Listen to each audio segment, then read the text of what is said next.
ẹ̀jẹ̀ mi ní ẹ̀ kí n gbọ́ àkọ́bí ewé ayò ewé tún méje ìtún ló ní ọtún ẹ̀ ṣe ìfà ló ní kan fà ẹ̀ mọ́ra àìbínú gbogbo àtàrí gbogbo méjì ọkà bàbà gbogbo mẹ́ta ọkà wáṣẹ́ orí ló túmọ̀ ẹnu gbogbo ọ̀nà ní túmọ̀ ẹsẹ̀ akọni ìmọ̀ tú ìmọ̀ ọjọ́ ìmọ̀ èmi ni wọn kì í dálẹ̀ bọ́bá lọ mẹ́lẹ́mọ́ wá fi jó ẹlẹ́mọ́ akọni wọn bá lọ gbé fèrè wá fi jó ẹrùkù bọ́wọ́ wọn bá tẹ̀ mí wá fi jó aláre àwọn mẹ́tẹ̀ẹ̀ta parapọ̀ wọ́n wá jọ ń pẹ́ mọ́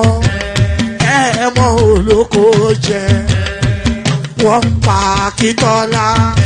Akíntọ́lá ọmọ Ògún wọ́n pàdé ìyọ̀dà ọmọ àtàràbọ̀bà àkọ́bí wọ́n pàdé ṣàtàdàdẹ ọmọ ọba Ìjẹ̀bú Mèrè aṣíwájú odògbólùkẹrẹ ajagun lólòdì ọ̀run tó bá ṣe pé tìyẹ tó bá ṣe pé tìyẹ lọ bá ń darí jọ wí àgbèrò mi kún gbọ́wọ́ ọgọ́ ti ṣìgìdì bá gbé àgẹ́tì ló máa ń gbé àyàn tí ìlàyàn ewúrẹ́ ọlọ́run dákun má padà lẹ́yìn ẹ kó má gbàgbé ọ̀rọ̀ tẹ́ aṣíwájú ọlọ́run dákun má padà lẹ́yìn ẹ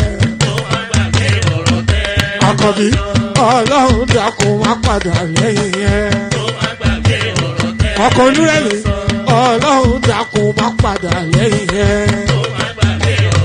òdòlé sọ bẹ́ẹ̀ gómìnà sọ bẹ́ẹ̀ dẹ́pọ̀.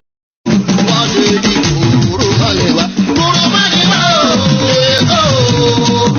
wọ́n bẹ́ẹ̀ balẹ̀ wọ́n tọ́ra wọn ó lẹ́kọ̀ọ́ wọ́n bẹ́ẹ̀ balẹ̀ wọ́n tọ́ra wọn.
Obodo jisike n'ụbọchị eruo na oyibo it's a free one be free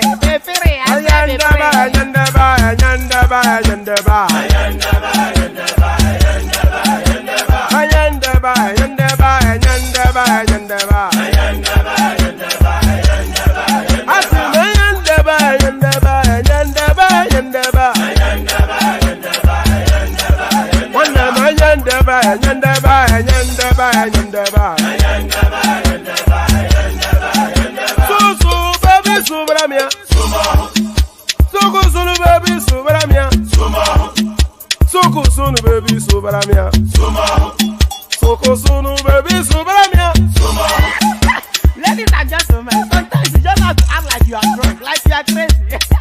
Confuse your enemies, confuse them.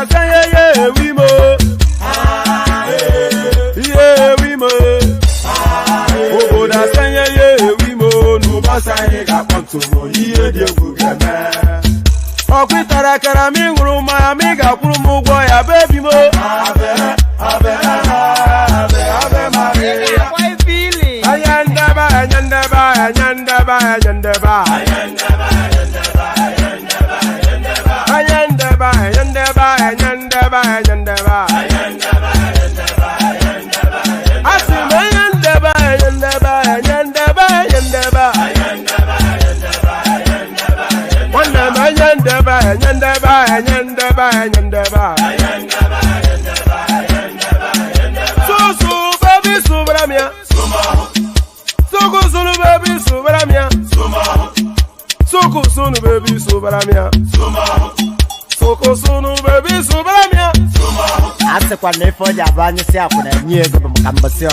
Since I was born, but now I am getting youth. Hakuna motangu, hakuna kogabu.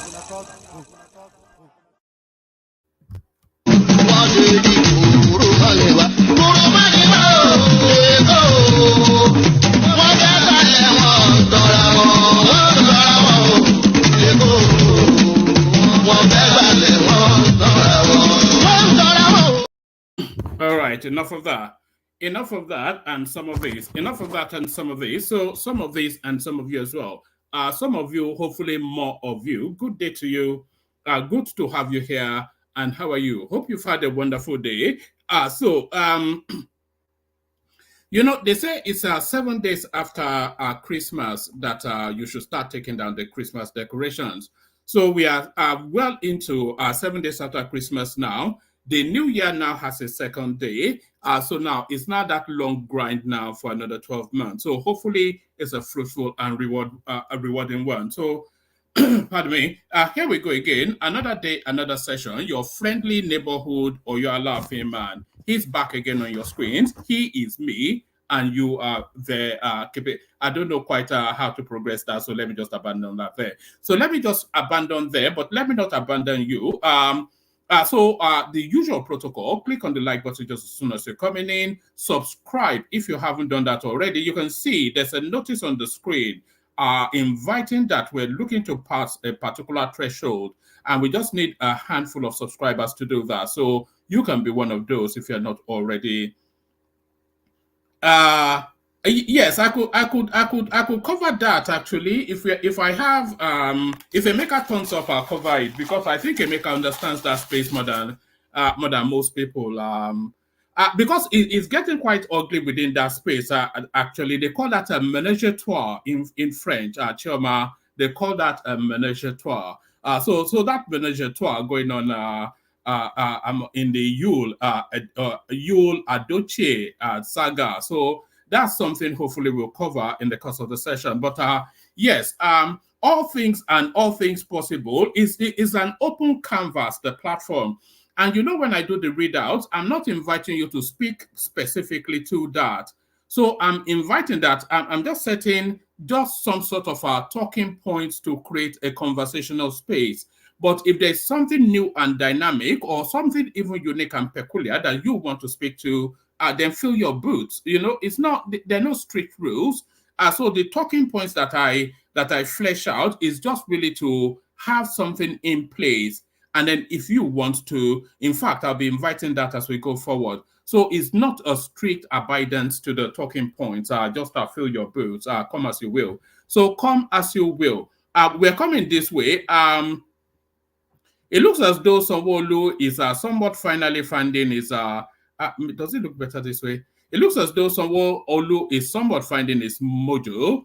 Yes, Sanwo Olu arrests soldier, Okada rider, driving against traffic. So I'll give you this readout. I was actually going to start off with a clip, but I've already opened up this readout. So I'll give you this readout, then I'll take you to the clip that I intended to start with. Sanwo Olu arrests soldier, Okada rider, for driving against traffic.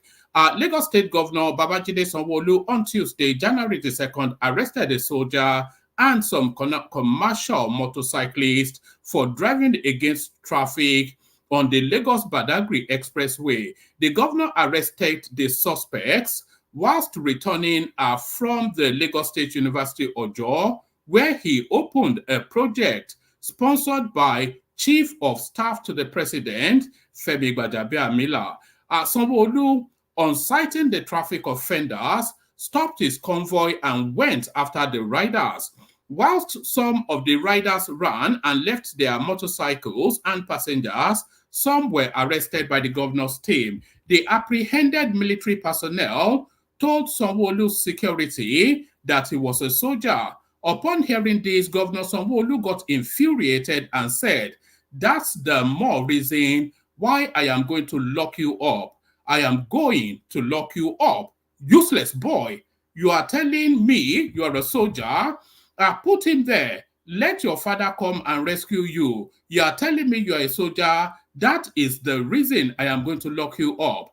The governor also addressed a female passenger saying, "You people are the ones causing this. Maybe I should arrest two of you and put you in the guard room. You are patronizing Okada and they are taking one way. Is it good? And they will hit you and you will die.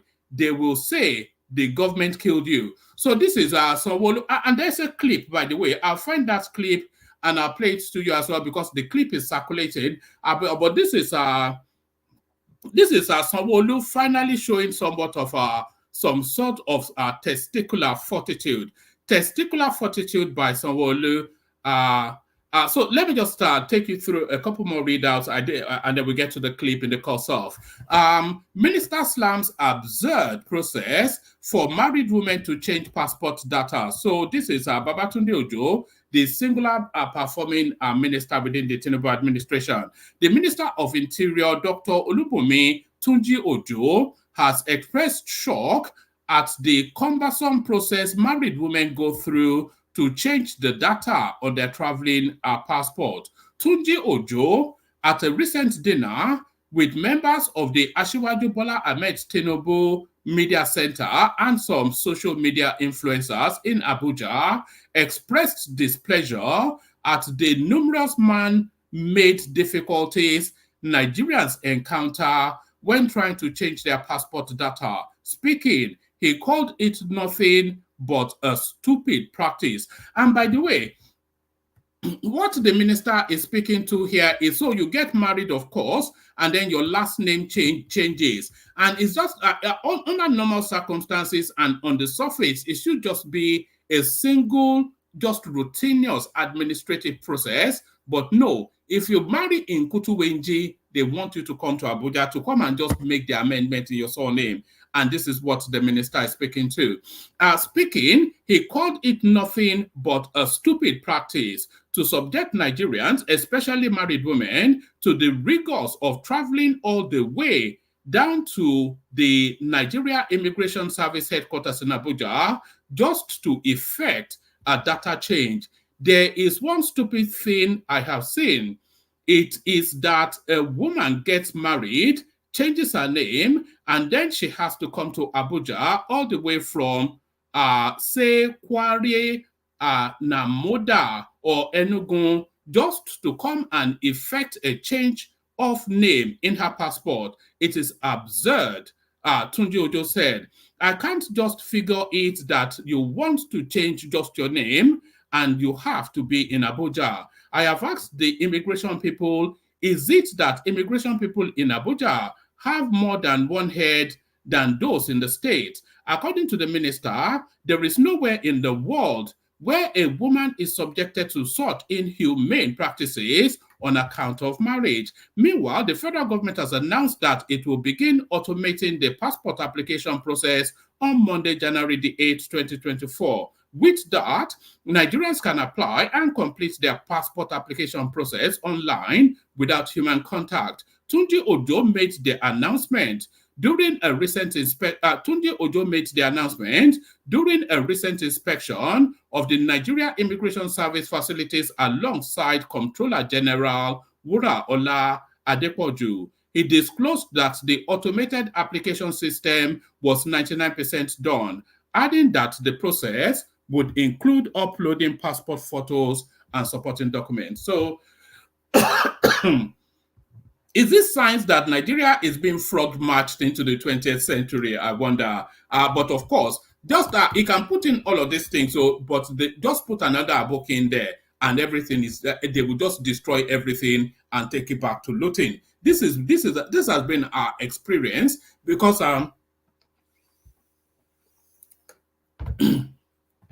This has been our experience because we have circled and cycled at different types of administrations to see who can administer. The Abokis just administer for the dollars.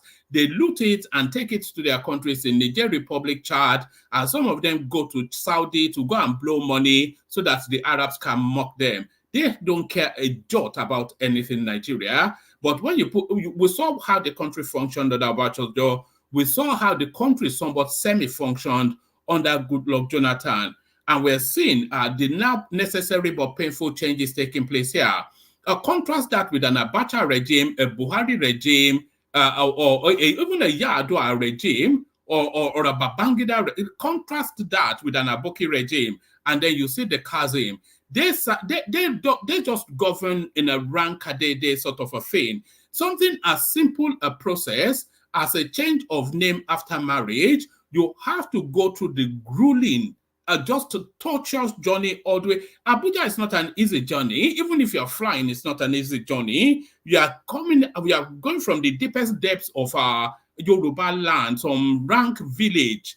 And just because you want to change your passport, you have to slug it all the way through and torture through all the way to Abuja. So this is it. Just the barbarism of it. The barbarism of it. The barbarism of it, from the sublime to the ridiculous. This one even more farcical. Tinubu loyalist MC Oluomo steps down as chairman of Lagos State Road Transport Union to vie for national president. So we all saw this coming. This is catching no one off guard. But then, of course, this is the template of what is to come. Alhaji Musiliu Akinsoya, popularly known as MC Oluomo, has stepped down as the chairman of the Lagos State chapter of the National Union of Road Transport Workers. Correspondents learned that MC Oluomo was forced by President Bola Tinubu to leave the position.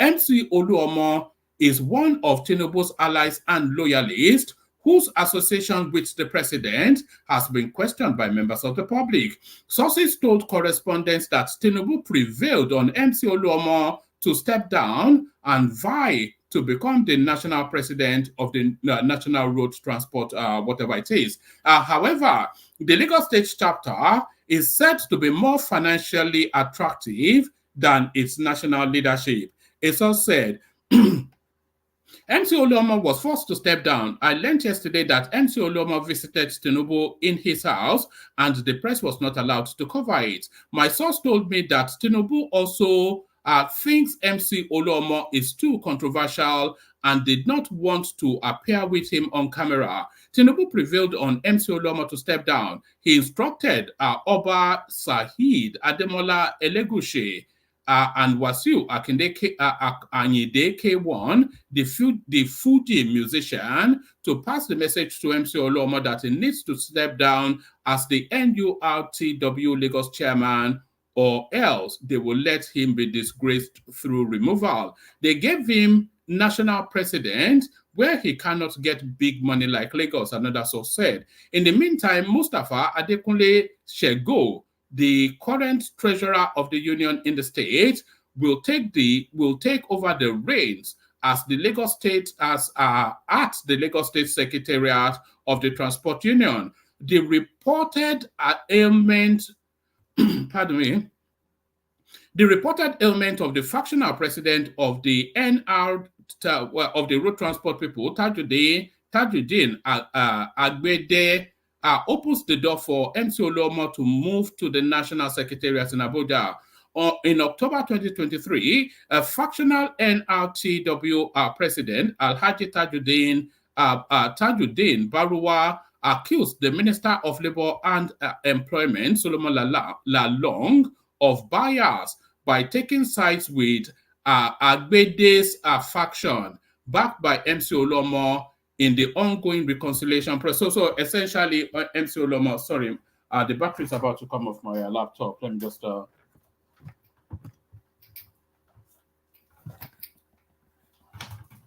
all right, that's us that out. So that's just the thrust of that. So I think we actually played a clip in that direction in yesterday's session. So that's the thrust of that. So let me bring you this Plateau Christmas Eve massacre carried out to embarrass, make Tinubu's government look stupid. That's the defense chief. The defense, pardon me, the defense headquarters has said the Christmas Eve attack. Actually, let me save this for the last read because the clip I'm about to play you pertains to this. So I'll save that for the last read. Let me take you to this instead. Nnamdi Kanu to be released soon. This is Kalu. So ordinarily, we would not cover this because we've been in this space too often. But where it is coming from is really what is making us having to have a look at it. The Deputy Speaker of the House of Representatives, Honorable Benjamin Okaze Kalu, said that talks are ongoing to free Nnamdi Kanu from detention. This was contained in a statement by his chief press secretary, Livinus something or the other, in Abuja. Recall that the Supreme Court recently ordered the retrial of the leader of the Indigenous People of Biafra, IPOB, who has been in detention for a long while now. Consequently, his incarceration has generated a lot of agitation, including the sit-at-home observed on Monday in the Southeast region. Speaking virtually on the Southeast Political Roundtable, a current affairs radio program on Flow FM in Umuahia on Tuesday, Kanu said that talks were ongoing to free Kanu. He, however, advised the youth of the Southeast to ensure that the observance of sit-at-home must stop, emphasizing that it was scaring many investors who want to contribute to the development of the region. Kanu, who also spoke on the gains of the recently unveiled Peace in the Southeast project in Bende local government area of Abia State, asked those carrying arms to lay down their weapons and join the non-kinetic approach being canvassed by the initiative to end the security challenges and other agitations of the people. So there it is right there. That sort of gives us it's really the deputy, what deputy is it? Yeah, the deputy House of Representative leader, the deputy speaker of the House of Representatives is the one giving the assurance now that Nnamdi Kanu is about to be freed. So now I'm bringing you this one only because really one of the panelists insisted that we must discuss this. Use Igbo apprenticeship model to improve Nigeria's economy. This is Reno Omokri now trying to make friends and influence people. Former presidential aide Reno Omokri, let's do that again, but first some water.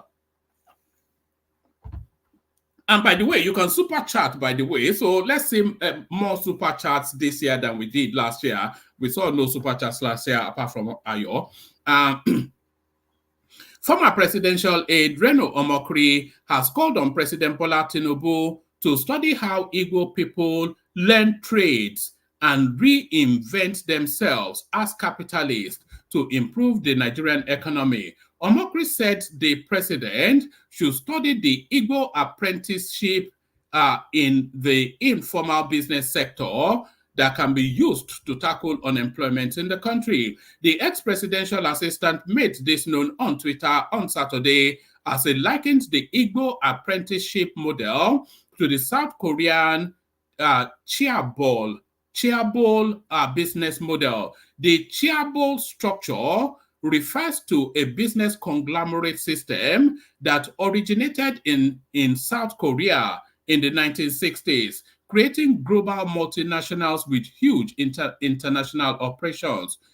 Chaebols are owned, controlled, and or managed by the same family dynasty. Generally, that of the group's founder. According to Omokri, if President Tinubu wants to turn around the Nigerian economy in the shortest possible time, he ought to study the Igbo apprenticeship model. It is the most successful informal business model in the world, as well as the most prolific venture capitalist scheme on earth, producing more US dollar millionaires per capita than both Harvard and Yale universities. He said, Igbo traders and merchants recreate wealth by taking on apprentices almost as unpaid interns who study their masters' day-to-day business techniques and help them run their shops, markets, and businesses. After a period of time, their masters are required to financially set them up in their own businesses and guide them until they can stand on their own 2 feet. Imagine if this was in place in every state in Nigeria and practiced by every ethnic group. Unemployment in Nigeria will almost vanish overnight. This is how South Korea became an economic superpower using the charitable business model, which is similar to the Igbo apprenticeship model. Omokri argued that Nigerian business and economic issues should be addressed using the knowledge of the successful indigenous businessmen, traders, and merchants rather than technocrats that rely on Western theories. So, okay, let me just give you two more paragraphs. So let me give you to the end. The president should get the representative leaders of Alaba, Onitsha, Aba, and other entrepreneur hotspots to Aso Rock for a conference on how they can help government expand their business model to reach other Nigerians. Let all Nigerian ethnic nationalities learn this business model from our Oriental brothers. Ask them to teach you economic and finance. Ask them to teach your economic and finance minister how they do it. In fact, pick one of them and make him the minister. No. I agree that that model should be studied and documented and replicated. And by the way, there's no great mystery to it. So somebody comes in. So somebody comes in. A big man goes to his village, picks up a struggling youth or two, and then he brings them to Lagos, Abuja. So he brings them to a big city, and then he then puts them in a shop and he works them hard for 3-4 years. These boys sleep in the shop, they eat in the shop, they clean the shop, they run errands, they do everything, largely unpaid. Well, food and board is usually sleeping in the shop. So it's essential it's essentially some form for indenture servitude that lasts for a time span, and then after that time span, they get a lump of money to set up their business. But then, of course, the value that they've already presented to that business, working free of charge and growing that business for 3-4 years, is then of course it accounts for whatever payouts they get at the end. So it's not really somebody helping the other. It's a mutually beneficial relationship, because if they don't go to the village to go and pick up that struggling boy or two, then they'll have to employ somebody that they will have to pay. And there would even be trust issues there. So there's no great mystery or magic to the Igbo apprenticeship model. But it is something that has been practiced and mastered by the East, and something that the government should actually look to interrogate, to study, document, and replicate. But that's not sufficient enough to make somebody from Alaba markets the finance minister. That's stupidness. Let all Nigerian ethnic nationalities learn this business model from our Oriental brothers. Ask them to teach your economic and finance ministers how they do it. In fact, pick one of them and make him the minister.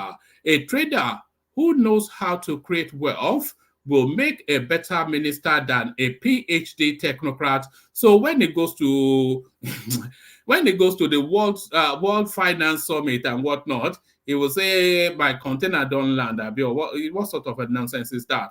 A trader who knows how to create wealth will make a better minister than a PhD technocrat who only knows how to speak grammar.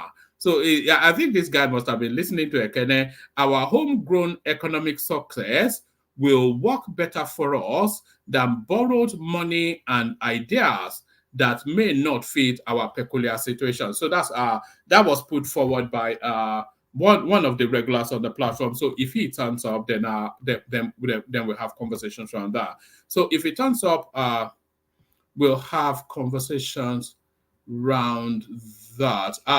I think that may well be all the readouts. So that's certainly all the readouts. So there's still plenty of space in the studio. By the way, we keep saying this. If you want to hop on, please hop on, because otherwise the conversation does not take place. So if you want the conversation to take place, then hop on.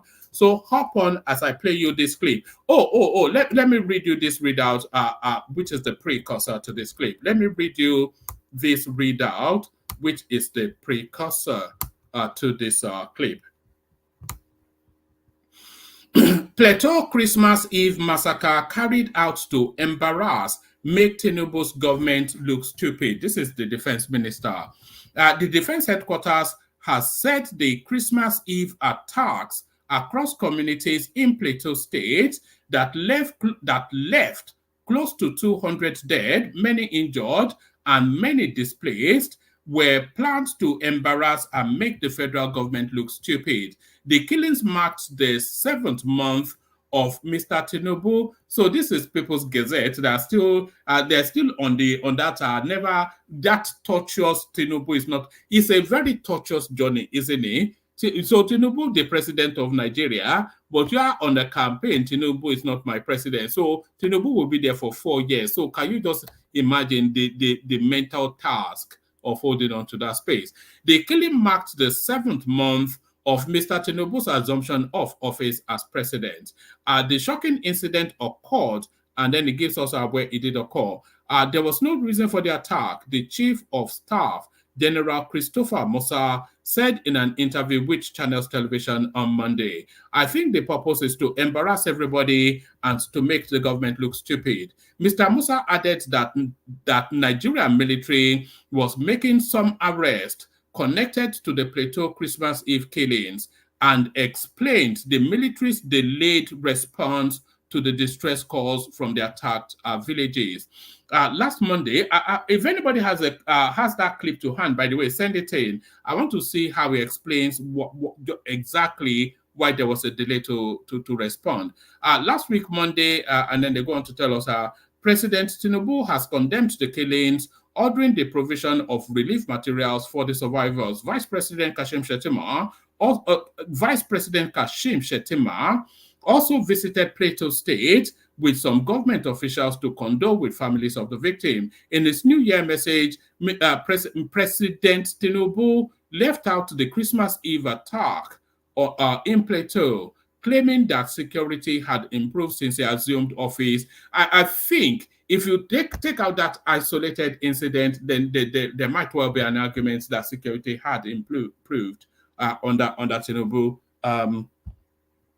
However, Amnesty International condemned, and then on, and then they go on and do that. So that's the precursor right there. But there's this girl, which we know on this platform, by the way, we know her personally. So there's this girl that's made a viral video on that space. So we watch that video now.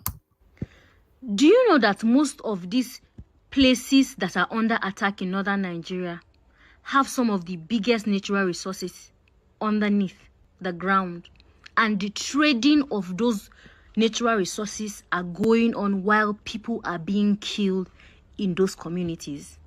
Do you know? Now let me bring you up to speed real quick. If you realize some of the most fertile lands in northern Nigeria are the ones that are being attacked. Most of our fresh, beautiful vegetables and fruits come from Plateau State. Do you know what is underneath those beautiful fertile lands? It is also solid minerals. Guza. For some of you who know, you know. People are killed daily while miners are mining those lands. How can you raise down an entire village?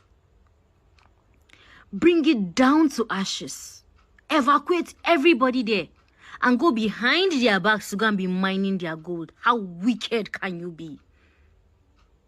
Do you know that it's also affecting not only our economy, but also the food supply for the common man who cannot afford to eat? I am a farmer. Yes, I'm an agri-entrepreneur. I deal with grains. And the rate at which food is going to be scarce in 2024, you are not ready for it. Things that we buy for as low as 20,000 when they are in surplus, we bought this year for 80,000 naira when it was in surplus. You are not ready for it. For us who do food storage business, we know exactly what you are saying. Ask anybody who is into farming. Underneath all of this madness, this crisis of insecurity, is a major business of natural resource buying and selling. Illegal. Zamfara has gold, and daily gold is traded while people are killed and evacuated from their villages. They would rather pursue you because of insecurity and go and dig your land to take out gold and take out tin and take out other minerals. Yes, that's what's happening in northern Nigeria. They attack people using insecurity as a blanket and a facade, chase people out of their communities, and go behind their backs to steal their natural resources. Those are the kinds of leaders we have in northern Nigeria. You are wicked people, and you have blood on your hands, and you're going to be judged for it. You are taking blood money, and you will die a bad death. Northern Nigerian leaders, Allah ya Isa. You trade your people for your pockets, the resources that's supposed to be for the community. You pocket it. And you live in Abuja and other cities across the world. And people are suffering and dying every day. And they believe that you are there for their best interest. Assyrian Kuyatunu. We are getting there. Northern Nigeria, be like say we go change parade. It's like we're going to change tactics. This one no they work. This we no go gree. This German. Solidarity is not working. Don't you guys think so? How many times has protest worked in Nigeria? Everybody stand for yourself. Guard your community. Let me tell you something. Nigerian government doesn't give a rat ass what happened to any northerner. At first, you would think, oh, it is insecurity. Oh, it's Fulani headsmen. But are Fulani headsmen more powerful than the Nigerian military that is rated #1 in Africa? No. How many are they? Who gives them the guns? Let's ask the right questions. Who arms them? Where do they come from? Who gives them intelligence? Why is it that there can be an intelligence of attack and people will know and they will keep quiet? Yes, where there are soldiers and military people, personnel, we have DSS, we have NIA that know exactly what happens and they keep quiet. Northern Nigeria, Mufarkao, it's not like before. Let's change strategy. This we know go grill is not working. We need to come together. Forget your religion. Your religion is not paying you now. Your safety first. Nobody will ask you whether you're a Christian or Muslim before they shoot you or burn you down alive in your house. Nobody bloody cares. Northern Nigeria, Mufarkao, it is not time to be doing I'm a Muslim, I'm a Christian. Oh, that person is not my brother. If they shoot somebody in Plateau State, best believe you are the next target, even though you are in Sokoto. Yes. Outside Adage says, in game don't want kaya kama uta, kashafa mana karua. While at it, protect other people because it is coming. So long as there's So there it is right there. So there it is right there. You heard that from that lady, and that is the voice of the North. And what we're saying now is a pivoting. That's a you could hear the frustration in her voice. You could hear it. It was quite palpable. You could hear the frustration in her voice. She's in the. I know her, by the way. I'll try and see if I can bring her on. Maybe tomorrow. She might say no, but I'll try. She's a YouTuber as well. She does stuff on YouTube. The frustration in her voice was quite palpable, and it echoes to what is in the deep recesses of all of our hearts as well. With because saying Fulani headsmen to what happened in Plateau State is a misdirection. It's a misdirection. It's a fight for resources. It's not even a fight, or it's an attack for resources. Because of course, if you are talking about a fight, then you are saying the other side is also able to weigh back. These people were just slaughtered, and it's essentially for resources.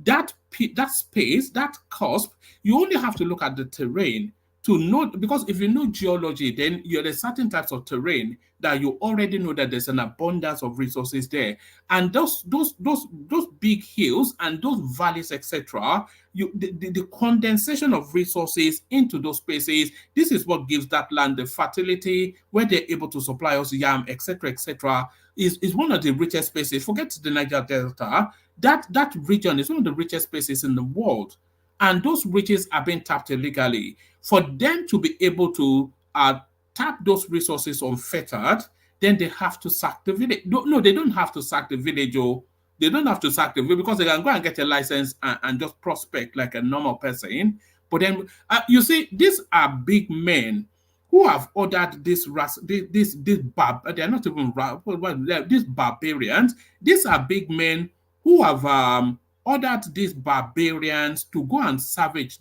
those communities, chase them out, so that they can then, and those barbarians, they will then hold station in those communities, and they will start and they will harvest their resources to abundance. And that's what's going on. We've seen it in Zamfara. We're seeing it here now. I think Kolata was even speaking to it yesterday. So this is really what is going on. And if we're continuing to cloak it under this bogeyman, Fulani headsmen, then we're being misdirected. They may well be Fulani headsmen, they may not be Fulani headsmen. The people of that community are telling us that they know these people, and these people are local to them. But the abiding thing that is going on there is a grab for resources. The fertile land for grazing and agriculture, and what embeds under that ground, gold, tin, just an abundance of resources. There's emerald in that region, and this is what is going on. So it's a resource grab, essentially what that lady is saying. Let me play you. Okay, I was going to play you one more clip, but let me play. Like I said, the room is quite sparse. Anybody that wants to join, hop on. We got Ja1L Errant with us. Good to see you, Ja1L Errant. Happy New Year to you. First time I've seen Ja1L Errant this year. Thomas, ever steady. So that's Thomas right there. And I think we've got Charlie Boy as well. So who wants to kick it off? Can I go, woman? Well, do you know the topics, Charles? No, I'm actually when you saw that bit of the lady, that actually make me cry. The lady, I'm frustrated too. Like, why did you? I'm frustrated, dude. You can't go in the north. It makes me sad. I'm frustrated too. Oh, hold on, Charles. I forgot to play the care guide. Let me play the care guide, and then I'll come back to you, so that we complete. Otherwise, all would not be right with the world. Let's play the care guides first. Water, only water. Water, only water. Where they see ma. Water. Oh yes, water.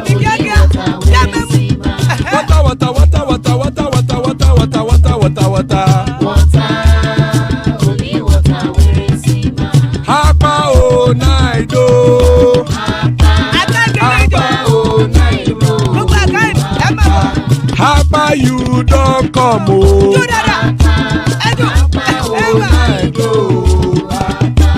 Hapa o naido.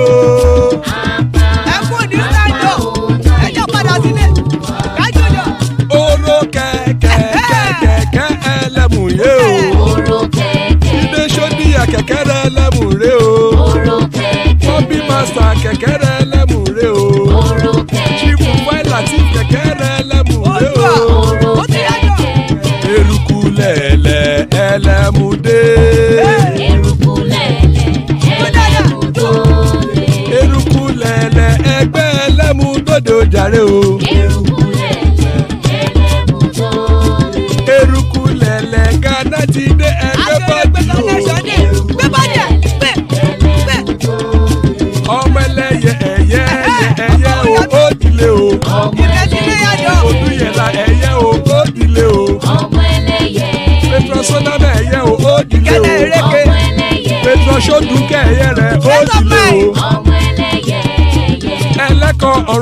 orin ni o.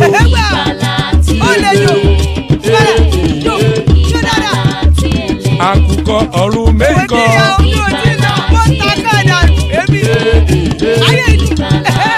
Ikú kò ní ríwà gbéṣe o.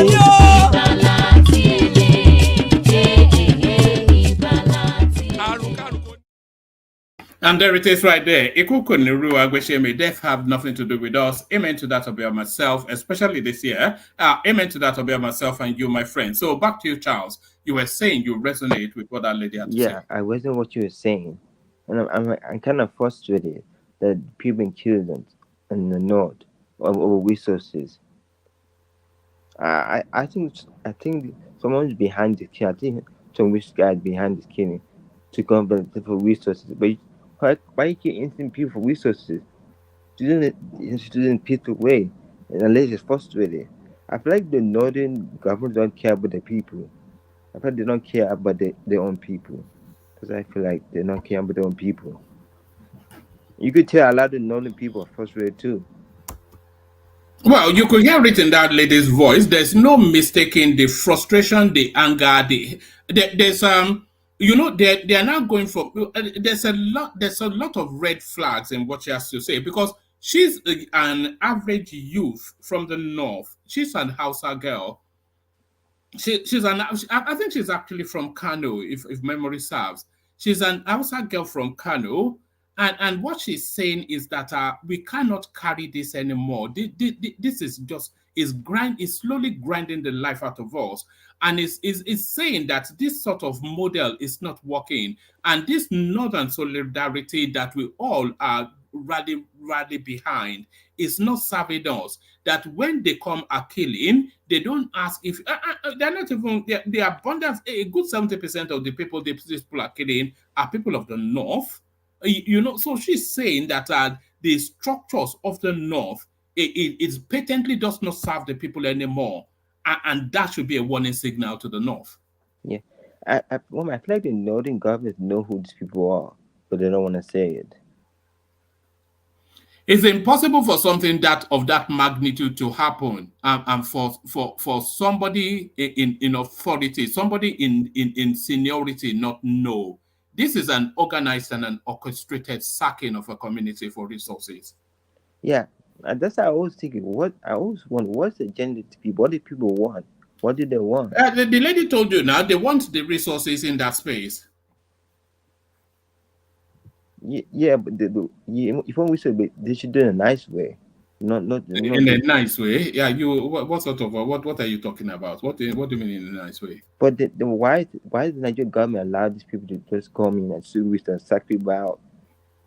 You see, that's the $1 million question. The Nigerian government is not actually allowing it, but the Nigerian security forces are compromised. This is what a lot of people are saying. The Nigerian security, because there's too many people sympathetic to that narrative, either for reasons of tribe, religion, or just plain money. There's too many people sympathetic to that narrative. Let me play you a clip. This is a clip that purports of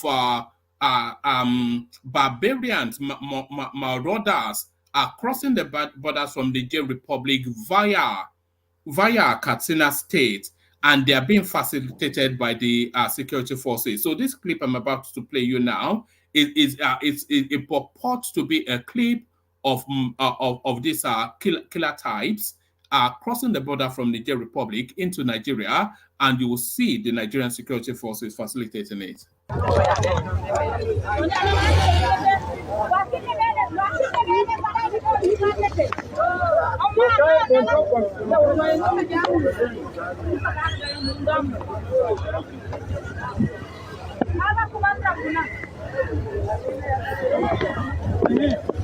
Hello Sunusi. Da Allah ina son kana ji ka biyo bakin hanya duka ka gaya ma mutane cewa da Allah ga fulani nan za su zo su wuce ba ruwan kowa da su. An yi magana ne yanzu za su zo wucewa kawai za su. Ka gane abu bakin hanyar nan kar wanda ya ce wani abu ga su nan wucewa kawai za su yi. Da Allah abi ga su nan za su taho yanzu da Allah abi a gaya ma mutane.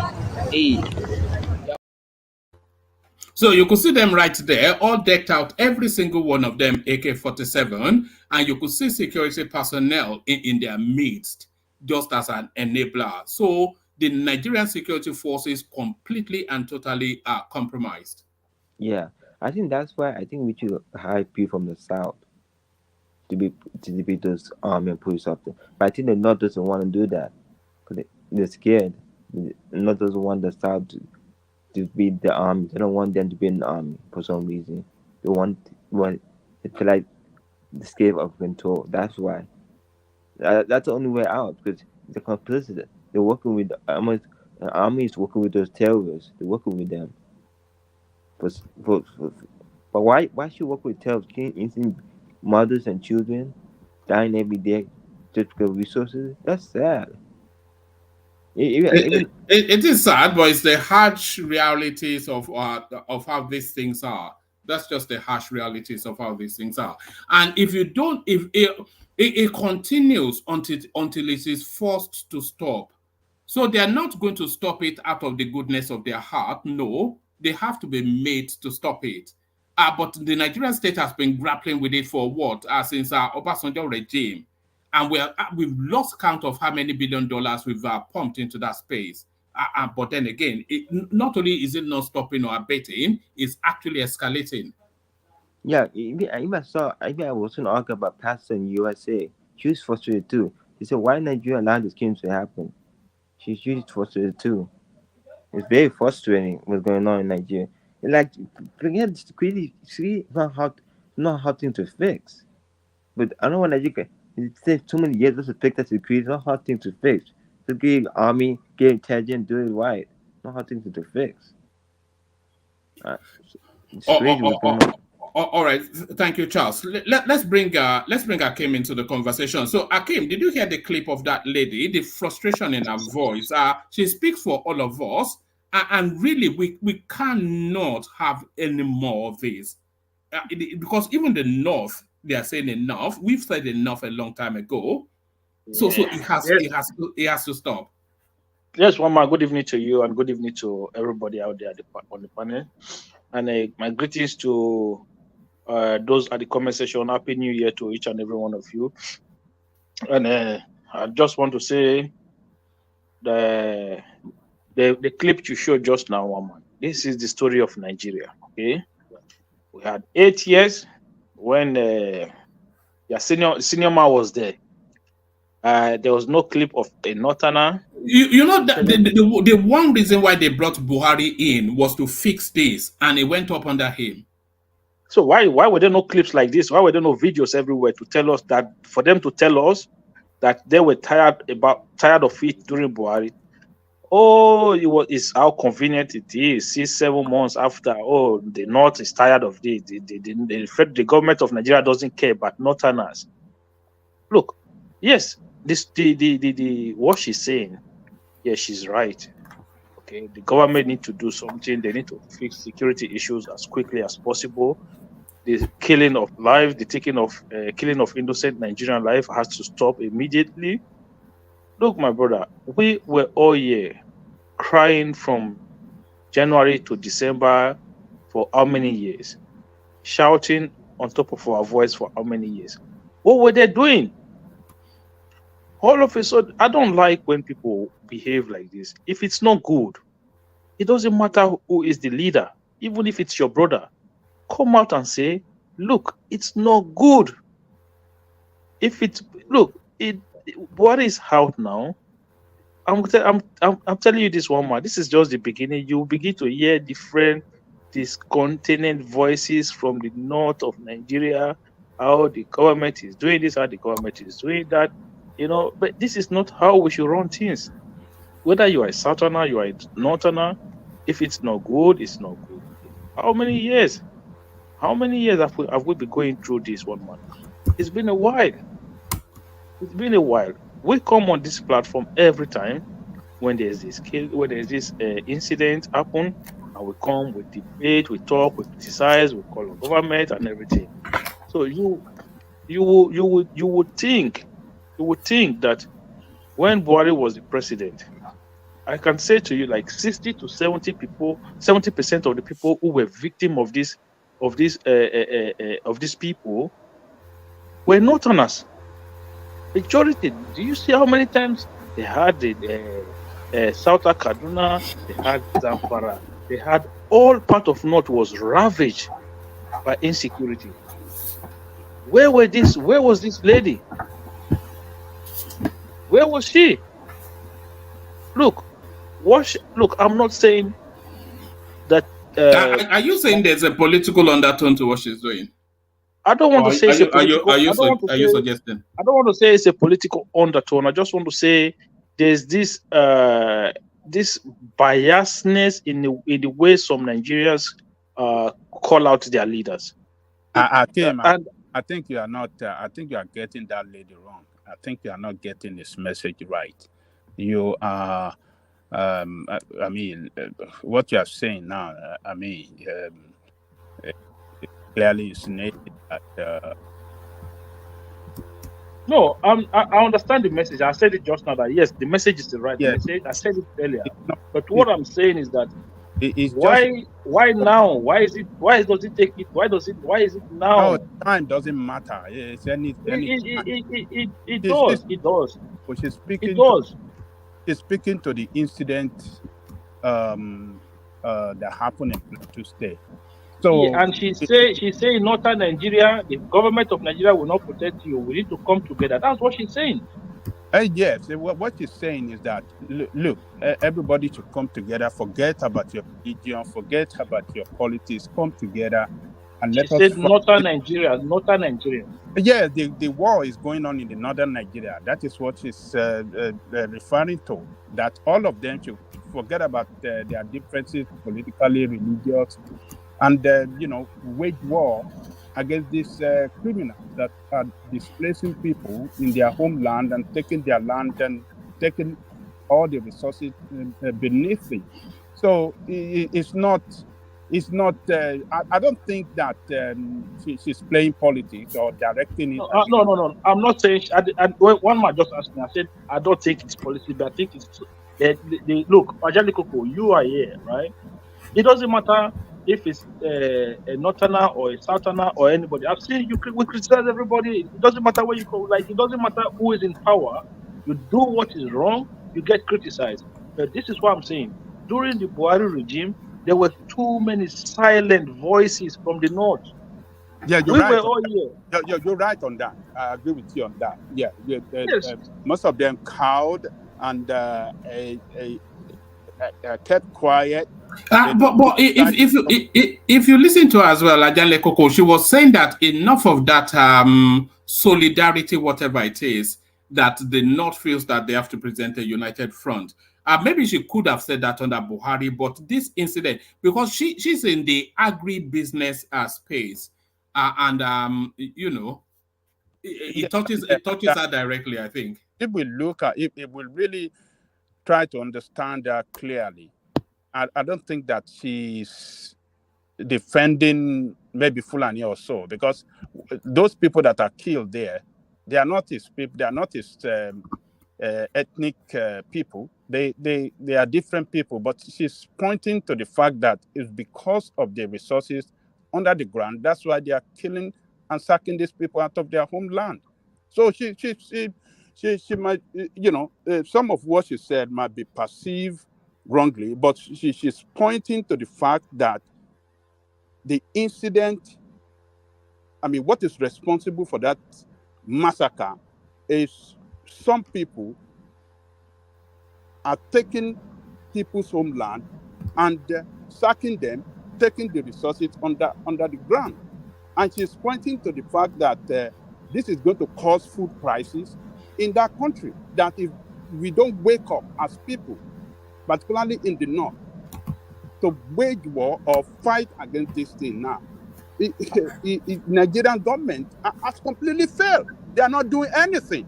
It looks like the government officials are colluding with these people to carry out this criminality. It's beyond question. Ja1L Koko, an incident like that is not new or novel to that space.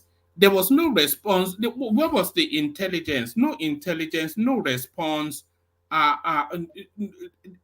They just, rather than them being in the field hunting down these people, they are on radio, at TV studios are speaking grammar, telling us this there to embarrass the government. I mean, the government should be embarrassed, and then if they're embarrassed enough, then do something about it. It's unfortunate. The government already embarrassed itself for their ineffectiveness and their failure to secure the homeland. So the army chief of staff is just talking nonsense.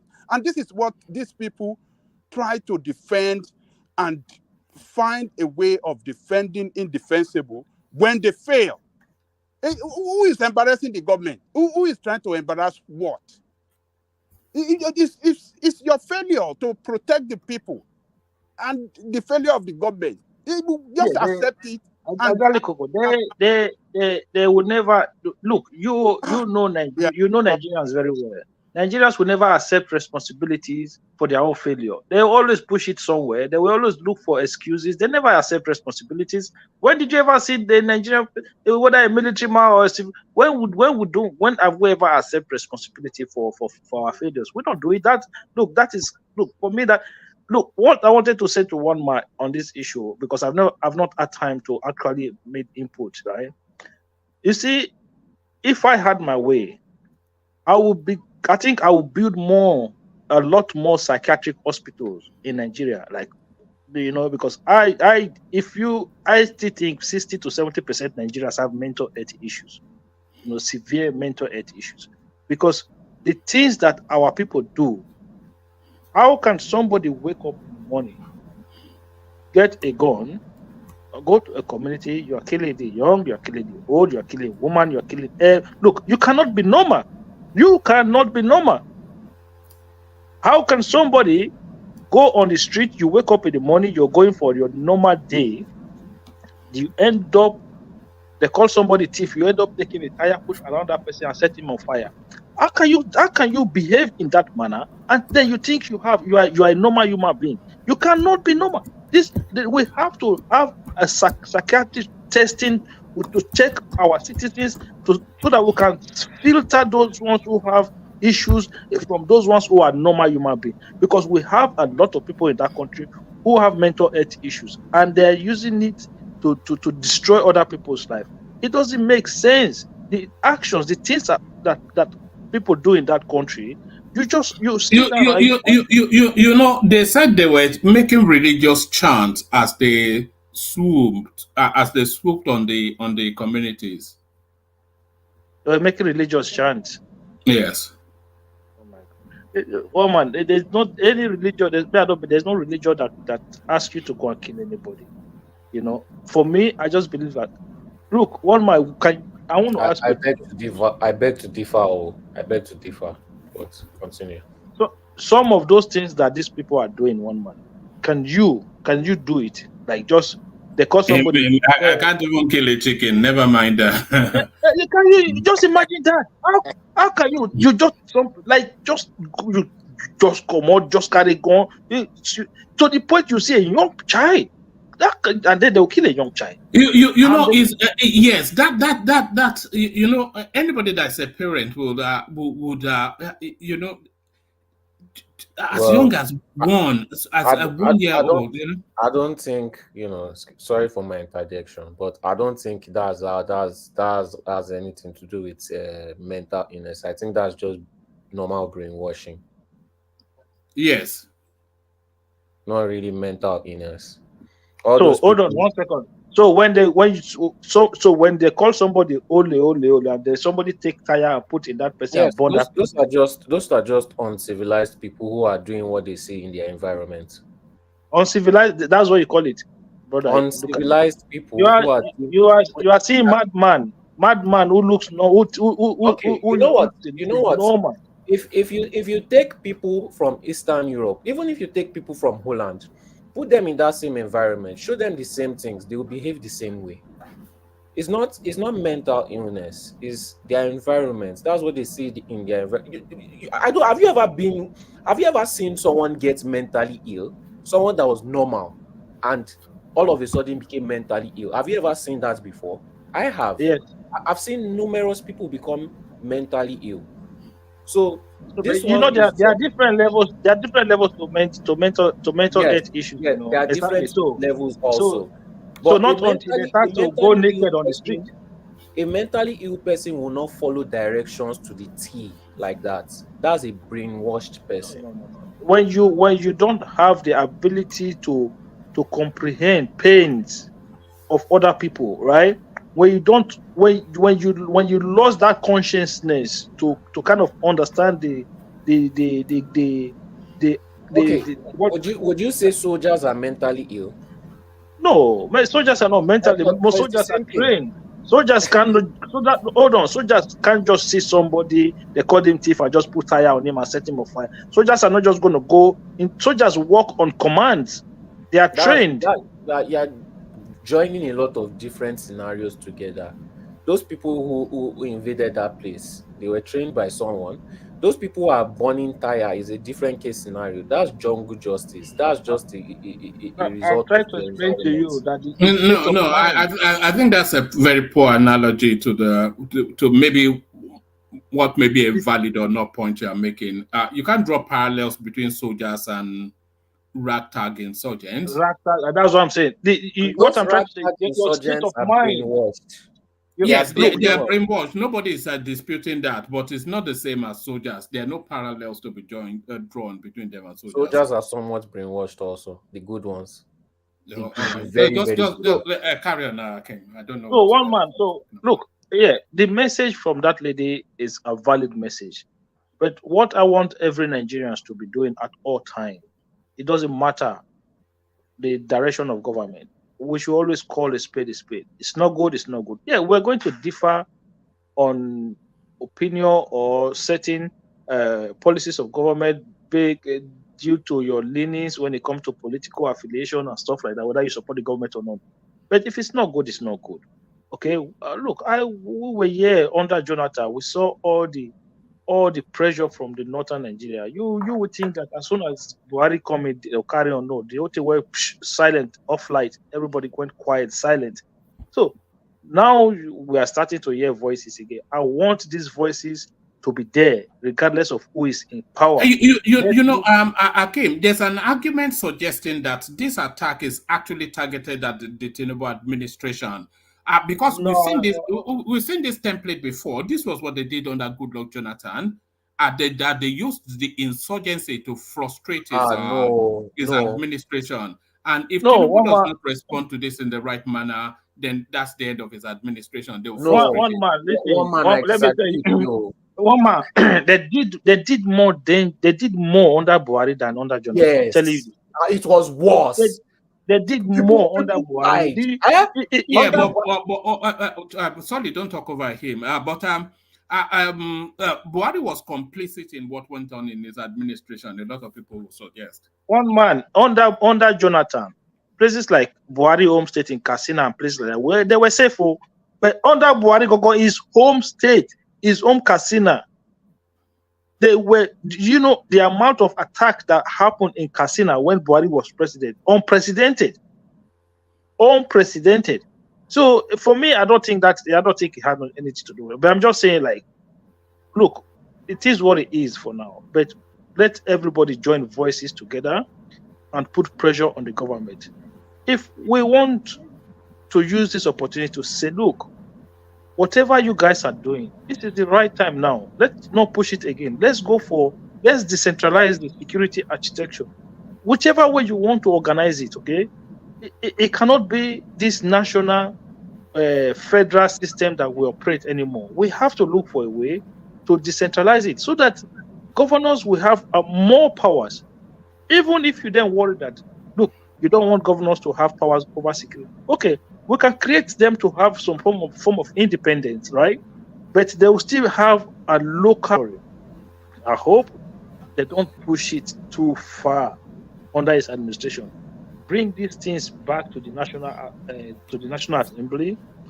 Your install, because he installed Akpabio and all of them there.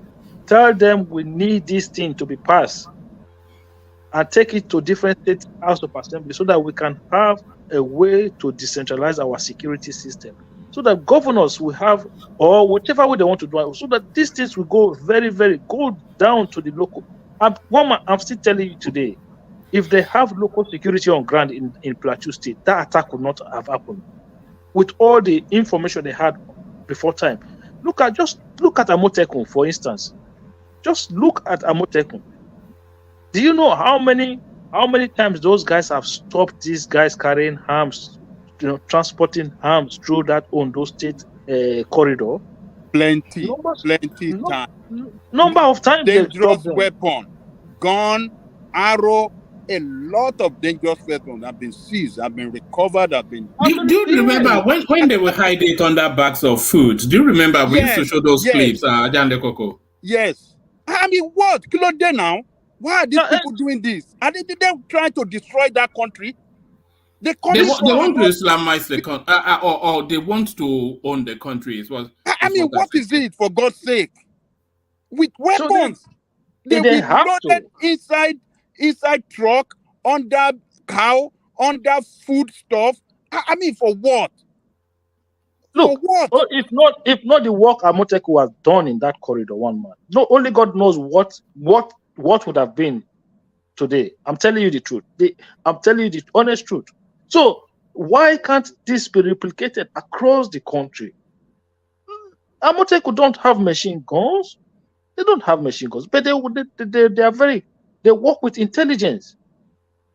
Super intelligent. Do you think it is incumbent on the Tinubu administration to give a big response to this?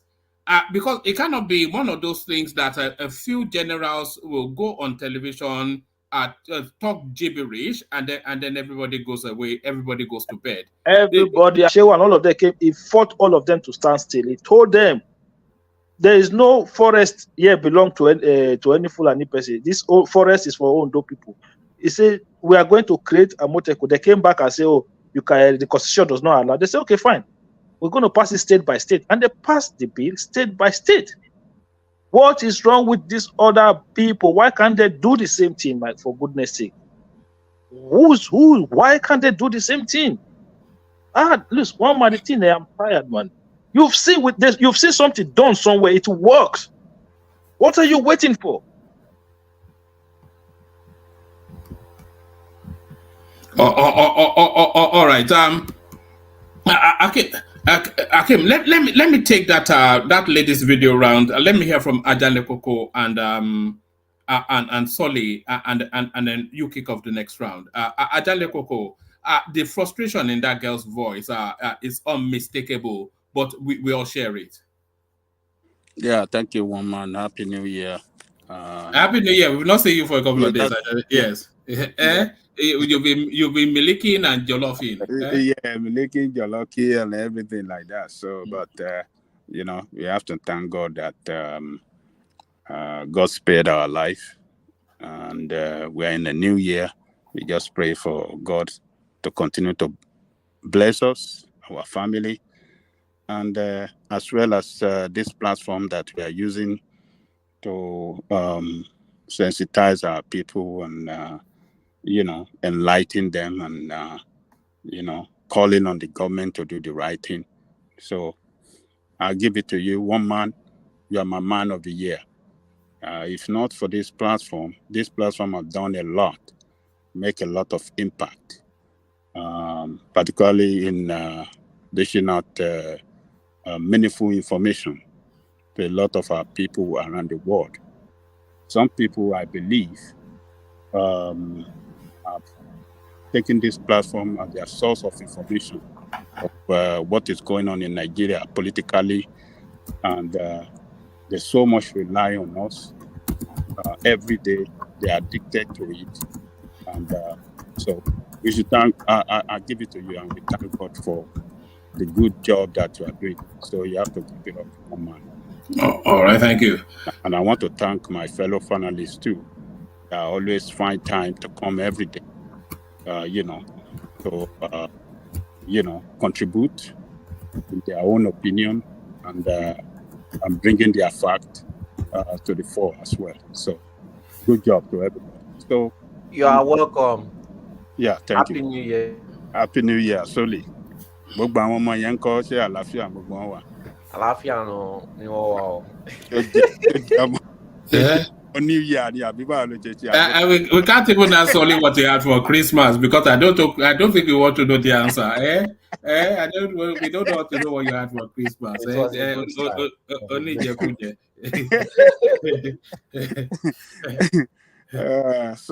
One man, look, that lady, I mean, if you can bring that lady to, if you can invite her to come and speak with us, I think that would be very good step in the right direction. So make effort to do that, to bring her so that we can talk and exchange some interaction, some interaction with her.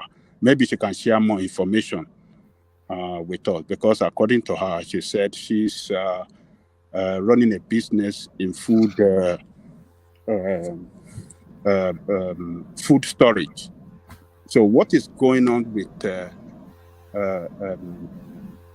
food business in Nigeria now? How much impact? I mean, the negative.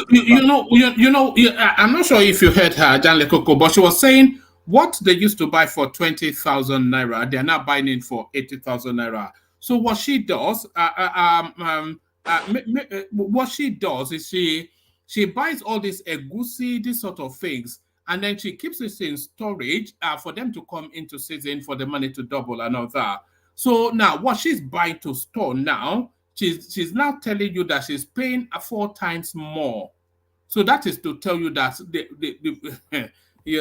when these things hit the market, people will cry. People will cry to sleep. Are they not crying already? Don't you see the kind of protests that people carried out against Tinubu in Lagos? I must tell you, I cry. Ja1L Koko, for the benefit of our audience, let's remind them of what you're saying, and then you pick it up off the back of it.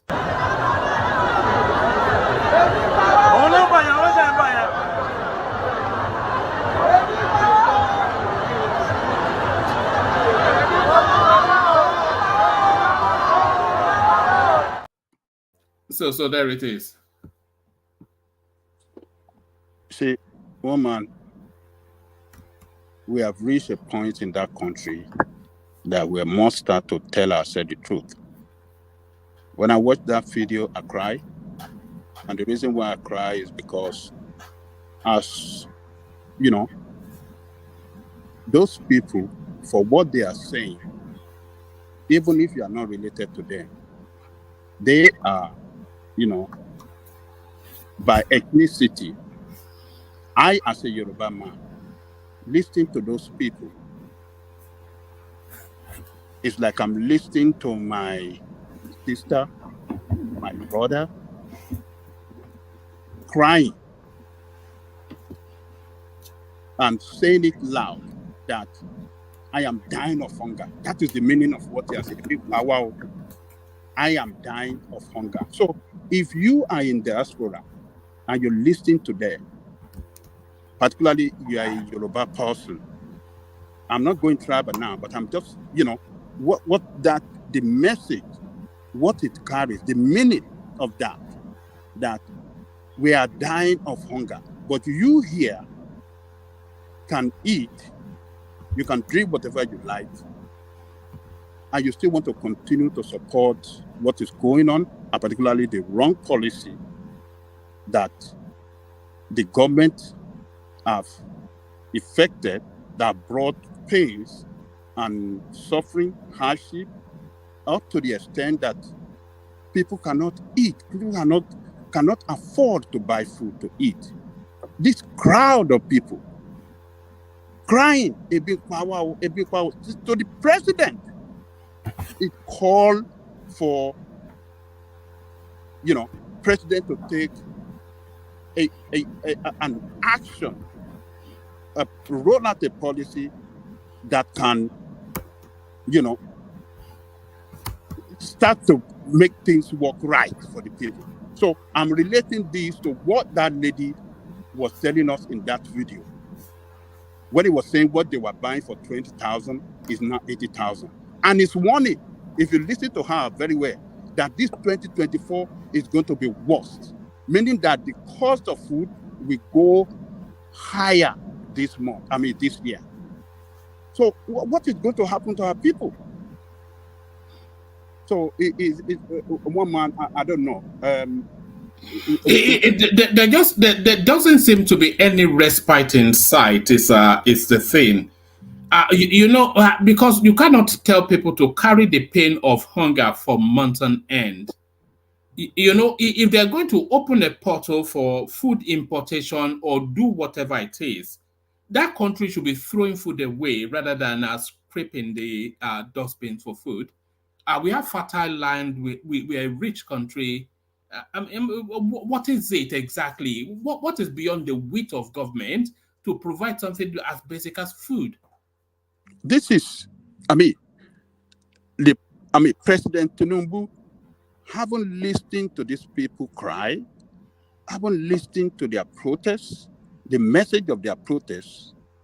I think he should be able to use this as a case to roll out a policy that will break down the security architecture of that country into smaller units, into the states to have their own policing system as well as the local government.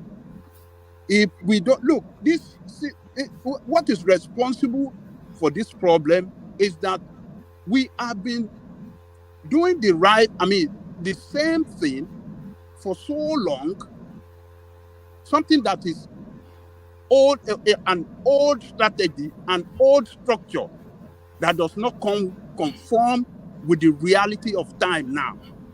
The structuring of police that we have been using since the colonial days, since the independence. Let me say since the independence, since when the military took over and they centralized everything.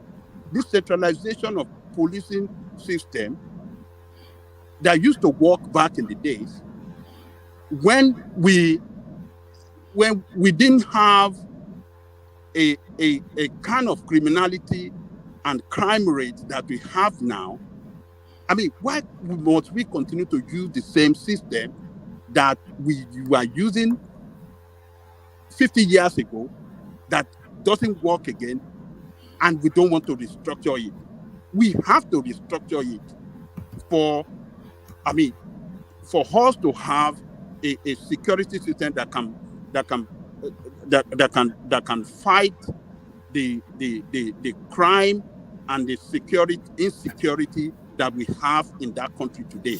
If we don't restructure, then we will continue to lose life every day. Do you know what it means to lose life of people every day? People that will have been that are assets, that will have been an asset to the country, but we are losing them every day. If you don't lose them in their villages, you will lose them going out of the country, jackpotting out of the country. You are losing your asset, what is supposed to be the asset of the country that can make the country function well, work well, but we are losing them. It's either they were maimed in their villages or the little one, those that are educated will be jackpot out of the country. So what is going to be the future of that country when people are going out at alarming rate, professional are going out of the country, and those that are not educated, that are doing their little businesses in their villages, farming, and they are being made every day and dispersed and rendered to be what do you call IDP, internal displaced people in their own country. And the government is telling us that, and they can't find solution to it, but rather they want to lie and continue to lie like the army chief. It's lying to us again. Oh, they are meant to embarrass the president. Can you hear that kind of embarrassing statement? Embarrassing statement. They're trying to embarrass the president. Did you actually say that? He said that. He said it on China's television, but there is some, there's some, I don't want to say veracity, but there's an argument to be made in that direction. One man, there's no argument for a whole army chief to There's an argument, though. Is he a politician? How can he be? How can a soldier man be speaking in that manner that they're meant to embarrass? He's not a look. This is the problem. You are a soldier man. Your job is strictly. We saw it under Goodluck Jonathan. Now, did we not see them launching attacks, insurgent attacks to undermine but Jonathan? It's not for the army chief to go on the TV channel and say it was meant to embarrass those are political statements. One man. He is not a politician. You're right, Akim. Politicians should be making that statement in defense of... that is not a politician. He's going out to make a political statement. Is he an APC member or is the chief the army chief? Come on, man. Look, that lady, I think she has done well to roll out that video, and she's a person on the ground, closer to the people, to the people in their villages, because she's a farmer as well. So she knows what is going on, and people should listen to her. So it's just unfortunate that we continue to lose life in that country every day, particularly poor people.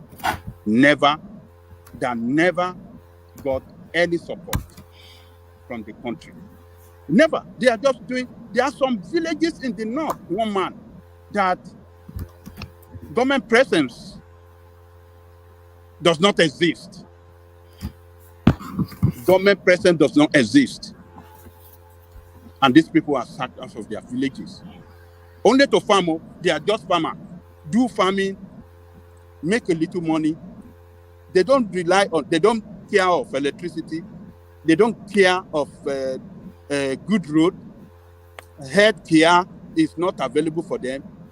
Educational infrastructure is not available for them. But just to go to farm, make a little money, eat, go to their villages, do their cattle, their poultry farming and all these things, and then sleep, wake up the next day and farm to feed us in the city.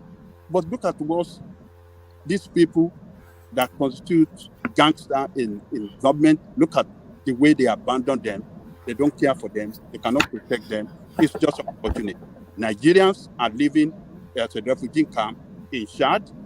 Nigerians are living as a refugee in refugee camp in Niger.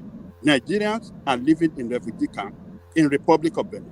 Oh my God, what kind of country is that? It looks like we have lost it completely. A country that cannot guarantee the security of life and property is a country that, I mean, it's very simple for a big country with 200 million people. So if you don't get our security right, how can you get the economy right? You can't get the economy right now. And when you don't get the economy right, what is left? That is what it look like to me. So this insecurity it's affecting the food security. It's affecting job security. It's affecting security of life and property everywhere. So what is it? What do we have left? So one man, I think, is affecting foreign investors to come to the country. Thank you. So and work hard to get this lady. I think it will do us a big favor on this platform. She can reveal more information to us. All right, I'll certainly reach out to her. Let me go on from you too, Solly. Solly, you give a response to that lady's clip, and then we'll move the conversation on from there. Well, the government has already... Hello, everyone. Happy New Year. Anyway, the government has already spoken about this months ago. I saw a long video. I watched it. The government has spoken about this. They've already said the same thing this girl is saying. Nothing she said is really brand new to me. I've even already thought about it since, even before the government. I think we've even discussed this already, like maybe even 1 year ago. before the government even spoke about it, before this latest video came out. So it's not brand new to me.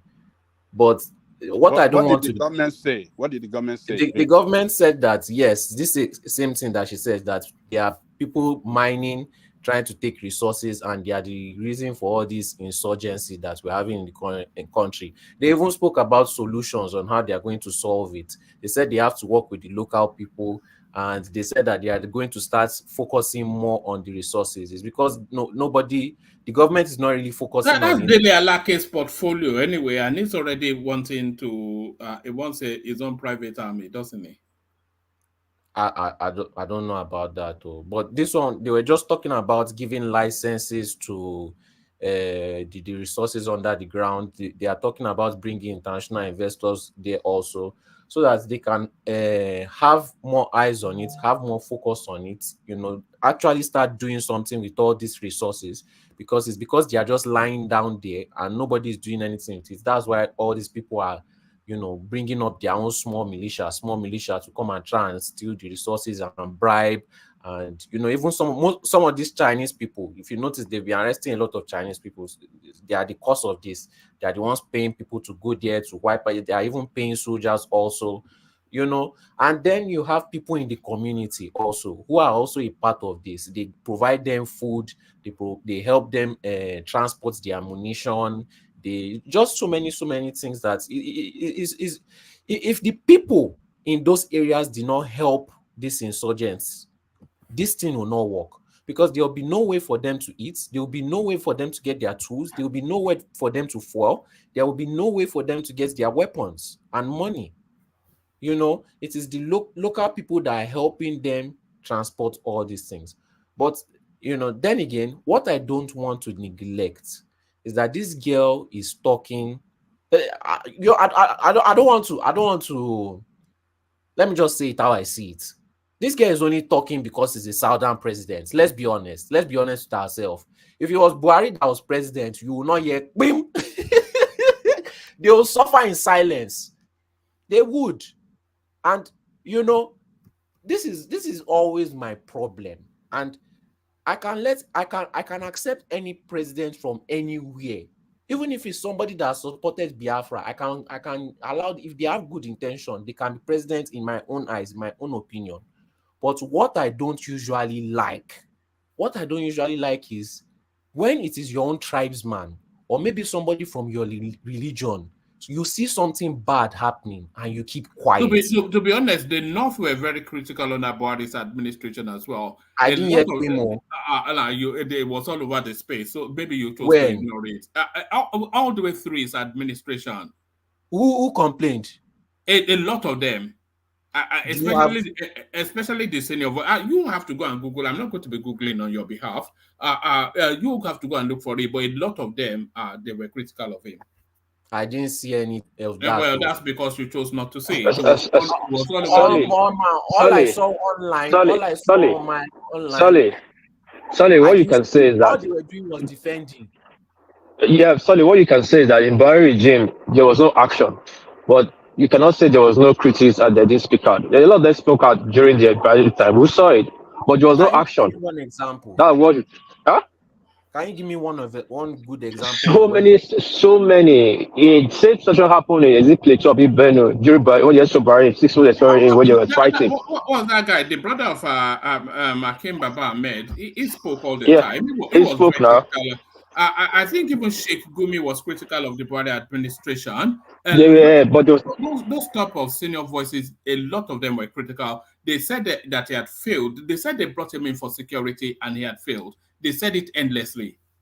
Sheikh Gumi was asking him to go and negotiate with the bandits, but he was not. He was saying, "Come and pay more money to bandits." That was what Sheikh Gumi was asking them to do at the time. Okay, maybe I got that wrong. Okay, then let me move on to my next aspect. The aspect of food.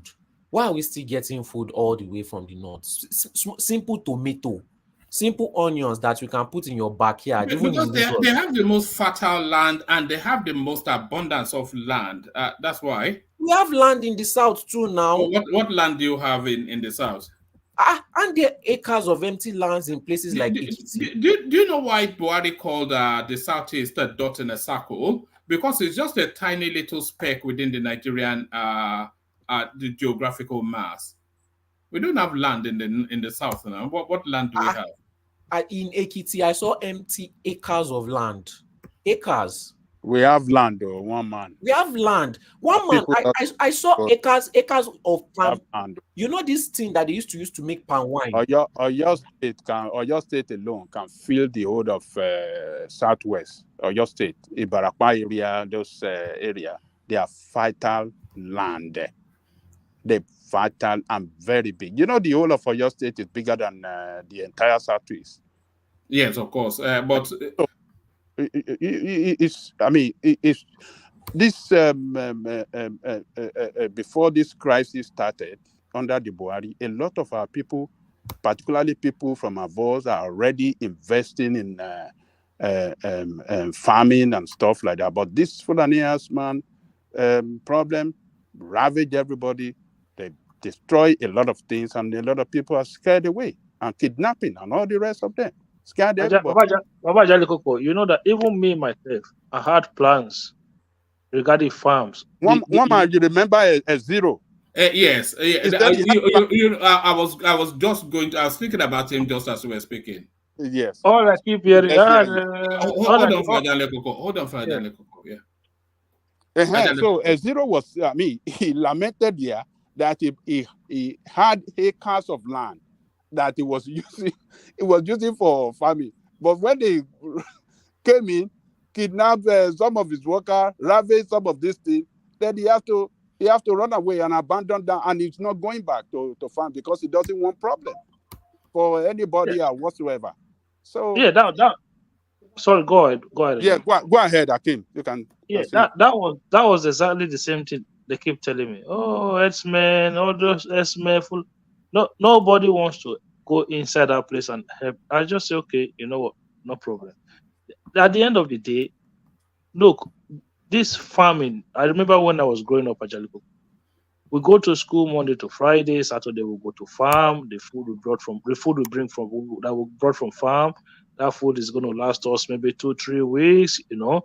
So that was how a lot of families were doing things back then, you know. You go, you bring your little vegetables, your cassava, your yam, your this. Like, you know, that is how a lot of families that I know, everybody were going to farms on Saturday. What piece is here? What piece can bear me witness? That was how things were then. You go, people were not like. We all have farm, both the rich and the poor. Our dad who carry our cars will go to farm on Saturday. Yeah, you have to have it to certain level, regardless of how poor your family is or how rich you. At least you have it to a certain level. So things like Gary, all this little, there was no problem at the time. Now they'll be telling you a cup of Gary is so 1,000. I'll be looking at that and say, what is wrong with these people? What is going on in this country? One man, it's hard. It's hard out there, you know. But how did we get here? This is what I still don't understand. Like, the whole thing it's just gone. It's gone pear shape, you know. Thank you, Akim. So to you, Solly, I want to bring out the Nigerian map. So if you look at it now, if you look at where my cursor is here, if you go through Oyo State and then Osun, Ekiti, Ondo, Edo, Anambra, Enugu, Ebonyi, River State. So that's essentially the south right there. And even if you make an argument that you want to add Kwara and Kogi, so that's still the south. So the rest from here on to all the way through, that's the north, essentially, at least by the Nigerian understanding. And that is why we're reliant on them for food. They have vastly, at least twice your size in land. A lot of it are unoccupied, and a lot of it more fertile than your land. So that's why they're the food basket. But should we not at least try to mitigate this? How can we be dependent on a place that doesn't have stability for food? It doesn't make any sense. You know, we need it's a must. It's a must. I saw acres. This tree that they used to make palm oil. I saw it in acres. Nobody was doing anything with it. It was just there. I saw banana in acres. Nobody was doing anything. So why can't we? Because the price of food does not make any sense at all. The only reason why the price of food is so expensive and they are shouting a big power is because we are not farming anything. It's ordinary tomato, ordinary onion. That is disgraceful. That is such a disgrace. Onion. We can't farm onion. We are so dependent on them up to the point of but we're the same country now, so why should they not be the food basket and we be the commercial hub? Because we are paying the price for that. If it's so expensive, then we need to solve it. Everybody needs to be able to eat at the same price. You can't go to the north just because you want to eat cheap. The south also needs to eat cheap food. Why are we spending 10 times the price just to eat the same meal in the same country? You know, so all those ones that instead of looking for a way to give out, spend money on fertilizer and give it out, or be subsidizing or be doing, why can't we just create security for these farmers in the south and allow them to farm? Most of the time, people can't farm because maybe one herdsman is coming, is taking their farmer or kidnapping their farmer or buying their farmer, and then you have some of the actual local security agents, right? They won't protect you, or sometimes they will vandalize your farm because they want you to pay them for protection. If you don't pay them for protection, they will not protect you. Somebody will come and destroy the place, or they themselves will come and destroy the place. You know, so we are the ones doing ourselves also in terms of that farming thing in the south. It's not just headmen. We can't just be the price of food does not make sense at all. That a being power does not make sense at all. You should be farming, but you can't farm. It's the wrong, anyway, it's the right message, but it's also the wrong message. We need to farm in the south also. We need to. Doesn't matter. That's not an excuse. Okay, what if we didn't have the north? What if we were two separate countries? Yeah, if we didn't have the north, then it won't be a situation. But we have the north. Everybody plays to their strength now. There are an agrarian people who have chosen to remain agrarian. We're more cosmopolitan and urbane, and we've chosen a life of sophistry and all of this kind of finance and whatnot. so they supply you the food, and you supply them the money. And so they dictate the price of our food. All right, I don't know where you're going. Take us to the budget. You said you want to speak on the budget. No, I want to listen. I don't know anything about the budget. I just came to listen about the budget. All right, we'll get to that momentarily. Let's move the conversation on. Let's go to Ekene, who is already complaining. Ekene, are you back in town? One man. Okay. Why do you always sound half asleep all the time, Ekene? Are you some sort of in bed, always in bed, man? Yes. Now, if I wake up, I'll just join. I was sleeping since. You go down. They put on weight for that your village, oh. La waka I do one man. I know stay one place. This village. La waka. What's the local food there? What food is peculiar to your locality? That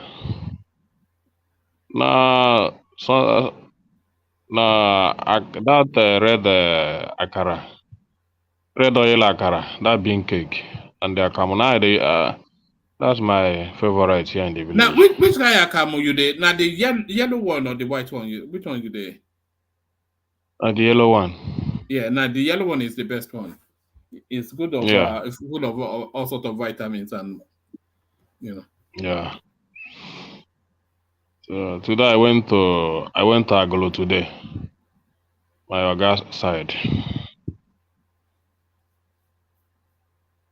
How far is that from where you are? From Agolo. Yes. To your yard. No, it's not too far now. Just about 20 minutes or 30 minutes. Do you have to pay road tax to unknown gunmen before you are able to go? I know, I didn't pay any unknown gunmen. They're not asking. They're not taxing people. Or I know. taxing See, people. I know. See any of them now. I don't work almost all the whole. I don't work almost half of Anambra State. I don't even go Kulobia, Ihembos. I go that side. I go Aglo side. So I don't work almost half of Anambra. I don't see any unknown gunmen. No. There's a clip actually that I was saving for you. You have to explain this. What I'm about to show you, Ekene. Let me show you first. Let me show you. Hold on. Let me reload it.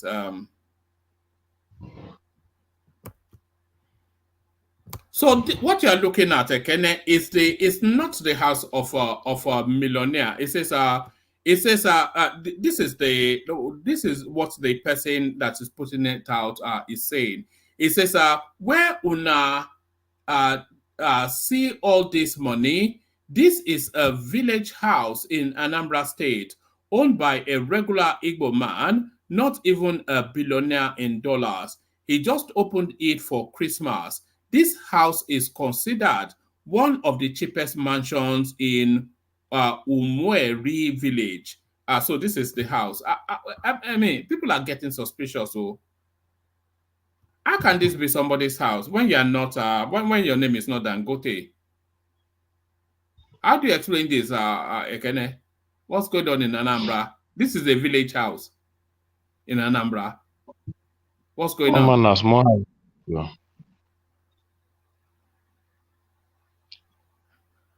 As small as it is.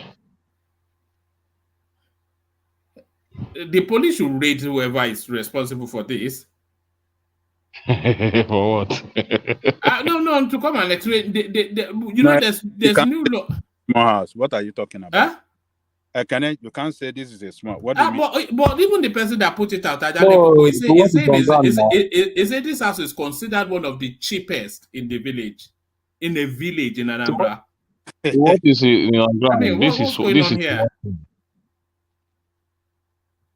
This cannot be from legitimate means. This is not from legitimate means. One man, you have to understand one thing, huh? Igbo people, sorry, I'm not insulting them. They believe not tribal. They believe in building mansion. That's flamboyant life in village to show their wealthy. They might use all their resources that they will make in 50 years to build a house in a village this year. In the next 10 years, that guy will be broke. For example, I have a friend here that was running a club. 15 years ago, he was one of the biggest club guy in Japan. The house that guy built in the village, Jesus Christ. But today the guy is broke. He's working in a factory. But you will see that house today, you say, this man is a very rich man. But he has used all his fortune to build that house. The fortune that we use to do business, other business, we use to build the house. That's the things you are saying in the East. That's why you see them, their individual wealth, not they don't have corporate wealth. Like community, we don't have it. It's individual. That's why you see they close shop every day. People take the shop every day. They leave business every day. People take business every day because they use their wealth. They don't further it. They just use it to build, to do something to show off. That's the problem. And I mean, when something happened to this guy, who is going to maintain this kind of building? How do you even maintain it? That's what I'm just telling you. In the next 3 years, the guy will be broke. Can't even maintain that anymore. You know, there's so many mistakes being made here. He's painted it white, and if you paint a house white, then that's a future. Every 2 years you have to repaint it, especially in that sort of space. Unbelievable. The police should really go in and ask this guy questions.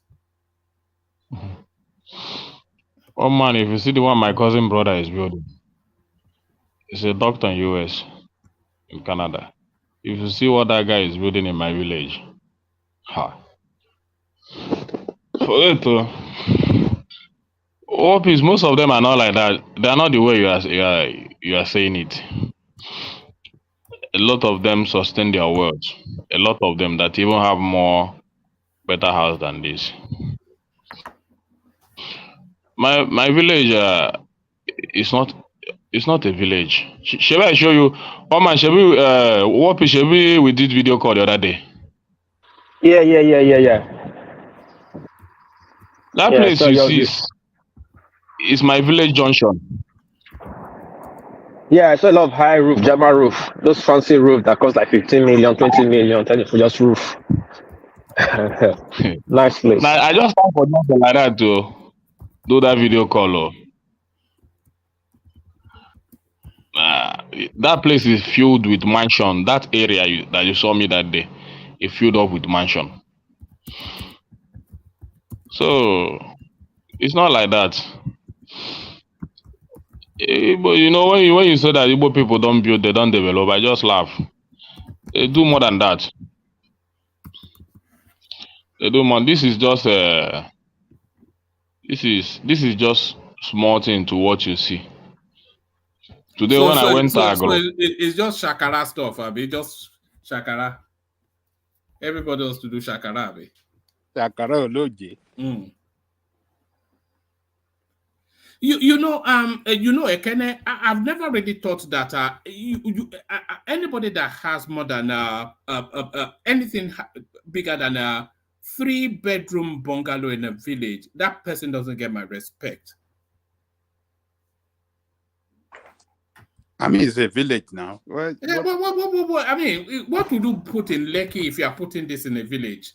What's going on here? Am I being silly? Look at that now. What's going on?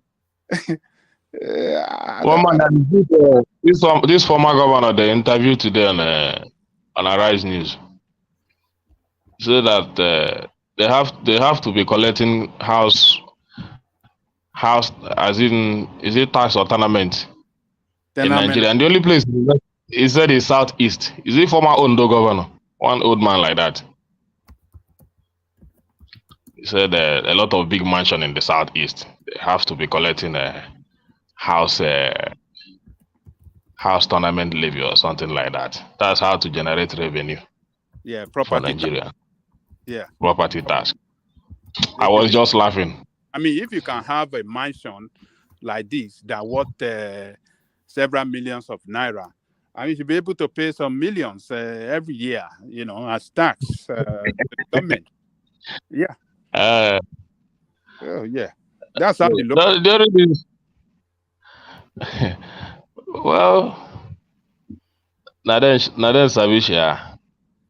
All this is no be shakara. Now all this internet something. Now it cause all these things. Now make people start to pull up their mansion to show people that I better pass my neighbor, Abi. Is it that I better pass my neighbor? Then they use my no, at least to know that we are not living in slum. So that we're not living in slum. People say Southeast is not developed. So that at least you understand we are still trying in our region to put don't at least to make our play you another clip. Or if you talk too much, I'll play you another clip. Just be careful what you say. You can still play another clip now. That you play another clip doesn't take away other things. Yeah, it doesn't take away. So the only thing is that guys are trying, sure. Guys they try. Me say if I never start hustle, we'll still go hustle, make we see better money build our own. You will never get land, sir. Are you for you get land for village? You no get land now. No be your daddy you they do for village. No be. My papa get money. Now you they do for village. My papa get money. My papa don't get money. I mean, I carry my papa. I know they do my papa get money. But for my papa compound, now I still the manage now. I still the with my own share. So To get that land nowadays like that. Nobody say you said they know they sell. No, we say they're not gonna sell from you. Because you'll be sure of the soil. Why? I to get the money to buy. You're So supposed to, nothing much. you're not supposed to come out from that place until you buy land, though. You're supposed to don't get land now. So as they send the money, then go they put foundation. But no build past bungalow. No, don't build like this guy who were all mocking now online. I don't already get bungalow now. Now the bigger one I expect now. What time they use bungalow? Bungalow I don't get them now. Now big one I expect to build. You sabi anybody where they use this kind of houses past Christmas, after they only use it for 1 week or so in a year, and they go, who lives? No, they don't live there. They don't live there. I mean, anyway, you build something like this just for Christmas. Now for Christmas now.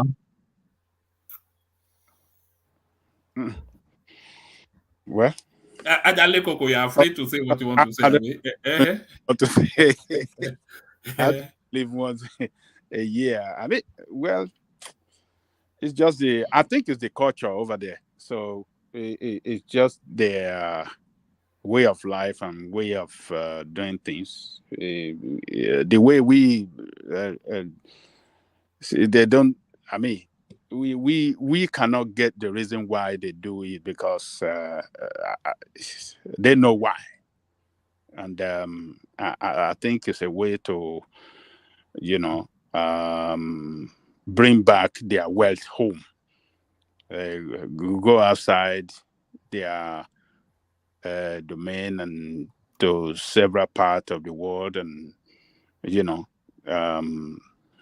and return home and build something good that where they believe they will retire in the long run and live a quality life after they retire from yeah, but they never retire. They never retire to. Baba Akure has the best plan. He built his bungalow in his own little community. He goes there every year, and he already has a mapped out strategy back there, and he's still relatively young. A lot of people don't make it back to all of these so-called retirement homes that they build in Nigeria. Well, we just have to leave it with them. I mean, that's the way they like to do their. And this is not just a Southeastern thing, but all of us. How many people, Ajanle Koko, do you know that they've gone and built that thing, and then when they are ready to go back to Nigeria, they go in a coffin? Do you know that the Southeastern here? I think is their culture too. When someone, died outside their territory, they have to bring him home to come and bury. A lot of people that I know, in my own city here, when when they died, they will contribute money to return them back home. And I've seen a lot of them some of them rather, my friend, they have done good things in their village. They build some good houses like this. And some of them, they make it a family. They inform their family that if anything should happen to them, they should take them back home. So I want to look at it from that angle, that they believe home is home, and when they retired, whether they are still alive or in the other way, that is their final resting place.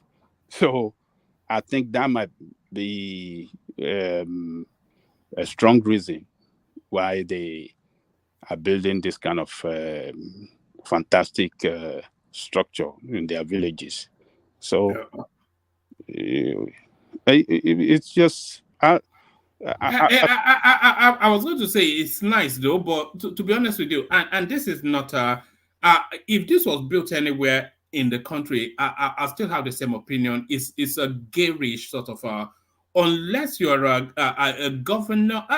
Look at that now. It's like 3, 4, 5 mansions in one campus. Look at that gate. I don't even think the gate to the White House is that. What's going on? I mean, what's even? Who's the audience for this sort of? How big is the family that? I mean, it's garish. It's vulgar. It's vulgar. That's just the thing. It's vulgar. Is it your what do you call your king in Britain? You look like yes, the Buckingham Palace. You know, Prince Charles will be jealous. Prince Charles will be jealous. Well, look. Let me tell you one man. These people travel after their domain to every part of the world. They struggle hard, make money, and they have to bring it home to do something good. And fair enough. You can't tell somebody what to spend their money on. Yes, you can't tell. Yes. So that's the reason, and we just have to accept it and say congratulations to them, whoever that have done something great. But next time, congratulations and an advice. What's the spend? Are we looking at what in excess of $10 million right there, or thereabouts? Yeah. That's a lot of money. Next time, just build a bungalow. And then build the community with the rest of the money. So just build a bungalow. They'll still respect. If you build the community, they respect you more than. But there it is. Kenneth, back to you. Do you want me to flog you with another video or take you to Nigerian politics? Well, I have this. I have something that is in my mind. This no state in Nigeria attracted foreign investors for the past few months, except Abuja, Lagos, and Abia State. No state attracted even $100, including my own state that we have former CBN governor. You didn't see the news, one man. I saw it. I saw it in passing, but I didn't think it was a strong enough news. But take us there. It's a very strong news now. How can no state attract foreign investor? The whole 36 states. Yeah, that's what Buhari left behind now. You know what the insecurity under Buhari, you know what it did to that country? It drove away a lot of investors. America roll out, how do you call it? This warning to all secular. Yeah, I was a warning to all about the State Department that if you want to travel to Nigeria or do business with Nigeria, you must consult with the State Department first, and they can inform you and they can direct you and they can tell you the situation of things on the ground in Nigeria. So that's alone, and that's not only United States. The same in Great Britain, and they are vigilant. Security, how do they describe it? Is it security warning? Describing many states in Nigeria as unsafe, except Southwest. Majority of the states across the country are declared unsafe, except Southwest. How do you want foreign investors to come and put their money where it's not safe? That is what Buhari did for that.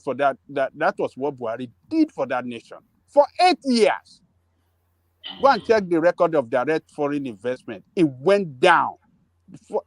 The worst history of in direct foreign investment. It's recorded under. Was recorded under Buhari. The lowest. But shouldn't we give accolade to Alex Oti? What did you say? The only state. Alex Oti, the only state in Nigeria that attracted foreign investors. No, forget about that. It is not what he did that put foreign investor there. What? Go and check the record. It's not. How, Aja? It's not what he did. But he just came Under in. his administration. Now. He just came in. He's not the one that he has not even done anything. Everything that he has done is. But he's just on the list now. Abia, it was only in his tenure. Only Abia State attracted foreign investors in Nigeria. What they are putting. Tell us how much they. It's about $150 million. How much? It's about $150 million. 150 million. Yeah. Okay, you try. If it because happens, they were asking him how he was going to fund that budget, that 2024 budget. He said he already has the money, that nobody should bother.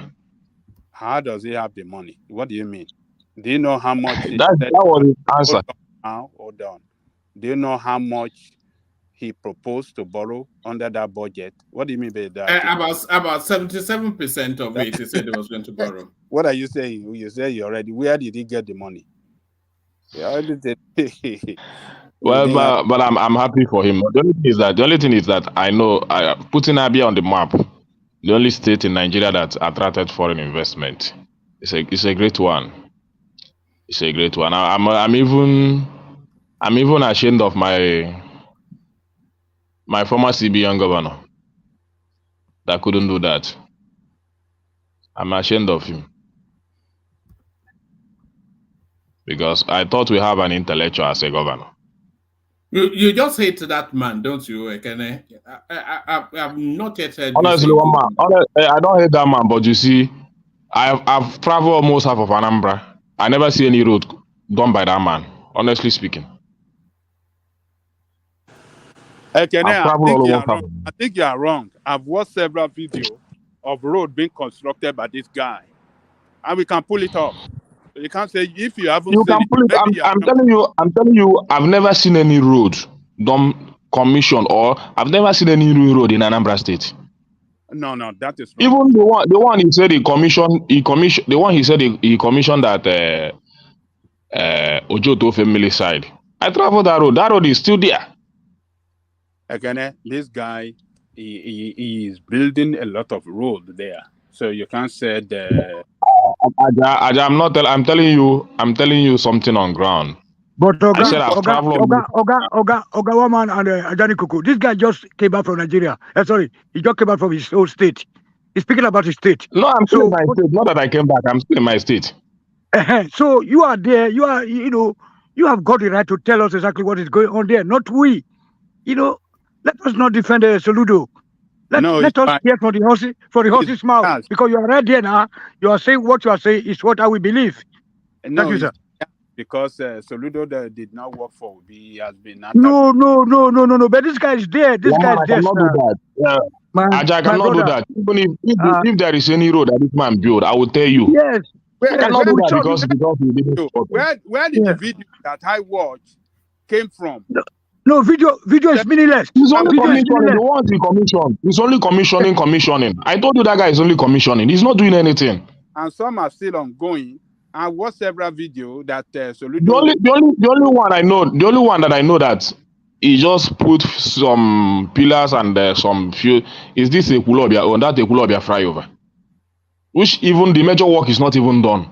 I watched several videos and I watched people commending him. I watched people making, I say, Aja, I've traveled half of Anambra State. I never see any new road done by this man. For building road, that passes through their community and stuff like that. I've seen several videos in Anambra. Maybe one man can pull up something and show us.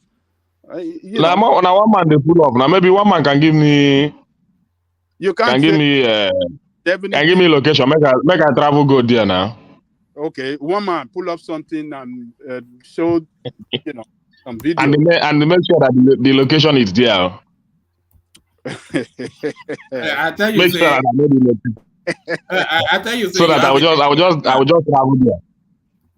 I nothing like that, one man. Nothing like that. You have it in for Soludo.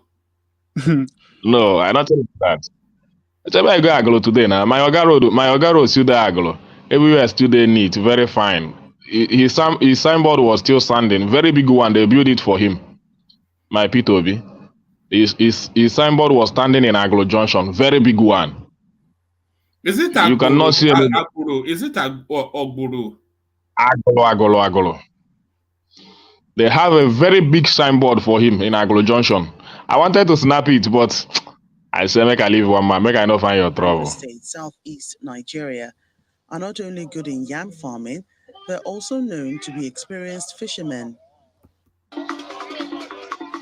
Opoko is there to Governor Chukwuma Soludo's heart, and his full visit to the area is to flag off the construction of 9 road projects.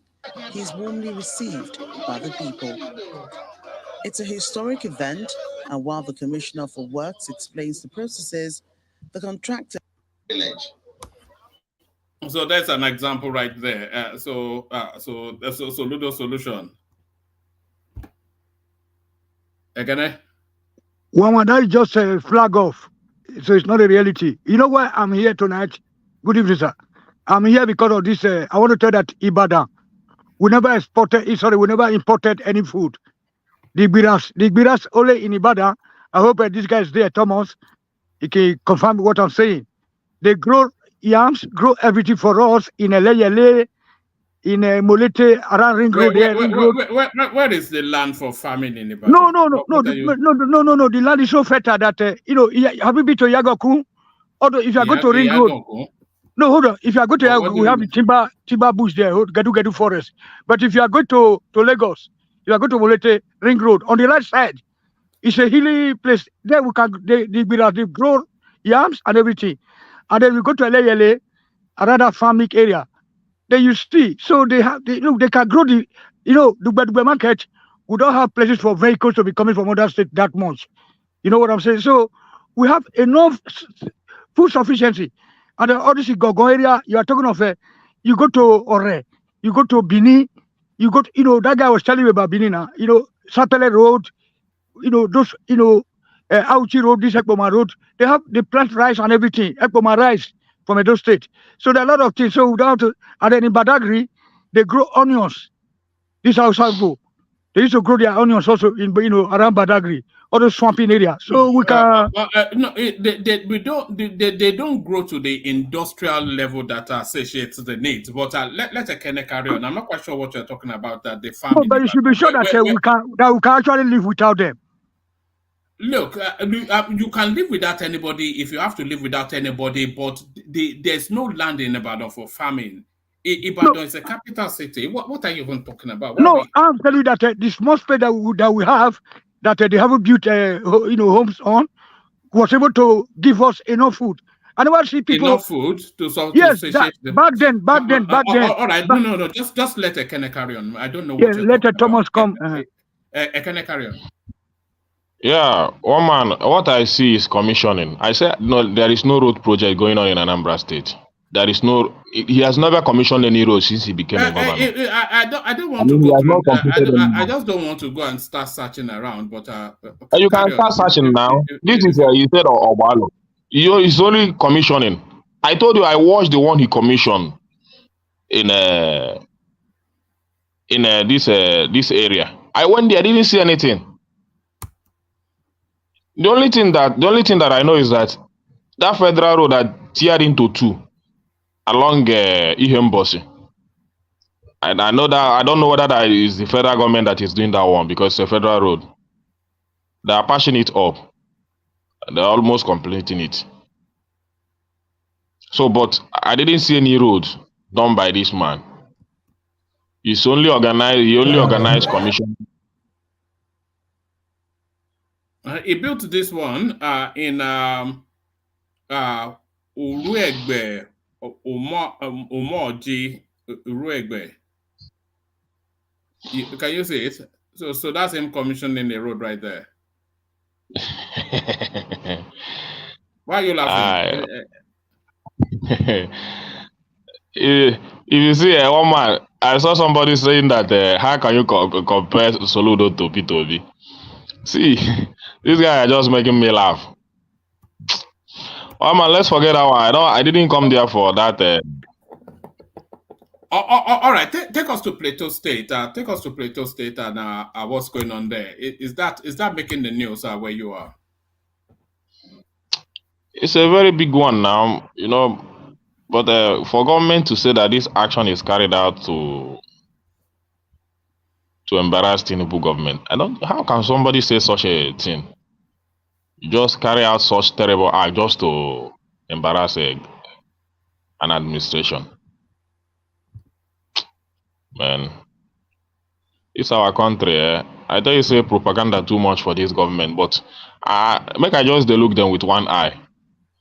I'm just looking them with just one eye. Let me just know what is their real action. You cannot just come out and say that this kind of massacre that happened in Plateau State during Christmas Eve is to embarrass Tinubu administration. These guys are heartless. They're not even talking about the people that died or how to make that insecurity war. Put security, especially in this middle belt. But to be fair, they are talking about the people that died. Just as early as the second day, Tinubu sent Kachim Shettima down there for an on-the-spot inspection. Well, I don't know, but I'm not happy with the action. Whether you send Shettima or not, I don't like the government attitude towards this. This claim that is happening. What is it about their attitude that you don't like?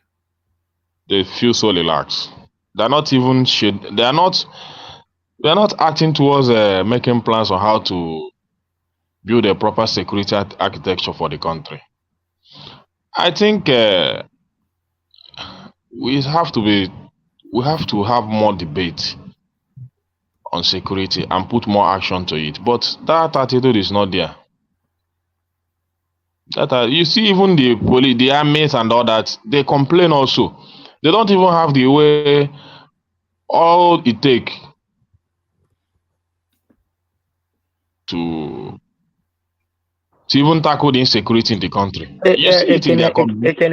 Ekene, I beg, which army officer make that statement? Is he a northern officer or a southern officer? It's a northern officer, Christopher Musa. Okay, that guy should be court-martial.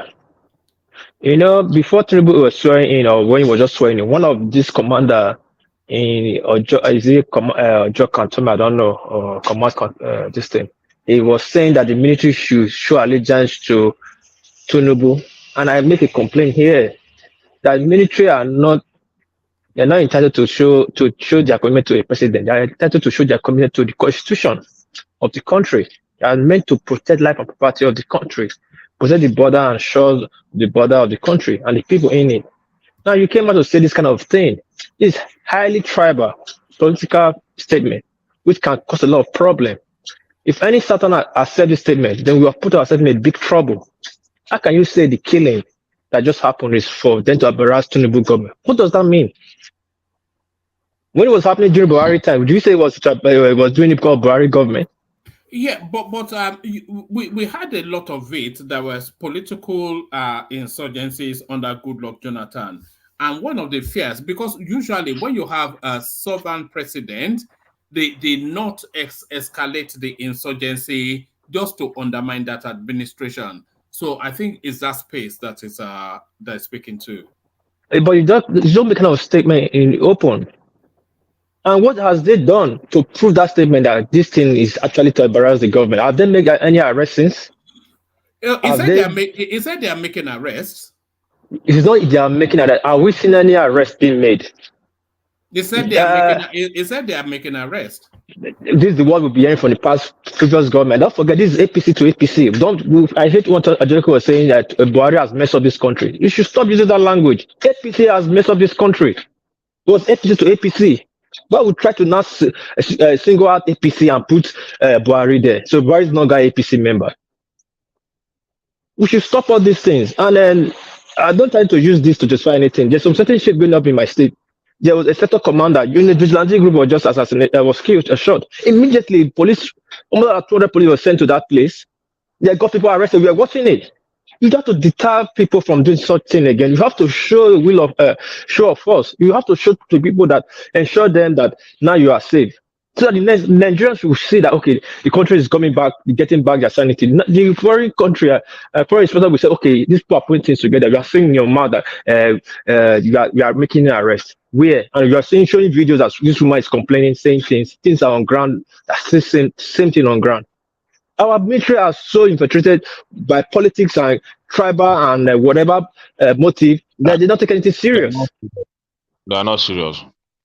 It's not serious at all. They are not serious. They are supposed to be court-martialing all these generals and whatever. They are coming to the TV to say to make it. They are looking for a cheap escape route to come and say they are against the Chilean government. They will clap for them. Oh, so do you mean these people that are being killed, their life is worthless?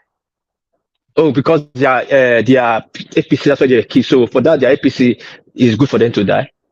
This is a very wrong statement to be made. I don't know how people got this grant to get to general. It's very, very annoying.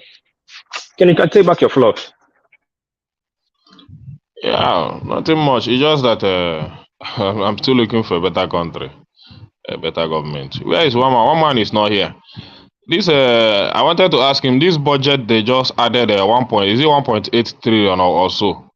What is it? Did they give details of that that additional money in that budget?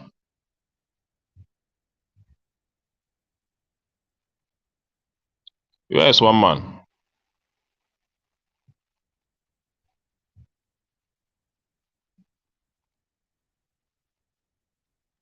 Maybe it dropped. Okay, are you there? Yeah, I'm here. Thomas is not there. Thomas. Maybe he dropped. One man dropped. Just wait. He will keep on talking. He will come back. What peace? I can hear you. You know that we get enough land now. We get enough food. All one local government. All those Akoko Edo. You know now. We have enough land to feed our people. Abi? Eh? Yes. True. If the people are not coming to to kidnap us, to prevent us from going to the bush. You know what I'm saying? What the hell? We don't need to buy any food. Eh? So Akoko Edo area there. We get enough. Faster. Then this Ekpoma rice. You remember now? Eh? Nobody cost past Okoben's rice. If you go to Ibadan, go to all these Lagos. Eh? But today, we cannot even feed ourselves in Edo State.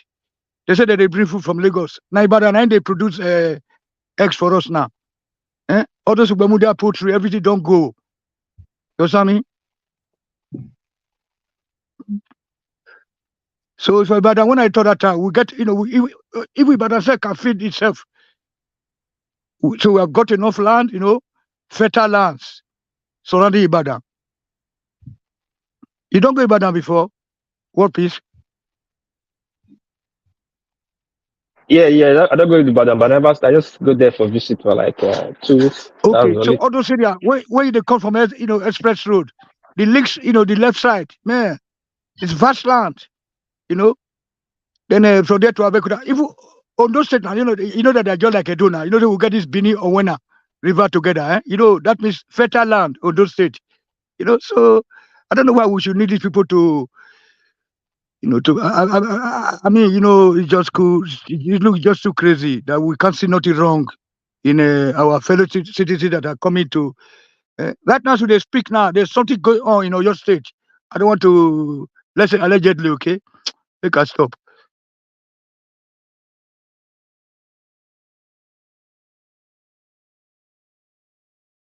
But we should unite. Our people and the Igbo people, we should unite. The Western Nigeria and the Eastern Nigeria, let us unite. Let's stop fighting each other. Let's see if we can be able to help Tinubu to, to overcome this problem, because you need to demote all those people, those aliens. You need to demote them, take the power back from them. Then dismantle the country so that we can live together as neighboring African countries. And that is the best. One man, can I interject? One man. One man no dey here. One man no dey. Oh. One man What no dey. happened, man, Thomas? Thomas on the but Angelico, you should hold the floor before Mama comes back. Oh, he dropped out. Maybe the Yes. system dropped him out. Yeah, Okay. Mama dropped. Make a He talk dropped. now. Make a talk. We, Okay, they the love talk, you now. the They love talk, your to you. your We are input. listening. Happy New Year. Same to you, Eko, do tutu. Do tutu.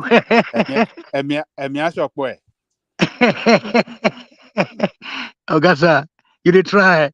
I dey enjoy your your contributions here every time. Okay. I just remember for comment section. I dey see how you dey battle them. Them Simba and all those boys just they make nonsense. And then everybody they come the phone. we with this guy went there for cold weather. When he don't wear like a 20 sweater now to sleep. This guy, Remy. Now all of us we are missing home. Home is home. So who has the I floor? mean, not Who play has like the home. floor? Yes. Who has the floor? You have the floor.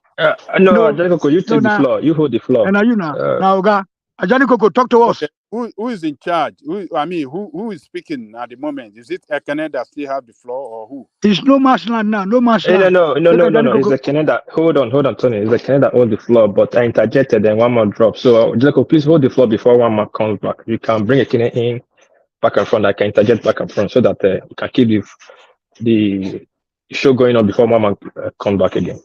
Thank you. Okay. Ekene, are you still there? I'm there. Okay. Speak to the you watched the video that one man showed us earlier about the lady from the north that was speaking to the massacre that happened in Plateau State. Did you watch that video?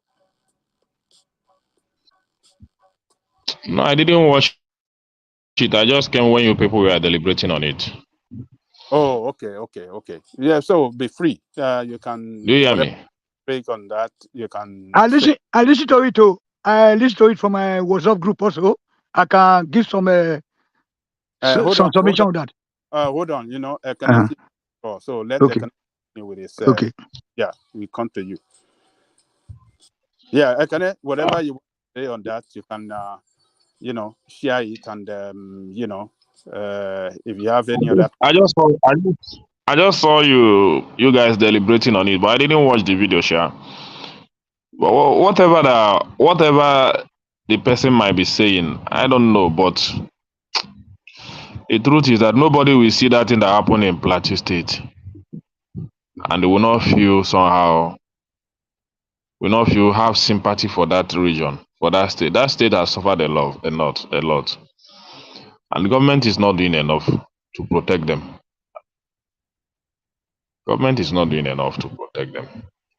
So whatever the girl might be saying, I didn't watch it. If I would watch it, I would have more things to say.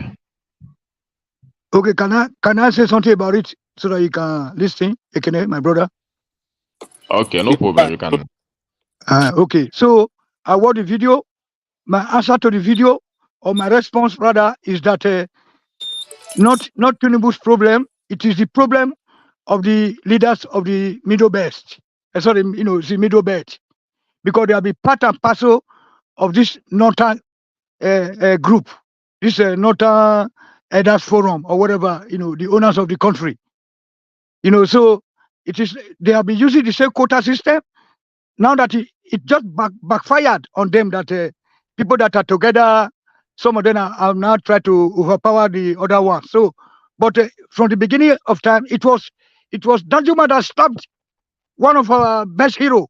So Danjuma not only coming to the south with all this David Mark to be occupying our oil wells, they want to take up the responsibility of protecting their people.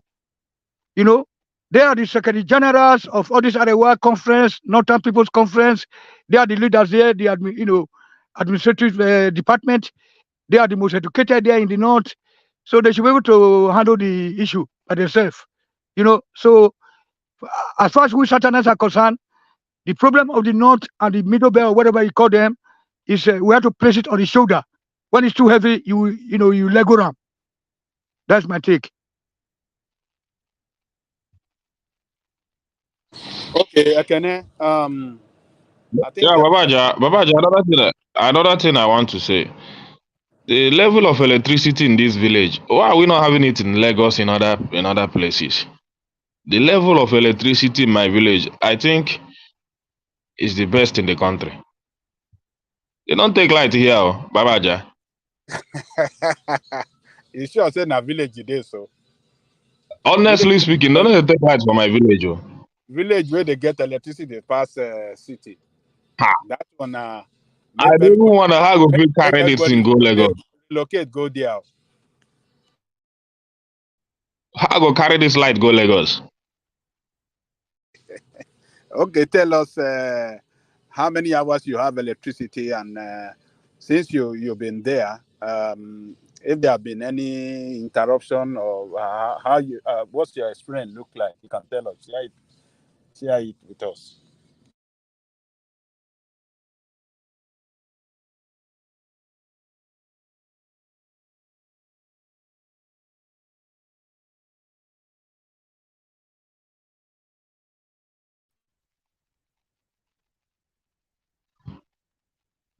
Kenny, we are not hearing you. We are not hearing you.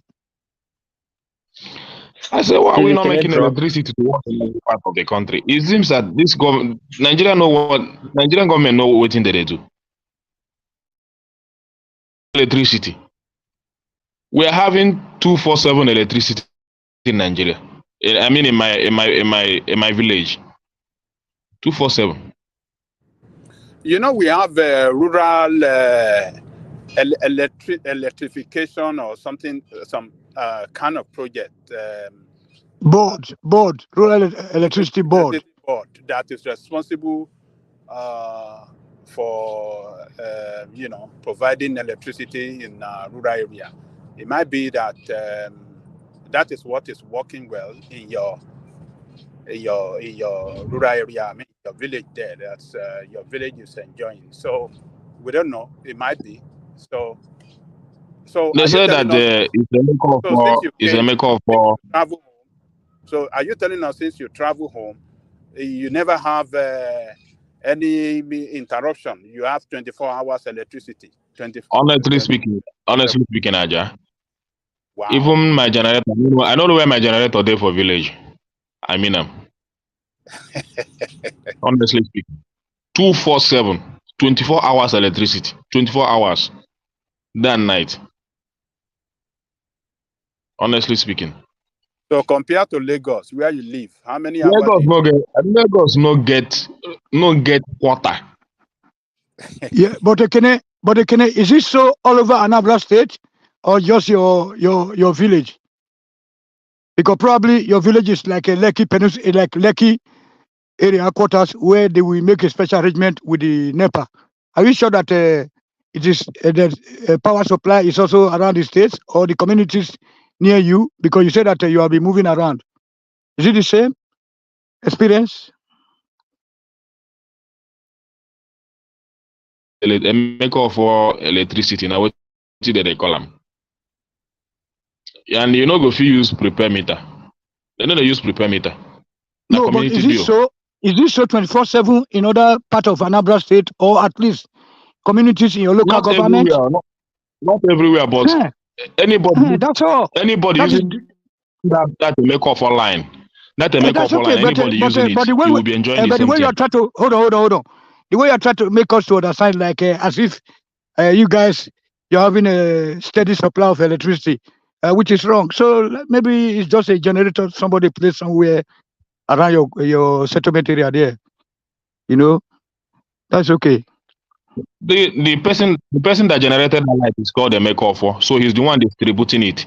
So once Yeah, he has you a big once you are generator. He has a connected to big it, generator. Yeah, he has a big generator like the one they use in the ship. I don't know how That's what you can with diesel. I don't know how they You did know? it. But once you Yeah, are you don't. connected to Yeah, but I'm telling you now. that make off But line, I'm telling you now. I'm telling you now because men like me and Thomas, we can tell you how that can be possible. Okay.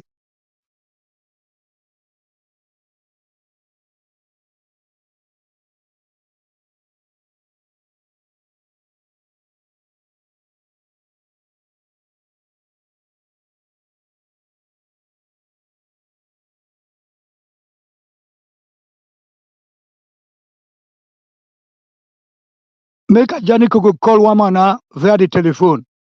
Be woman for. Let me take you to another point. The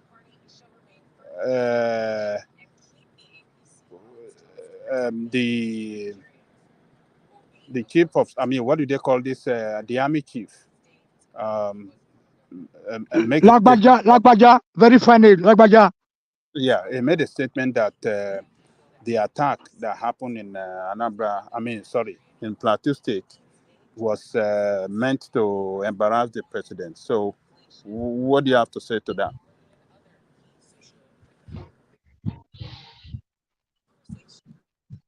Do you agree with him? What's your take on that, Ekene? I cannot agree with that statement. Now, how can I agree with such statement? That statement is ridiculous. How can you say that? Why? Insecurity. Why? It's not ridiculous. That's exactly what I just said earlier on. These people, they have a conspiracy against Tony, Tinubu. Let him land. You can Okay. Let him flow. Conspire against him as how? Use the life of people to conspire against him. If they don't know what to do about Hold on. It's to make the governance, the country ungovernable for him. You know? They let him fish the people that is behind it out now. You cannot just come and tell me such story and not do.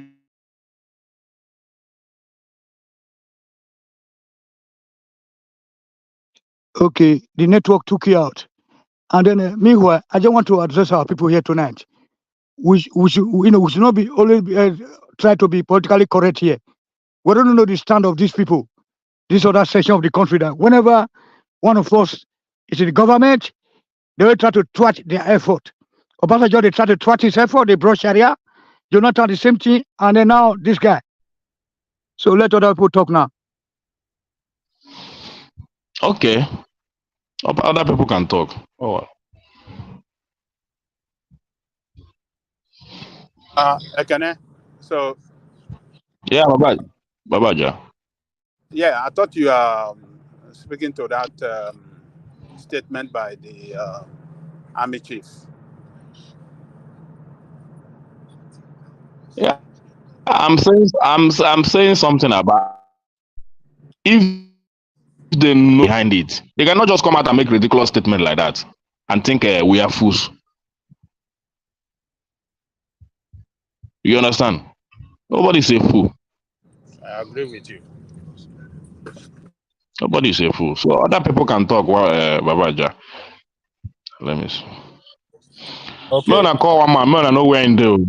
Anybody will get the phone number. May ring him for phone. I think it will come back. I think the system is having problem. So the system dropped him out, and I believe it will surely come back. So let's continue. I cannot even remember another talking point right now. Yeah, but I can still speak to that area you just because I want to counter you, Mahoga Johnny Coco. When you say that you agree with this guy, you can't agree with this guy when you already know how the country was set up. You know what I'm saying? So the country is set up to fail. As long as a country in try to pick a president, you have to either come from the north, from the south, from the this, from the there will be that internal competitions to make the other guy look like incapable. You know what I'm saying? That is why all these things are happening. Because they did it to Obasanjo. Remember we were trying to host a Miss World contest. They didn't allow it. I hope you still remember that, sir. You know why I don't want to agree with you is that what is happening now. Yes. It's not the first time it has happened. It happened throughout the during Buhari's period in office. So yes, I cannot say. I mean, I think it's going to be very wrong to agree that we agree with. No. It's just a continuation. It's the continuation of that. When did this guy come into power? My brothers and sisters here. I mean, you have to understand that this way they're not just planning all this. So what you are telling us is that what they were doing back then has been to destroy Buhari's government as well. No. I mean that attacks has been going on. But You know what I'm please, saying? I want to answer somebody. Somebody asked me something on the comments. Go ahead, You know. again. So the problem is that this, it's not easy to plan all this type of attacks. It is more than 6 month plan, sir. These are part of the plan that they have planned since the other year. You know what I'm saying? Who are the people that planned what you are talking about? Who are the people you're referring to? Yeah, those people that you see that look, just imagine they will come into your village, take your village, drive you out. They will drive you out, change the name of your village, occupy there. So so that is just too crazy. It's just the same yardstick or the same. Is the continuation of what happened or what has been Yes. happening rather during Yes, the sir. Buhari's time. So Yes, sir. you cannot say that they are doing it deliberately now in order to. No. The government is not doing it. No, this Tinubu is not doing it now because Tinubu promised that to attack. But it's not easy to those that have been planned down. He cannot. No, hold on. We are not even getting your point. You are agreeing with that army chief that the attack is meant to embarrass Tinubu. Yes, and you are yes. saying What? that, Yes, sir. Yes, sir. Hold on. And you are saying you agree with him because they were carrying out attack in order to destabilize Tinubu's government. And Yes, because they did it. I'm telling you that no, it's not meant to because destabilize Tinubu's government. They did it before to Jonathan. They did it to Obasanjo. It's the ongoing insecurity. Hold on. It's the ongoing insecurity that we've been having for the past 8 years or more than 8 years in that country. So you cannot specifically say, oh, it's targeted at destabilizing Tinubu's government. No, it's insecurity that have been there before Tinubu came in. So that army officer, I think, is just talking gibberish. He doesn't know what he's talking. It sounds more political than a professional army that is fighting insurgency. So yes, because it's a difficult terrain for them because if something is happening right now in any part of the south, we know how to organize. You know what I'm saying? But this is a foreign. It's a foreign territory for us. That's why it's difficult for us. So this problem is there when Obasanjo was there, Jonathan was there, and then this guy is there. So okay, let us listen to Ekene. Ekene want to respond to a comment in the comment section. So Ekene, you can go ahead. Yeah. Is it about still the insecurity? No, you said you want to respond to somebody at the comment section that says something. I mean, what were you saying? Okay. You asked me about Rojeni.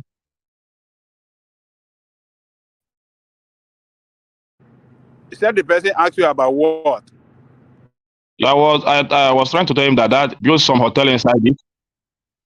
Rojeni tourist village. It's a tourist village, as in what this zoo. This thing they used to keep animal in that environment. It's in my village. That place is called Rojeni. So the guy is asking me what happened to it. I said I want to tell him that the place is still there. He did some renovation, built a hotel, but I still think.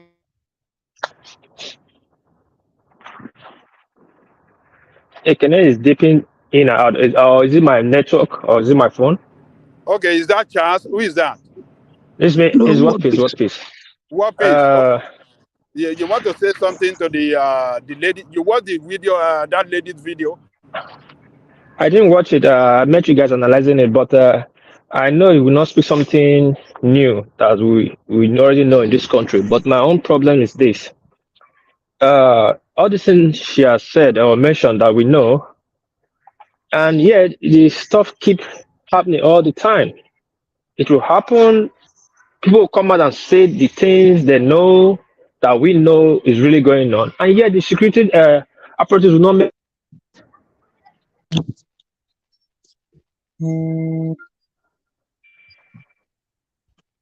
Hello, sorry, I was getting a call.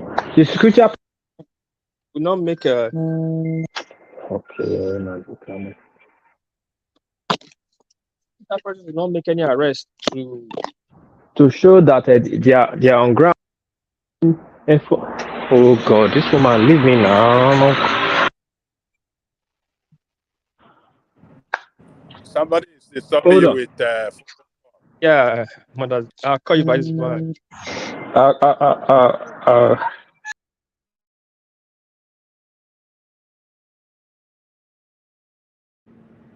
One piece dropped out. Okay, who else is there? Yeah, I'm there to say that the security men, Lagbaja cannot control them because it's just it's, it's a new day. It's part of the strategy for Tinubu to bring the power away from those people that have been grabbing the power. So the army is still being dominated by that particular section of the country. So I don't think really has anything to do about that because the other time I think I learned that allegedly Tinubu said that security in the north is difficult for him to tackle, and then he's very right because the military is still being dominated by the north. So whether you like it or not, so those foot soldiers have to do their job there, and then to protect people. So if you have pardoned thousands of Boko Haram terrorists, I mean, you give them you enlisted them into the army. This is what you get later on. You know what I'm saying? That is it, sir.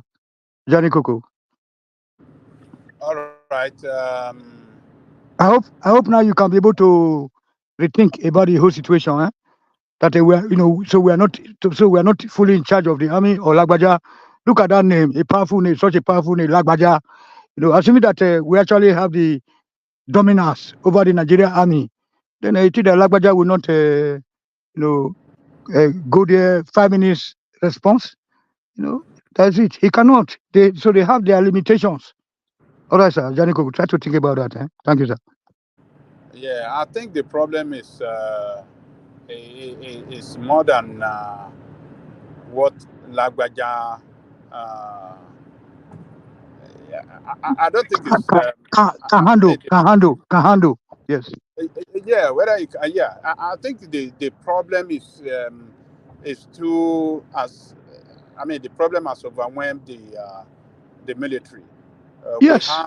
We have um, the number of personnel we have on the ground are not enough to cover the vast um, areas of our country where we are having this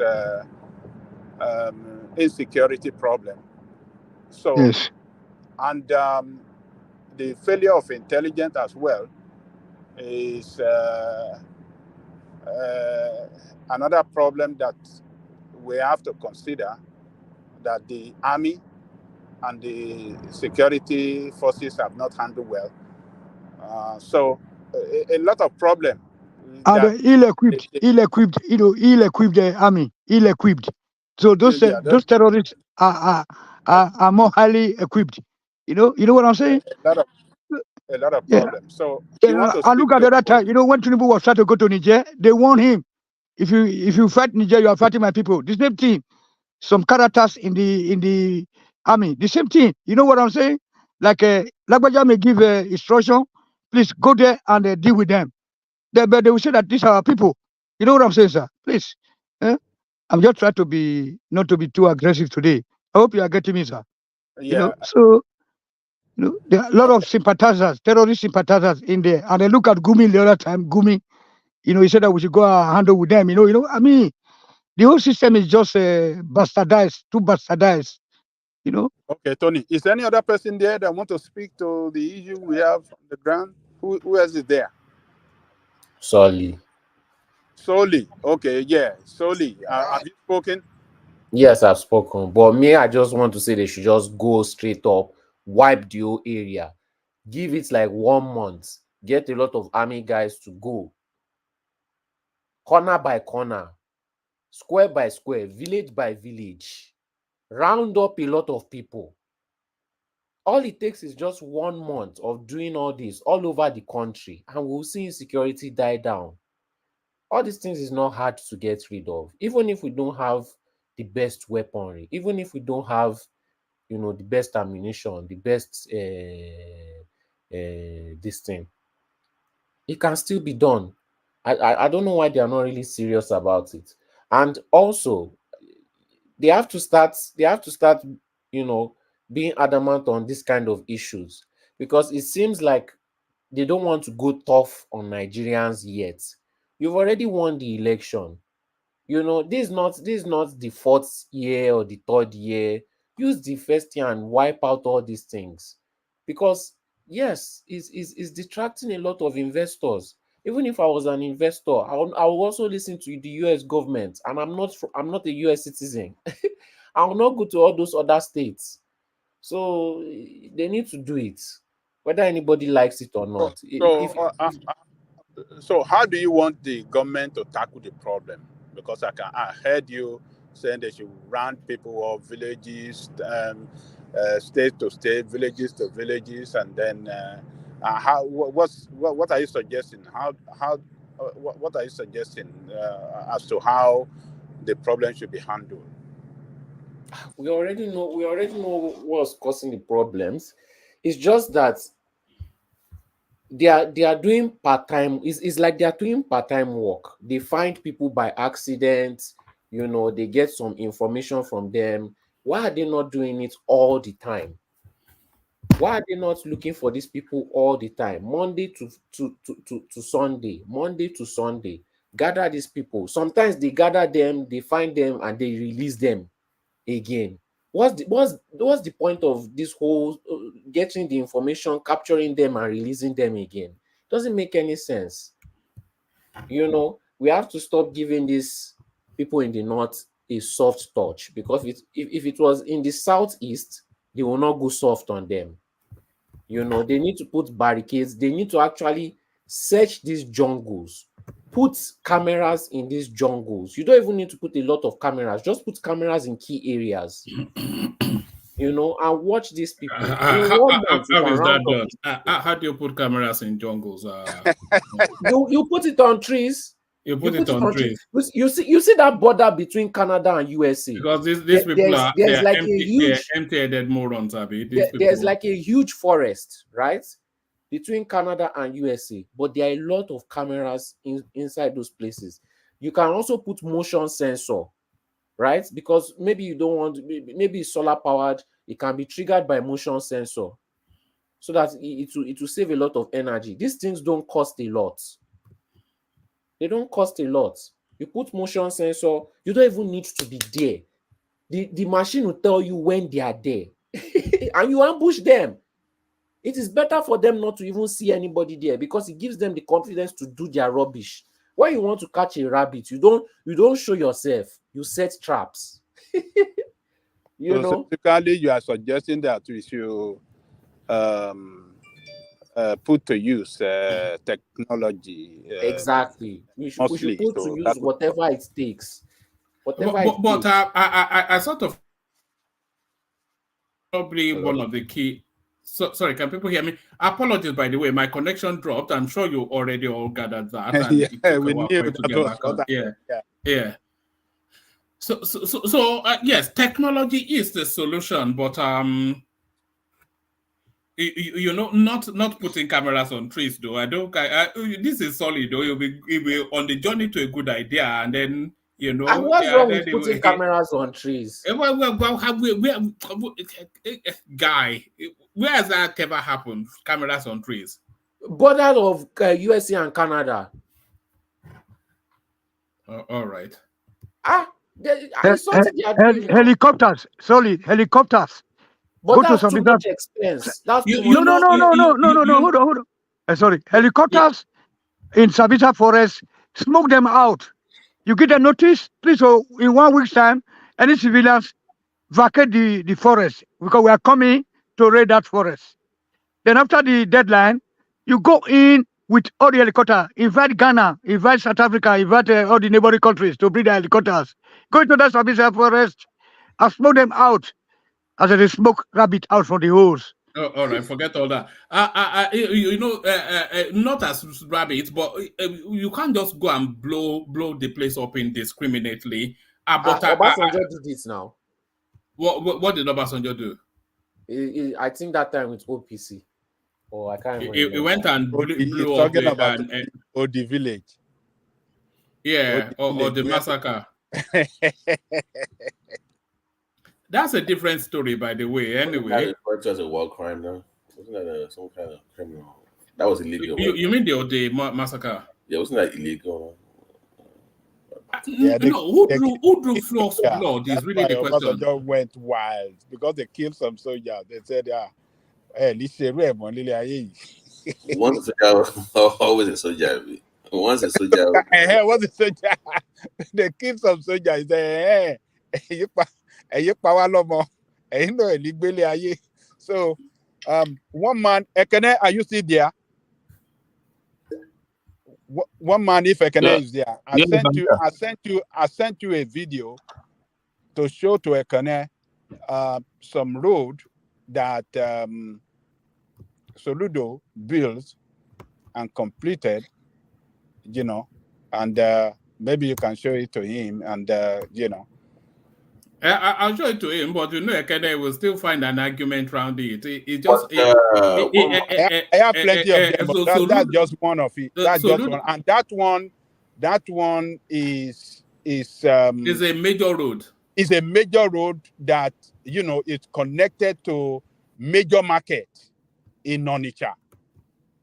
These are the roads that have been abandoned, that are destroyed, but this guy rebuilt it and make it motorable again. So go ahead. There it is. It's playing right there. A road like carpet. It's like Dubai. It's building Dubai road for a number of people. I have a quick question. No. Abba and Anambra, which one is more like? But you have to play it. Let us hear the audio. One man, the guy that was reporting it. Yeah, let's hear the audio. Very important to hear it. All right. One moment, Babati. That the road has been completed.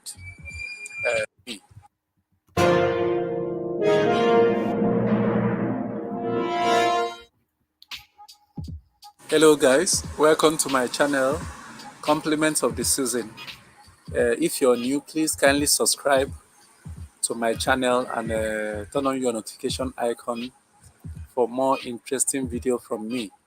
Right now, I want to update you guys on reconstruction of Niger Streets Road, Onitsha. So here is a bridgehead, Onitsha. So I told you guys, I've done so many videos about this road. So you can see that the road has been completed. This road has been completed, and I told you guys that this very road is very strategic to Anambra State economy. This road leads to many markets around here. Lead to Obogu, building material, Biafran markets, the biggest markets in West Africa. This road is very strategic. Many customers that comes from West, Ondo, Edo, Delta, and so many of them goes through this road. So it's a very strategic road to the state economy. So it had been in a deplorable state before Governor Chukwuma Soludo's intervention. So I've shown you guys when this road was ongoing, the solid work they did here. So you can see, I showed you about a few weeks ago. That was when I released when they were and a B-side work too. So there it is, Kenneth. You can pretend like you are sleeping, but there is Soludo's solution right there. Man, I know the area now. This is close to Asaba now. The road has been there. You forget this one. You forget them. Forget waiting. That road has been built before now. He said the reconstruction now. I said the road he commissioned. I didn't see anyone. What are you saying? He said he said that the road has been in deplorable state, and he recognizes that this road is very important to the economy of the country. I said all the road, the road he commissioned, like the one I mentioned to you. And what is the argument? I will send you another video. This road is very important to the economy of the state because it leads to so many markets, and this is the major road that lead to outside the state, where people coming from outside, according to that guy, from Mondo, from Delta, from so many places. These are the roads that connect them to business places in the state. And you are saying that which road, if it didn't build it, the state economy will suffer. Babaja, you didn't know this place more than me. I know this. I said I know this place. This Babaja, this guy is lying. This guy that is reporting, he said it's not that I didn't say he didn't reconstruct. I didn't say he didn't reconstruct. I said the road he commissioned, the ones he commissioned, which I even had him on national television. I traveled those places. No, nothing is going on there. I'm not talking about this road was done by Obi. Maybe the road has gone bad. He reconstructed it. Okay, it's not bad. It's still commendable. But I'm talking about the ones he commissioned, the road he commissioned. No work is going there. How does that matter? This guy. It matters a lot now. Hold on. This guy matters a lot. It's not. I'm expecting much from this guy. This is not the issue of passion. Hold on. He cannot look.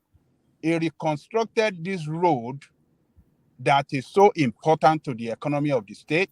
The road went bad. It was in deplorable state, and he revived it. And people. Somebody is asking me, this road was existing. Somebody's even asking me. All right, this road was existing. This road was existing. It's close to Headbridge, Main Market, Onitsha. Look, hold on. You don't know this place more than me. This place is existing. We reconstructed the area that is destroyed and those things. I'm talking about the road, fresh road that he commissioned. Hold on. What is so important is road management. When you fail in road management, then you won't have road. And important strategic roads to be in good working condition. Look, if Nigeria had maintained existing road that we have for years, if we are consistently maintain it well, we won't have bad road. I'm not saying that maintenance is bad. I'm not saying that maintenance. Let's just abandon it. We will loop around that forever. Yeah. Let BT come in. I think one man, I asked you something before you went off about how many billion did the Tinubu add in his budget? What are the reasons? And I want to understand from you. You that can explain that. Yes. Somebody is also asking in the comment section. So Emeka is going through that budget as we speak. So hopefully by tomorrow he would have gone through it, and they will do a big piece on the budget. Okay. It's happening heavily into ways. Yeah, it's not okay. They say that because of are you an economist? Is your name real one Bismarck? Is your name real one Bismarck? I'm a practical economist. I'm not English speaking economist. I'm a practical one. All right, we'll do a big piece on the budget tomorrow. BT, you wanted to chime in? All right. First of all, Happy New Year, one man. Happy New Year to everybody. Happy New Year to you. Happy New Year to you. Everything. So Yoruba, look at that. Did you know that this guy understood Yoruba Jande Koko for the near 3 years? I see you to know.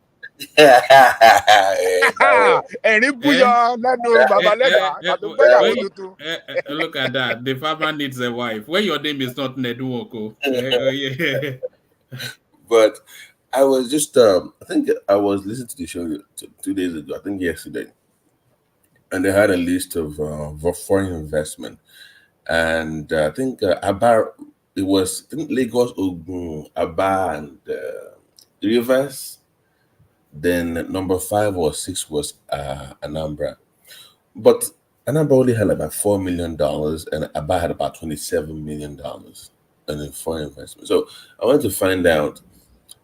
I don't know much about the Aba, and because I always thought Anambra was the bigger. I didn't know Aba was, in terms of the economic size or invest. That number surprised me a little bit for what I thought Anambra was one, and also Soludo being the governor. Now, I'm sure they factored in the insecurity and IPOBN, and I'm sure that those things also contributed to those new numbers.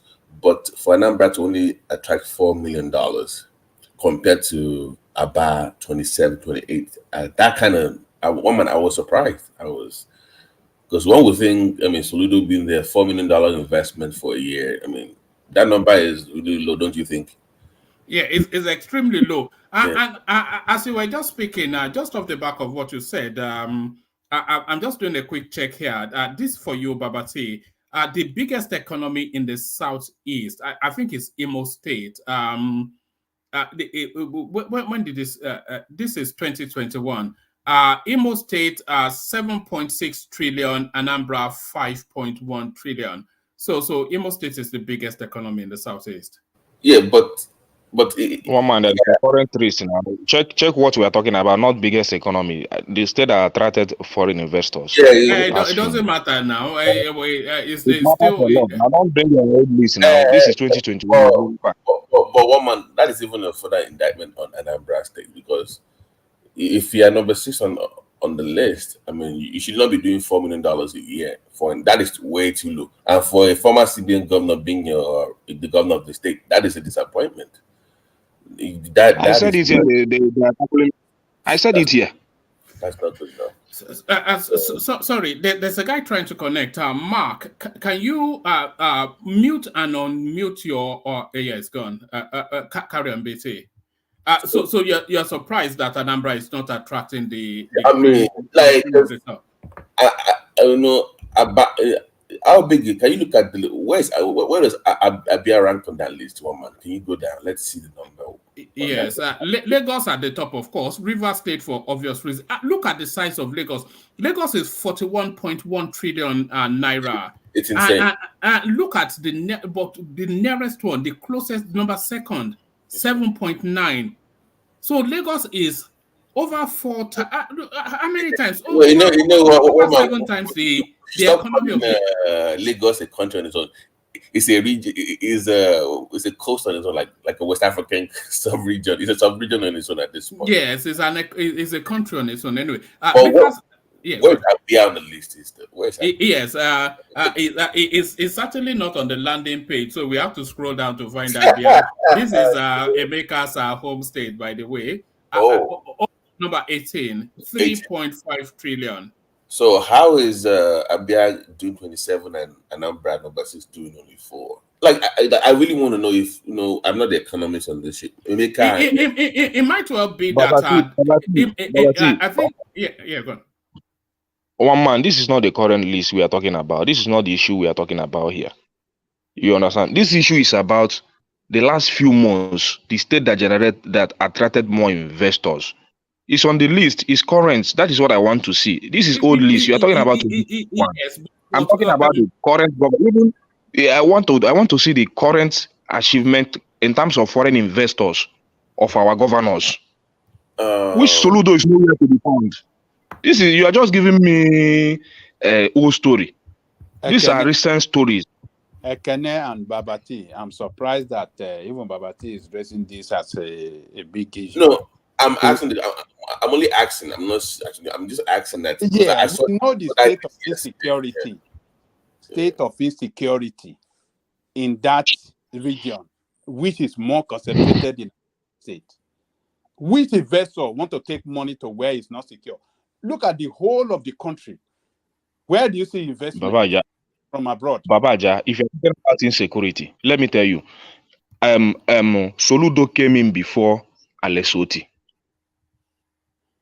Experiencing insecurity. Alesoti just came. I told you, this guy just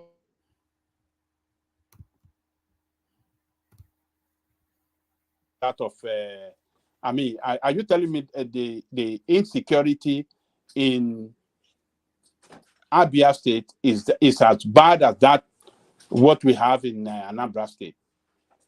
Anambra State is the Anambra is the capital of this. It's the capital of insecurity in that. No, but Unabi Kanu is from Abia, I mean, so in that that should region, be the rather. more. So no but investors going to take money there. We should just. This should not be an issue to take up against Soludo. But look at the entire. Hold on. Hold on. It's an issue. Look at, how can you tell me? Is it Anambra the only state insecurity? Hold on. Abia State having insecurity before because Lesotho came in. What is he doing about the insecurity? Hold that on. you couldn't attract to be a governor for that matter. Ekene, do you want to listen? This is, we don't have to look at, when you're looking at issue, look at it from all angles, not one angle. When you're looking at issue from one angle, then you won't be objective. When the country failed to attract investors for 8 years. We recorded the worst foreign investment. The foreign investment into Nigeria was at the lowest ebb in 50 years under Buhari. And do you think is going to happen to the state that constitutes Nigeria? Okay, this is the list. Hold on. This is the list. I cannot believe all this you are telling me, Baja. You cannot believe it because Abia State also have insecurity before Lesotho came in. I don't like excuses. I cannot give any excuse for Soludo. I cannot give any excuse for him. I don't like excuses. I like people that perform.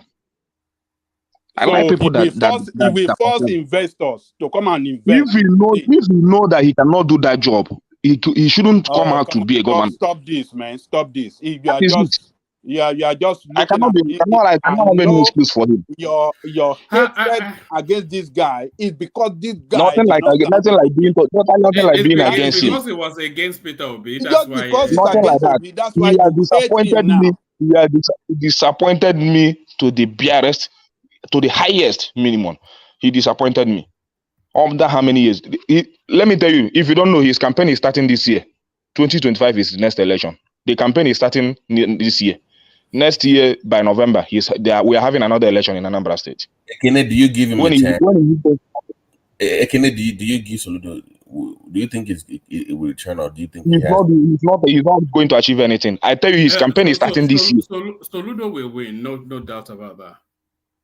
I don't know about winning, but I'm telling you, he's not achieving anything. His campaign is starting. When is he going to perform? We are talking about he just came in. People were saying he just 1 year. He just 1 year. I tell you, his campaign is starting this year. Oh no, that was the question actually. Like, you don't like him, obviously. Is that there, right? So you probably he's not doing it. He disappointed me a lot. He disappointed me. Just Babati, just tell one man to read out this thing that he just pulled out. How can I tell you a former CBN governor that is supposed to attract the high, even in the whole country. Even in the whole country, he should be the number one. Let Babati come in. I think Babati wants to put. I think what I'm trying to say is that even Abia has insecurity. It's not just Anambra. It's not exclusive to Anambra. But yet they've managed to attract, not enough, by the way, to $27-28 million. But for him to do $4 million, and I'm not really seeing anything significant from Anambra, to be honest with you. I'm not trying to pile on him or anything. But I'm saying that based on what I thought he was capable of doing, or the ways presenting himself to the public and his reputation, he has clearly underachieved, woman. Even you have to agree with that. No, well, hold on, Ekene. You see, I may not fully agree with that because it depends on the nature of the investment, isn't it? So, which this doesn't tell us. If that investment is pointing to a particular activity or resource, then which is in Abia State, then it can only really go there. Yeah, no, not so much to where it's going to be in short term. I mean, where I can say, okay, this is the blueprint of what we're planning for the next 15-20 years. We know Anambra has A, B, C, D. This is what Soludo is planning for them. You can tap in here, there. Like, you make it known to the public. This is what we have. This is where I'm.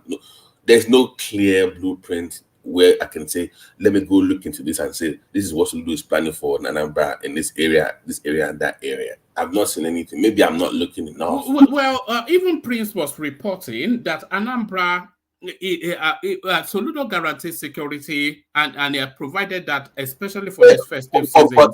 But man, that's even worse. You're guaranteed security, but nobody's coming. So how effective? No, the whole of Anambra is packed, though. No. You mean in terms of investors? You just said that the man said he's going to guarantee security, and yet the foreign investors are not confident enough in the capability of securing them if they come there. You only have 4 million. So how effective have you been able to sell that to them, like to guarantee that? I don't know why one man is trying to. I don't know what one man is trying to tell me about. You have to understand that this is for a quarter. What also is not for the totality of his tenure. Let me tell you. You cannot tell me. You cannot tell me that somebody that came in for just 7 months and can attract foreign investors for somebody that is almost completing his 4 years tenure. There is no excuse for that. No excuse for that. Okay. Actually, let me just. It's not that long. So it says a 5-state FCT attracts $654 million investment. So outside of the listed states, no other states in the country attracted investments. It says that foreign investors brought in their investment only into Lagos, FCT, Abia, Ogun, Akwa Ibom, and Ekiti. I'm not quite sure if what went to Ekiti constitutes an investment. Whilst the remaining states recorded zero capital importation during the period. Lagos got $308 million approximately. FCT $194 million approximately. Abia State got $150 million approximately. Ogun State 1 million, Akwa Ibom 65,000, and Ekiti State $12,750. So that just tells you that it's a snapshot capture of a small moment in time. So it's not. Woman, will you be surprised if would it shock you if Labour defeats APGA in Anambra?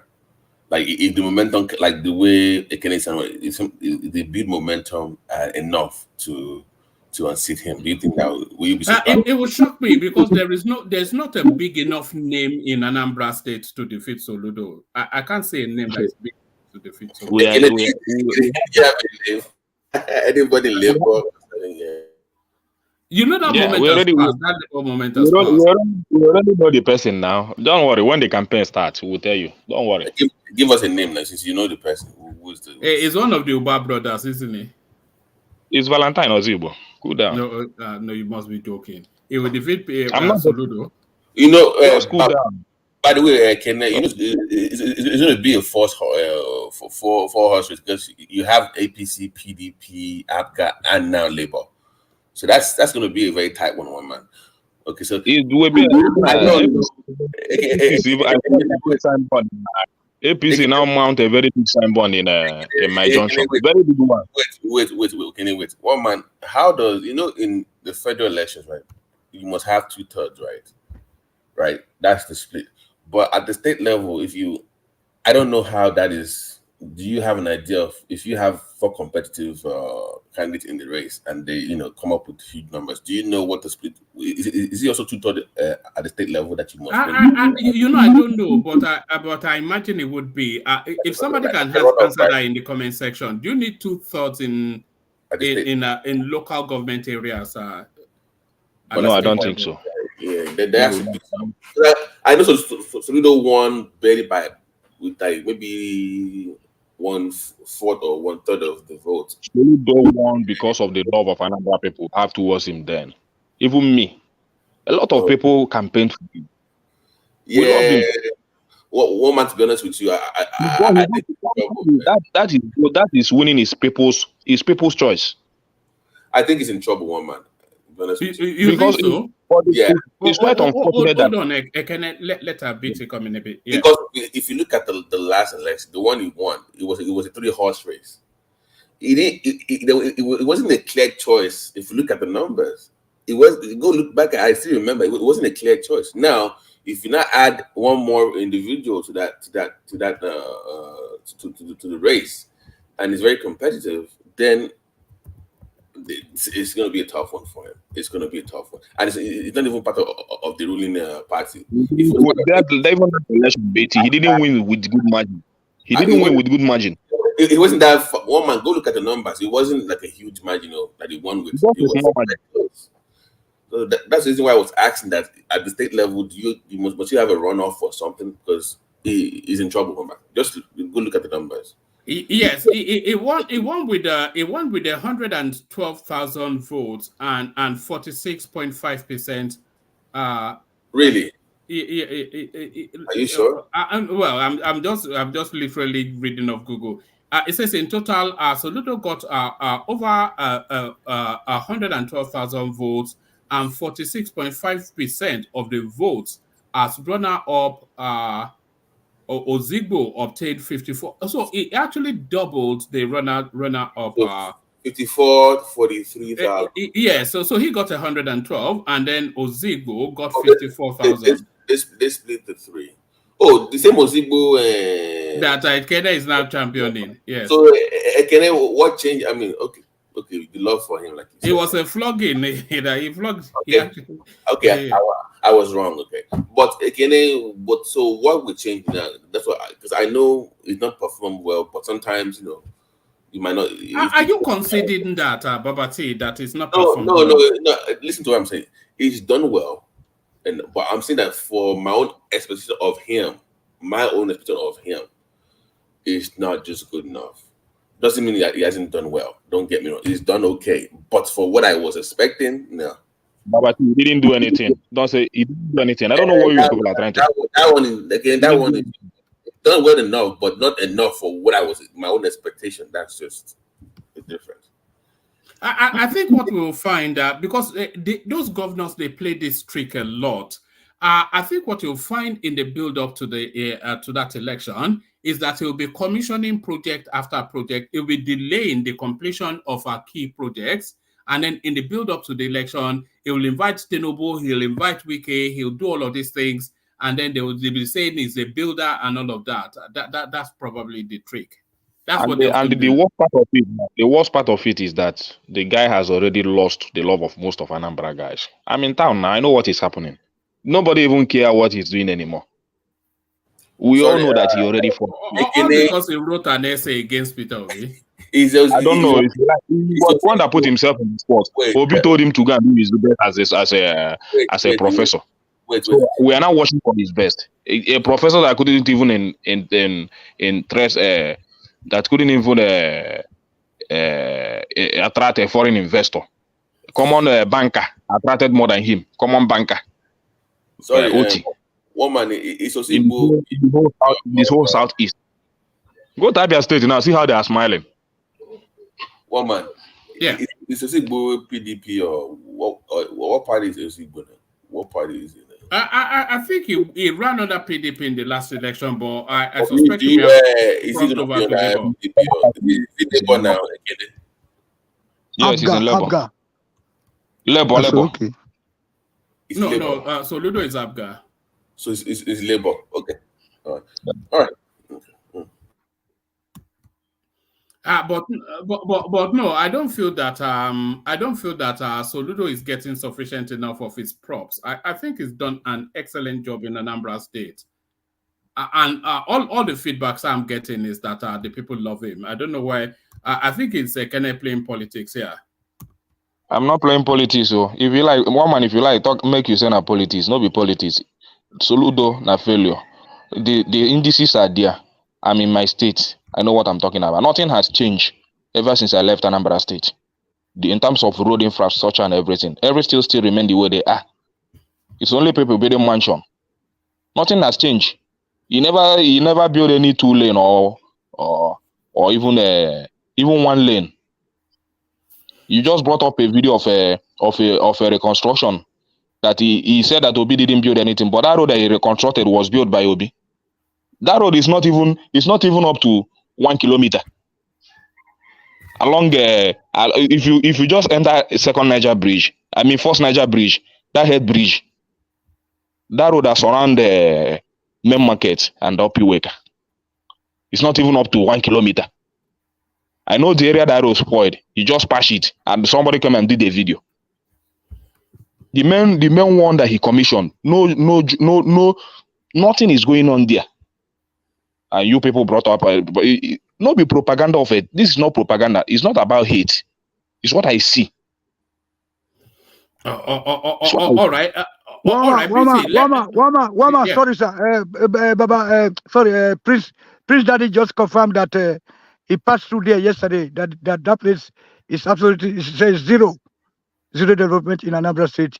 That is not on ground. It's not Prince that is a different Prince, and Okay. I'm not quite sure how accurate he is, because he was telling us just earlier on that he's in Ojo. So Ojo Estate, Ajao rather Estate. So how can you be driving through Anambra Strait in Ajao on Ajao Estate?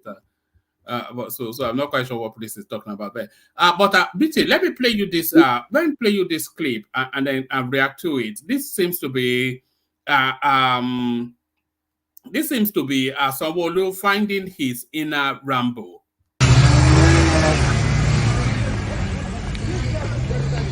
Don't pick two of them. Sit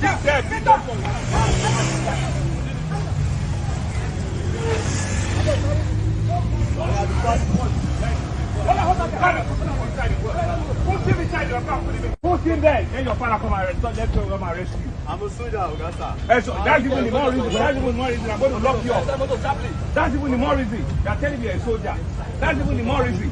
I'm going to lock you up. Get right down there. Sorry, sir. Get in down there. Very sorry, sir. This boy, I'm telling me you're a soldier. Just take 4 of them. Yeah, lock him up. Telling me you're a soldier. Put him there. So there it is. Did you know that Sanwo Olu had that in him? You know, the one man, they say my daddy is the president. Oh no. They say a dead clock is right twice a day. That's what's going on here. It just for he passes to the camera sometimes. It does. It does that a and, lot. Remember when it was educating or teaching the kids on the roadside, like you saw them like, oh, why are you not in school? Remember that video? Yes, I remember. It was quite shameful, actually, because what circumstances led them to the street? That's your response. Anyway, the guy said, carry on. But Lagos, Lagos is facing a problem. Even if you try to do the right thing as a state, okay? Because people say, oh, you can, why can't you have cameras that can scan the plate numbers? That's what they really want to do, where you can go through, all this toll gates, toll roads, and have things scanned, and you can make payments.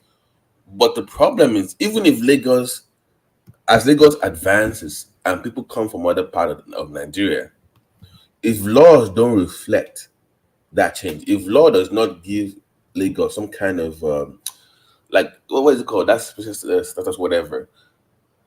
You are going to keep having issues like this, because if I don't believe in driving or following rule of law in my own area, and I show up in Lagos and I'm driving and I ignore road traffic lights, I ignore road signals, what happens to me? I get locked up. But that what will happen is you're going to fill up your prisons with criminal with people violating crime, violating traffic laws. They might not be aware of in their own state. BT, I said once on this platform that when people come into Lagos, they should be quarantined and made to go through, especially people from the north.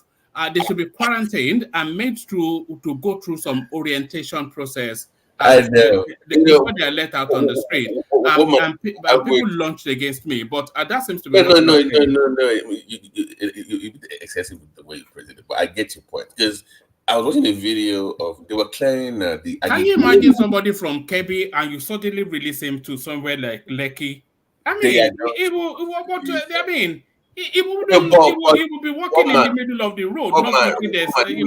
Let me put it this way: the same individual from KB goes to the UK or the US, and within a few weeks the person starts to adjust. But so Lagos has to do a better job in educating people that when you come here, you must follow rules. But it's going to be a very tough one. I saw a video of a man. It was they were clearing the Agege train station, the tracks, right? They were clearing it up because they had people selling goods and services, and this guy had like furniture, chairs lined up on the rail track. They were selling furniture like on the side, and they asked him. He said, "Well, I know what I'm doing is wrong. I know." I came from I don't want to mention where he's from the southeast. So before people, it was from the southeast. So yeah, he came from another part. And before he even let me go, he's supposed to give me a place to stay. Like the Lagos owed them that. Like it was his right for them to relocate him, even though what he's doing is illegal. And he was angry about it. So the mindset of Nigerians is like, well, I can just show up in Lagos. If I see an open space in Lagos, I can set up shop there. So Lagos has to do a better job, even with the way they construct their roads, even with the way they construct their markets. If you don't want people walking on the express somewhere, you don't provide the spaces for them to walk. So you must plan better the way we construct and educate people as well. But one man said they should quarantine them. Yeah, but do you disagree? From somebody, okay, would you have somebody from Sokoto come and park himself in front of your mansion in Victoria Island without going through some orientation process? See, that is the island. Is worse on the mainland. People don't know better. So, okay, let me even ask you: what can Lagos do? Forget the quarantine. That's a little bit ridiculous. But apart from what I suggested, like the way you construct your roads, they have mobile courts now, so that will help. They need to increase the numbers. But what can they do? Forget the island on the mainland. What can Lagos do to improve? Because people are trooping there every day, and like I heard, even if you educate 10,000 people today about what they're supposed to do, this is Lagos. Don't dump trash here. Don't urinate over there. Don't do this over there. The next day, you have a new group of people that will show up from other parts of the country. So what do you do as a state? Babati, you are quick to dismiss my suggestion, but let's walk through a scenario. Somebody from, let's say, Kebbi is as good a place as any. So the culture there, open defecation, as no regard for the female gender. Sort of just spitting everywhere and all of those sort of cultures that they have there. So that person comes into Lagos. So how does that person come into Lagos if it doesn't go through a process that tells that just educates him on how to conduct himself in a civilized manner? So they go to class first. So they want him to go to class and say, "This is Lagos. We don't do A, B, C, D, E, F here, right?" Yes. But one man, honestly speaking, imagine somebody from Umar here coming to Lagos. Is behave along that barrack, because this is barrack, that area, that Ojo barrack. They misbehave that area. Even this open, where these people they mess up center of that road. If you they pass there, the kind on the way go they passive, man. Yeah, but the federal government has to help Lagos then. If you not to the way you put it, but the federal government has to. Lagos has been looking for that. What's it called? Special whatever state. There has to be a law that helps Lagos out here, because people have this method of, oh, I can move anywhere in Nigeria and I can behave the same way. So the laws have to reflect the autonomy that you want Lagos to have, to be powerful enough to punish or discipline people, or to make them act right in their own state. But do you think they should introduce something like a Lagos pass? You know when people migrate to America, they make them go through a process. So everybody in Lagos, including people indigenous to Lagos, they must have something like a Lagos pass. But man, it's the same country. That's the thing. That's the conundrum now. Like, it's the same country. It's not like you're going from another part. So, like I said earlier, the law has to change if you want something like that to happen. Where Lagos has like for instance now, Lagos should be able to when it comes to driver's license, roadworthiness, it should be a state issue. That way, Lagos can determine who is worthy enough to ride on their roads, as opposed to just waiting for federal government that anybody can just pay anybody off, and then you show up with your ridiculous vehicle on the road. So the laws have to change. If Lagos can then fully regulate who rides on the road in terms of roadworthiness, that, because in America here, for instance, when you go for those kind of things, you must go through a driving test, right? You must pass the theory part and the practical part, supervised by the state. But so, if Lagos has a special status, which a lot of people are advocating for, even Buhari said Lagos should have a special status. Right. Then there should be guidelines or policies that form that special status. Right. No. That's the point, one man. We should be exclusive rather than inclusive. No. On that one, you have a point. So not only when it comes to traffic management, taxes, office, and also there should be a quota system just to protect the indigenous status of it. There can only be X amount of non-indigenous people in Lagos. They can't go past that percentage. One man, have you been able to capture Lagos for a few days now? Have I been able to capture it? Yeah. No traffic. People know there. Yeah, now so down. Nobody say na don't waka go. Maybe they should put up other walls.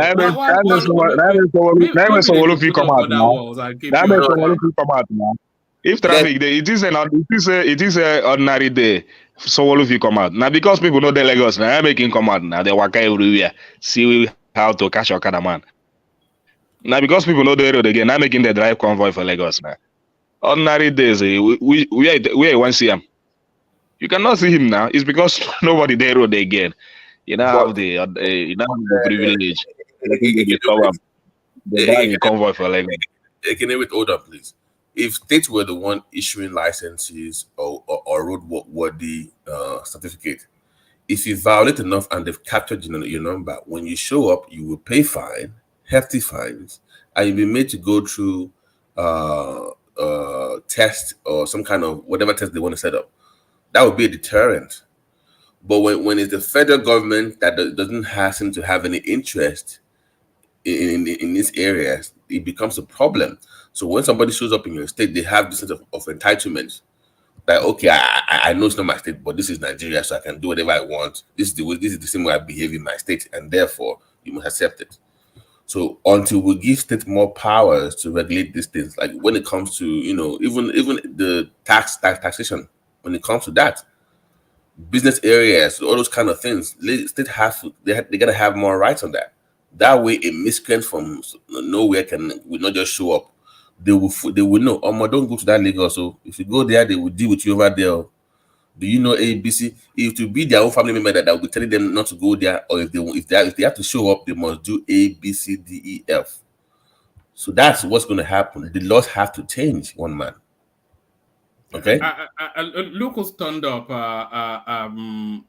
Babati is Fatai. Fatai. I thought you. I thought you finally abandoned us for good. We've not seen you for a good while, Fatai.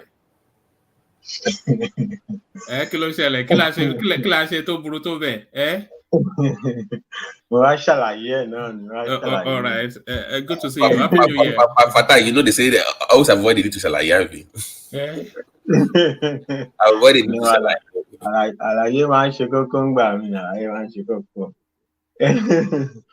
One man, Happy New Year, everybody. Baba Jali Goko. Ọlọ́run gbà mí o. Happy New Year, gbogbo ilé o. Good to see you, Fatai. Yeah, Happy New Year. Actually, the reason I haven't, because one man, the last time I came, because one man, me, I know they like me. I know they like me representation now. Ọlọ́run jẹ́ kọ́lọ́ pé one day they go talk to Fatai key Jesus. I know they like him. I don't let things be. Your name is on the list now, so you are one of the suspects. I don't know. if I never talk anything for this life, even person with deaf self, nobody talk say if I join the people who talk say subsidy is back. That one is like I don't even remember where you brought that one from. Where did you get it from now? So you It's said also it's and you been said since Fatai then. was It's been done now. Me, I don't know how I don't know where me and you sit down one man, the talk say subsidy is back. Me, I will never be as dumb as that one. The subsidy is on the budget. If it's not there, subsidy is not back. I was listening today to Rufai and Governor, what's his name? This former governor, Oshoba. He was saying, oh, the price is stable. So if the price is stable, now go and ask NNPC their pricing strategy now. What does that have to do with the subsidy? If price is stable, if you don't know about pricing strategy, go and ask NNPC now how they do their pricing. Actually, I wanted to ask you. That day you were arguing with me. A lot of people try to argue. They said the international crude price is the one dictating the pump price. But international crude price has been crashing for like 2 months now. Why is the pump price not crashing now? If it's international crude price, why is it not crashing? Fatai, listen, Nigeria, we don't follow that. You see, free market economy does not apply to Nigeria. We said so. I know what you're saying. In other things, No. It's not even about that. It's like they say international crude price determines the pump price. Okay, fine. So now only the time when the international crude price goes up, that's why you should expect in Nigeria the pump price to go up. But when it comes down, it shouldn't come down. Once it goes up, it goes up. Exactly. Whether it is that one or no, all I'm saying is that it's not international crude price. That's the point. Because if you're saying it's international crude price, okay, fine. So when it's coming down, it should also come down. So there are other factors. Maybe the culture, maybe taxes, maybe 1 million things. There are even many things, play even bigger responsibility. From California to Texas, the difference is double. It's the same international crude price, but you get double price in California compared to Texas. So what is the international? Maybe it's the local tax there that plays the most significant role there. So what's the international crude price is the mafia, is the mago they used to institutionalize that whatever they call subsidy in 1970 something under Obasanjo. From day one, it was the mafia. They were never doing any subsidy from day one. So taking it out of the budget makes you to ask them, hey, before the subsidy was just some label they put in the budget to wipe away the money. So it's like when they say subsidy, you shut up, you don't ask questions. That's the point of the subsidy. Now they have to find a new way to put money in the budget. So it's up to you people to ask them, what is this money used for? What's the point of this money? What is the point of that money? If you cannot ask them that question, it's your problem. It's not about subsidies back. All these, I will never be as dumb as that in my life. If the day I'm as dumb as that, I will go and burn all my certificates. I mean, the Daily Trust. Who is the owner of this Daily Trust? It's the same Daily Trust that said in August, Tinubu paid. How much did this Tinubu pay? 160 something billion, 169.4 billion. Only in August for subsidy. That subsidy is back. Subsidy is back as federal government pays 169.4 billion. Even Buhari doesn't pay us that much. Even Buhari didn't pay us that much. I mean, the whole thing, maybe it's the marketers, they want their subsidy back. They are the one promoting these things or whatever. Or maybe it's PDP because Buhari came here the other day. Actually, that day I didn't really mean to come and talk a lot about Buhari that day. I just wanted to say, why did this guy come and say all this, whatever, he's trying to show off or whatever, and he's with fake news, he's trying to show off.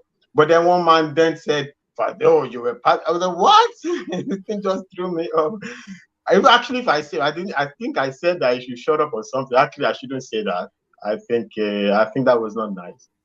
Actually, I'm a new year, new character. Everybody I said shut up to, I want to. Fatai, new year, new you. You know, it doesn't take much prodding to get you going.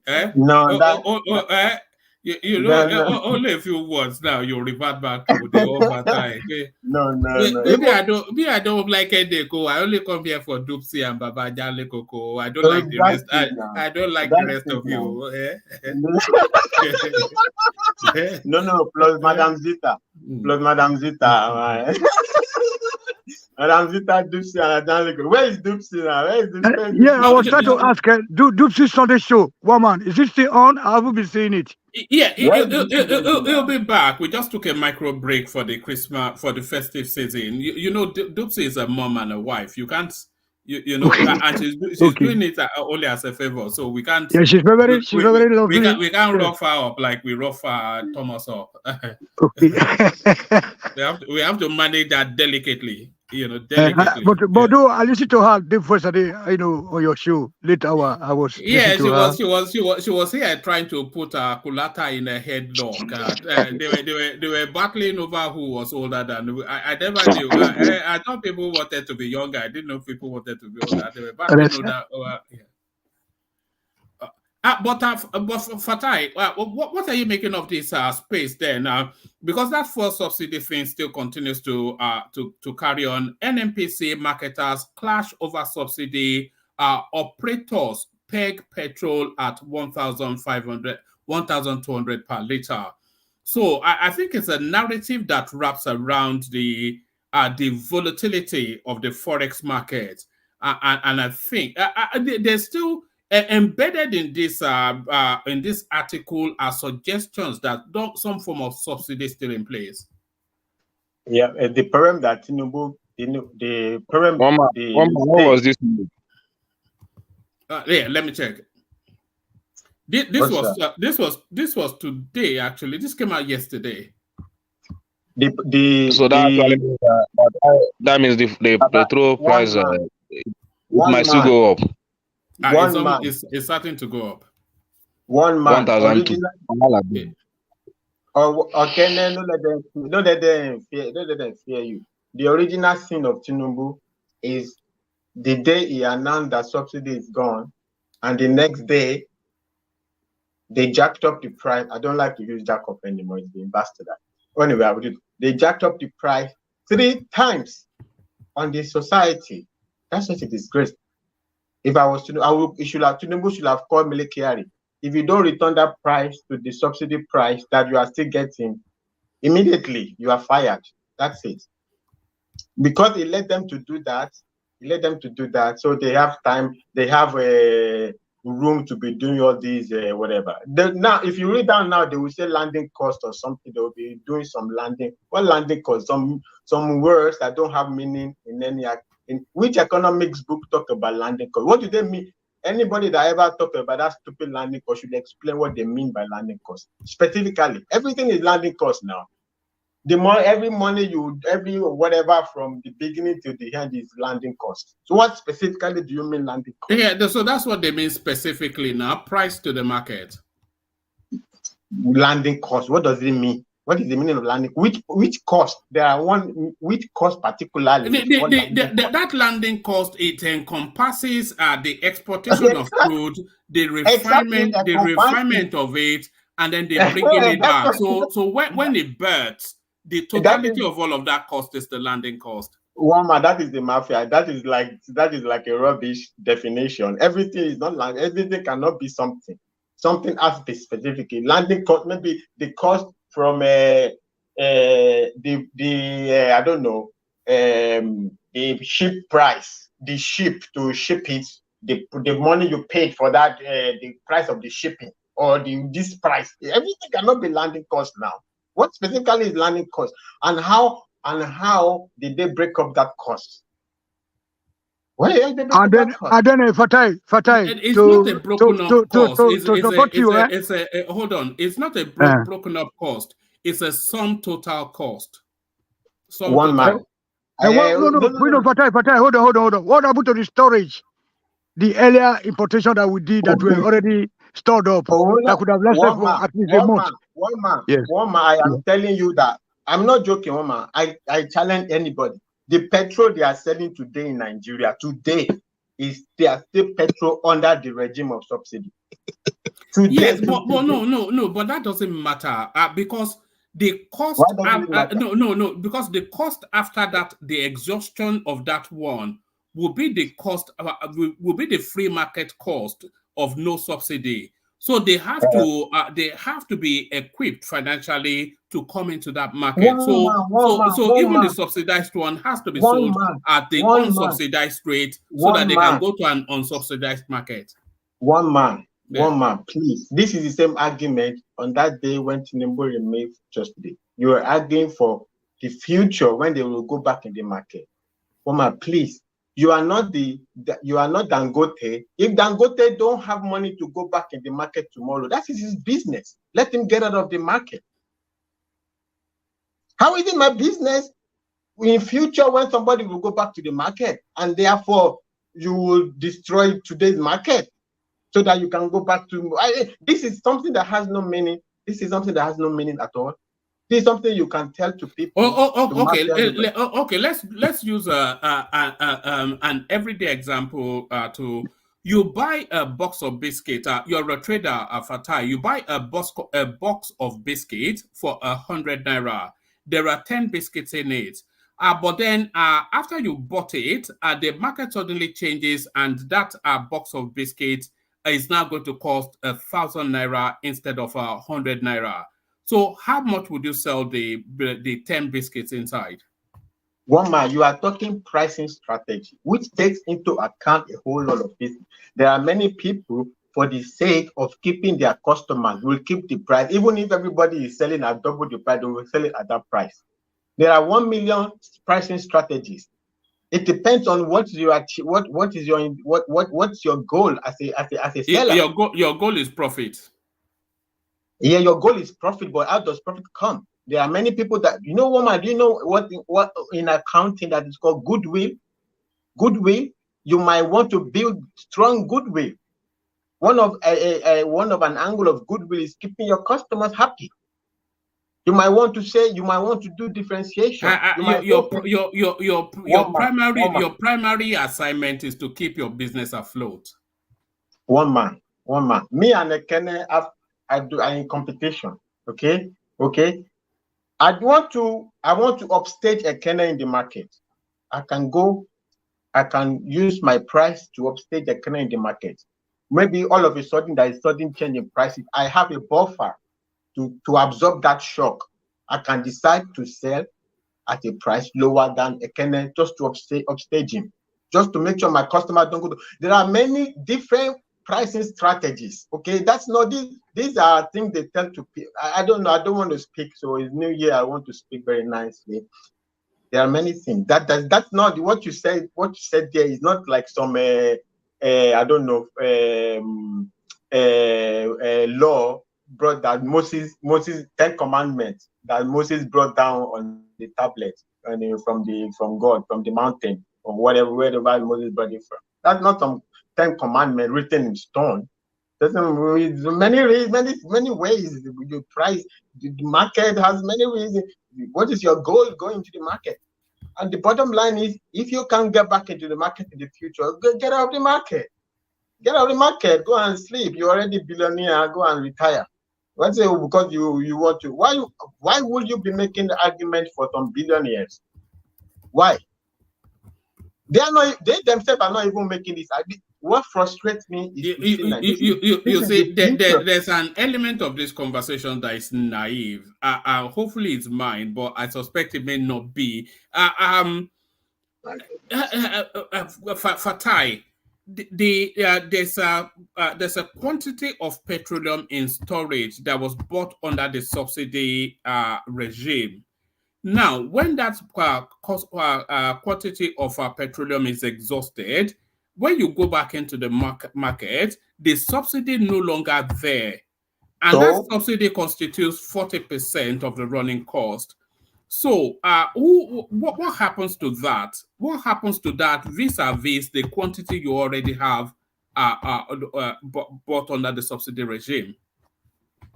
One man. First of all, this your argument splits into two. First of all, you are assuming they were doing subsidy. First of all, which they were not. What they are doing in Nigeria, I challenge you, all of them. everybody, all of all of them. There's nothing in the economics book that call what they are doing subsidy. That's not what subsidy is. Let me give you an example. You know, when Trump was president and he gave subsidy to agriculture, the agricultural sector, was it because of the price? Was it a price to lower the price? No. Sorry, Fatai. No. You finish. BT, stay there. There's a clip I want you to react to, but carry on, Fatai. So he gave subsidy to the to the farmer. Fatai, please, what is the benefit of refineries? What will be the benefit? No, it's on a different trajectory. Carry on, I will even speak to that. So Trump gave subsidy to the farmers because China was trying to upstage the farmers. So he gave subsidy to the farmers to be able to compete, to stay in competition. There's no significant difference to the price of their produce, to the price of the market. It was just to make sure that American farmers stayed in competition. That was the point of this. Subsidy has many different reasons. It depends on the reason of the government. Subsidy, the price reduction when it comes to subsidy is a secondary effect. People think or assume automatically that, I don't know where everybody learn the economics. Subsidy does not automatically, like a commandment Moses brought down from heaven, price reduction. It's not I don't even know where on this thing. Yeah, most of the time this is. Is it not implicit in the term? If you are subsidizing something, then you are selling it lesser than what the actual price is. Yes, that's what I mean. So that's a reduction in price. One mark. Can you let me speak? One mark. Carry on. That is the Nigerian English. You are subsidizing it, like you are talking it to the price. Okay, you are subsidizing. You can subsidize different things. You can subsidize insurance. You can subsidize different things. You can subsidize the production of something. You can subsidize. I don't know. It's in Nigeria that it's an automatic. When you say subsidy, you are saying you are subsidizing price. It's not automatic like that. I mean, most of the time, because it's generally accepted, nobody really argues it. But when you go, if I bring to you the graph of subsidy is only used to address consumer surplus, demand surplus, supply surplus, to find equilibrium there. They call it deadweight loss. This is what subsidy is used to address, that deadweight loss. Nobody cares about the price. The price follows. If the price generally follows, okay, I grant that the price, but it's not like but in this particular in this particular instance, the subsidy was put in place especially and specifically to manipulate the price. And I am that's the object. That is the mafia. That is the lie. That is the lie. The cheap price that Nigerians were playing was not because of the subsidy. That is the lie. It was never because of the subsidy from day one. That is the mafia. They've played on Nigeria for 40 years. That is what. That is the mafia. Okay. How did the cheap petrol occur? How did the cheap petrol occur? Availability. When you buy petrol is not a. I don't like to mention it. Somebody will say, "Oh, what is that? What is this thing called? The storage. What is the technical term for the storage of this? Whatever. So anyway, whatever. So petrol is not a perishable goods that will destroy tomorrow. There is some kind of a reaction that happens to it, but that takes endless months, if not a year or thereabout, before they are. You see Dangote now. They are giving Dangote crude, right? It's not going to start producing. It's not like in next 1 month or whatever. So you can have a long storage. What is this? I've forgotten this name. Is it tank farms or are you looking? No. When you store, like you put your products in the store. Just go with storage and carry on. Yeah, go with storage. Yeah. Somebody was saying, storage. I don't know which storage lasts that long. I'm like, what the heck? That was like in September. The person was saying. So between July and yes. Sorry. I was the one that pointed out that storage. I said, what happened to the product that were already stored up? before the removal of a subsidy. That's what I Even mean though, now. That is the one yeah, they were selling, so and they are that lying to yeah, you that could that have they are lasted going in for the at least market. 6 months or 3 months before they start 1 year. because One because year this they are still selling yeah, it. because this product, woman. So Inventory. no, hold on. We need hold on, sir. We need a holistic analysis on this issue because we use this petrol product for driving our cars, and then there's a country that is in darkness. We need it to power our generators. That is why we should be very careful on the way we analyze it. Yeah. We should always, Tony Africa. I remember what the inventory. So the inventory, which inventory lasts this long? You've never worked in a common office before to think that inventory don't last. Even biscuit inventory can last, depending on the expiry date. It can last as long as the expiry date permits. Never mind this, that is not even the perishable goods. I do eat expired food here. I eat all. Well, but brother, wait. So we are talking about something that is not like it's going to expire tomorrow. So why won't the inventory last for that long? And that was like 3 months, 6 months, 1 year. Dangote, is the crude oil going to spoil in the tanker there where it's going to store it in 3 months? No. Maybe it's not even going to produce them in the next 3 or 6 months. Who knows when it's going to start producing them? But they are storing it there. So the same thing. So they buy this petrol, they store them. So when there is storage, they have liberty. They have liberty to if you have a large volume of something, you can lower the price. If I have a lot of things in storage, I can lower the price. You play with availability. Look, pricing the way people. When you go to, when they say Black Friday or Christmas, whatever, and you go to buy clothes on sale, and they put 70% sales. Do you think they are losing 70%? No, that 30% they are selling to still covers their cost. They bought the cost it arrived in their shop. The price. No, it doesn't. Wait, Woma, don't say what you don't know. There's no. No, I'm saying what I do know. Yeah. Wait. The price of a product. The price of a product. What they call the price of a product is not necessarily how much it costs to make it. The market, the artificiality of the market also adds price to something. If you go to Louis Vuitton bag and they sell it to you for $2,000, it doesn't mean that they made it for $2,000. The probably they made it for $200, but the value attached to it gave it that price. So if you Louis Vuitton now, I'm not saying Louis Vuitton is made for 200. I'm just an example. So if Louis Vuitton was made for 200 and he sold it to you for 2,000. And he say Christmas and he gives you 70% discount, you think they are losing? No, they are not losing. There are many things that plays into price. There are many things that plays into price. That's not the way all these things work. People just think that's how business make money. Business make money because they have a lot of formula. Actually, I shouldn't be talking like this. I hope I get a job as a business because hey, you're in business secret. Yeah, but Woma, you said hey, Woma, I study business. So I don't know what to. Okay, you can study business all you like, but the way it works is there's an established profit mark, and once that profit mark has been met, if they discount at whatever level, even if they are giving it away for free, that profit mark has still been met. So who decides the profit? What do you mean that it's established by who? Established by who? By whoever runs the business. So the business owner tells you that he established this mark. After I read, Kenneth, do you establish a mark of your product? If I don't make money, read this level, and my mark be that, and every other thing. No. You are saying there's no profit that discounted, heavily discounted products are still taken into cognizance profit. That they still meet cost of production, and I'm saying that is wrong. No, that is not wrong, Woma. Don't say that. You will listen to it tomorrow. You will regret it.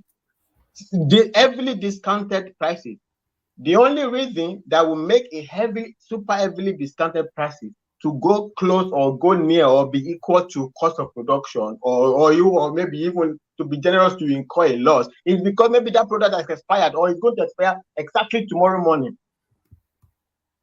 It's not because a good that is in its still in its prime, or not even never mind prime. That is still is normal stuff. Like you go to Louis Vuitton, they tell you 50% discount. You think Louis Vuitton is losing? The cost is dipped into the cost of production.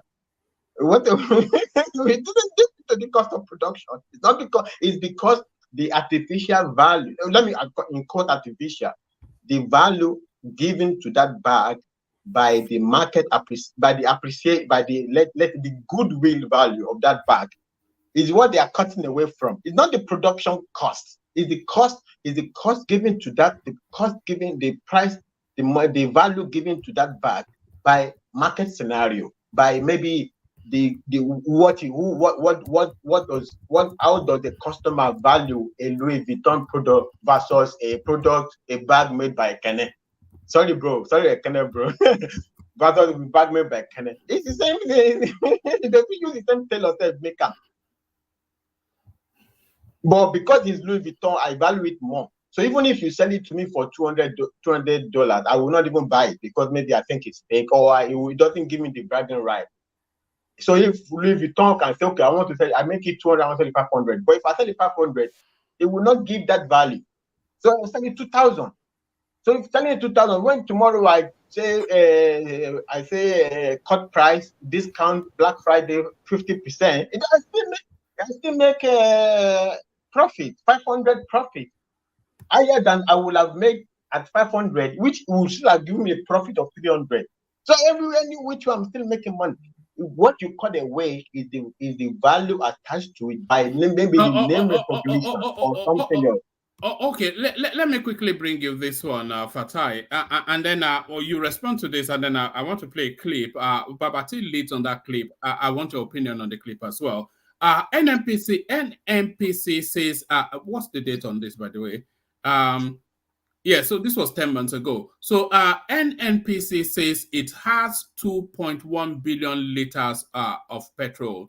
The Nigerian National Petroleum Company, NNPC Limited, has said that it currently has 2.1 billion liters of petrol, assuring that it plans to close the month of March with about 2.8 billion liters of product, which can last for 47 days.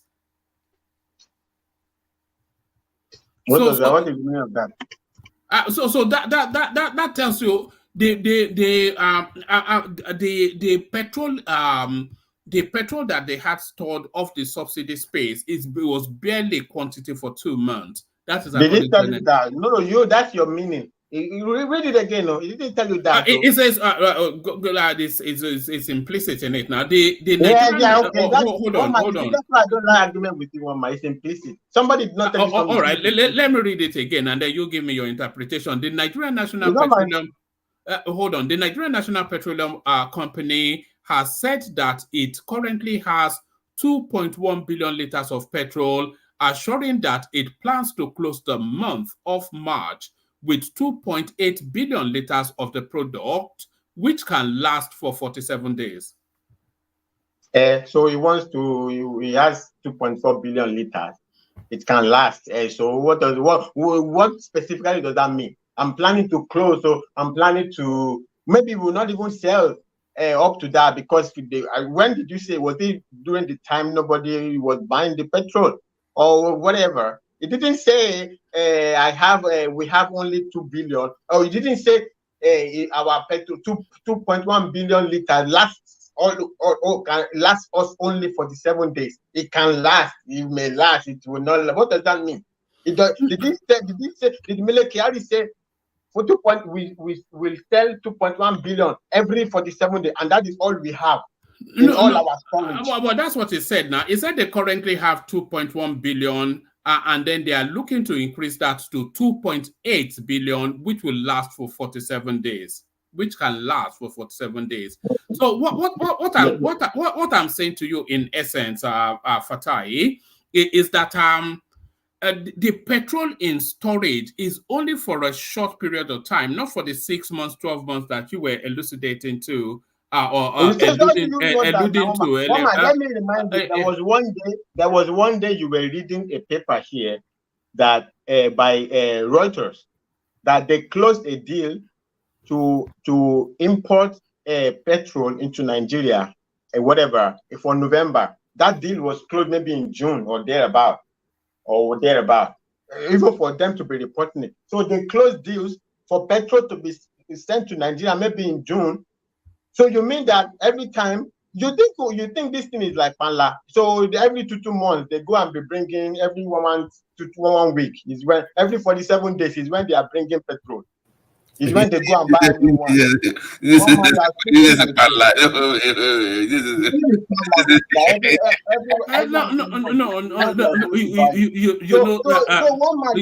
You have to surrender to logic sometimes. You have to surrender to logic, Fatai. One man.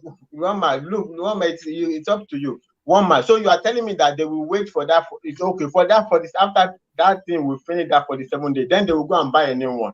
No, it's a recurring decimal now. They're not waiting. It's a recurring decimal. You don't even refine it. So you're telling me that it's after that 47 days that the ship will start. Do you know how long you will take whenever they are bringing it? No. I don't like to be arguing. I think the logic is quite clear in what I said. Petrol is not panla that you go today to market to bring it. It takes time. This is not something of 1 week. Every 1 week you refill your this thing, and it is not a perishable good that when you are taking maybe really carry say, oh, we have to sell it in 47 days, so because after 47 days maybe it will spoil you. It's not something like that. They can store it for 1 year. And then inflated figures. Having a storage for 6 months. 1 month. Tony, that's not where the conversation is. Okay. What will stop them from storing petrol that they will need for 6 months? What? Maybe money, maybe capacity. It could be a variety of things. Yeah. Don't worry. Money stops them from storing for 6 months. Yeah, I don't even understand that. Anyway, what was the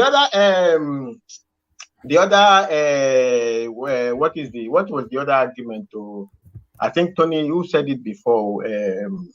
No, Fatai. What I was trying to say is like we already know that they do, inflate the number of liters that we need for our domestic use.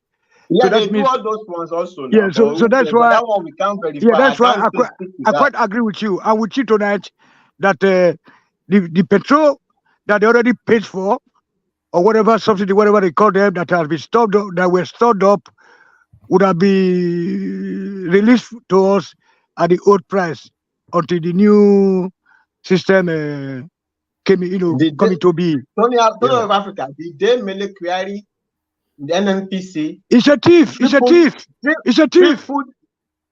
Tony of Africa, there is nothing Joe Biden will say today that all of you people in America will wake up tomorrow morning.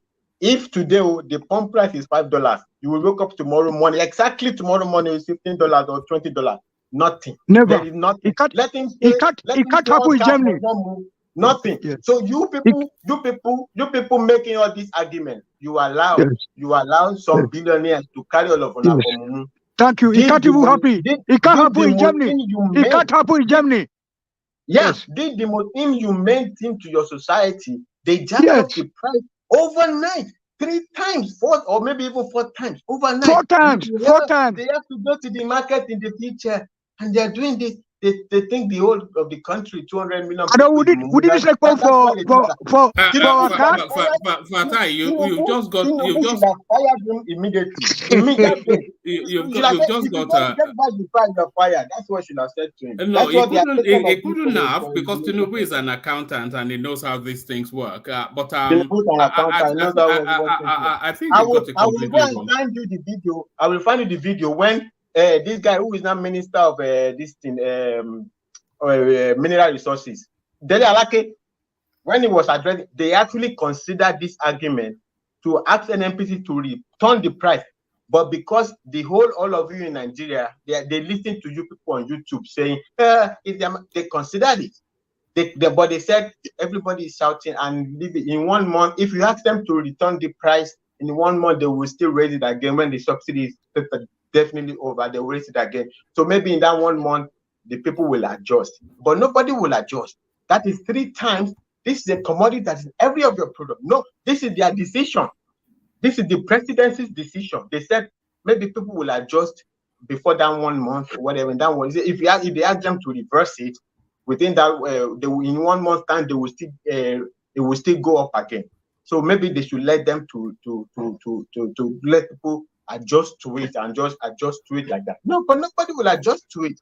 All your goods will triple in price. They will triple in price. They will destroy his government with that petrol if he doesn't take care of it. That is the cost of that is the singular cost of the runaway inflation. Because that is in every product. If Tinubu does not take care of it, he can forget about his government. All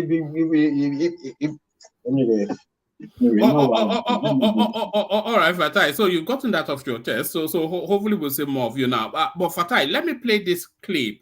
But one man, please, I hate misrepresentation. I don't know when you and me sit down or saying subsidy is back or whatever. I don't even know. You told us on this platform now, but don't worry about one man, please. One man, I challenge you. If you don't, I will never come on your platform if you don't bring that video. I will never come.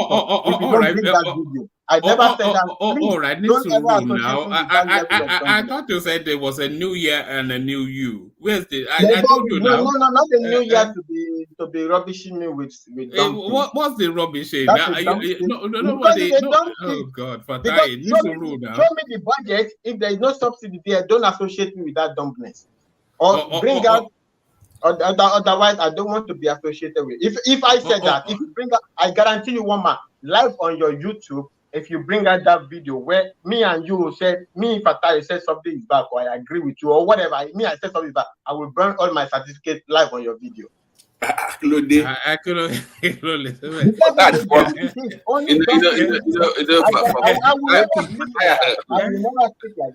What did one man say? I don't know what I said. What are you accusing me of? What did he accuse him of? I don't know. Remember when Fatai told us that fuel subsidy was still in place? One denied. One man, please. No, I don't think he said so. No. He didn't say so. Please don't be saying that. I never said that. No, he never said that. One man. For 2 seconds. Will ever say I said that. I was so one man, you people were arguing something. So when it becomes a losing argument, you now want to put it on my neck. No, I don't like it. I don't like it. I never said that. I never heard him say that. Subsidy is in place. So I fight against as a matter of fact, he was praising the government for removing soil subsidy. You know, before the government even came in, he was proposing for it that fuel subsidy must be removed. Why you put it on me? And he was praising Tinubu when he removed Okay, guys, please fight. No. How much is the pump price now? It's about 700 and something last time I checked, but it's heading to 1,000 by speculations. If Tinubu they look them now, maybe they look them now. Make them raise down to 2,000. Maybe they look them. Maybe think say in be accountant, in go do. Maybe they look them. Then they do anything. NMPT they do whatever they like. But and the suffering. No, keep going. Nothing suffering. Oh, Lord, take one suffering pay being power. Báyìí ti bẹ̀ gọ́ta ló lọ kírun lẹ́kọ̀ọ́ láàrin bàbá mi tẹ́lẹ̀ kò wáyé mọ́bìnrin ibẹ̀ ni ṣé ó jìnnà sí Tinubu òkìlò ọjà yẹn. Kò jìnnà sí Tinubu square náà tó pariwo pé ebi power.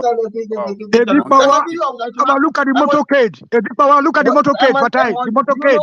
The motorcade. Okay, wait, Tony of Africa. That okay, Ani. They were boomerang full. Do you know how much work they will have done to clear those people? I want to don't cover. Ṣé bàbá Tinubu lè lọ sí mosque mi ni?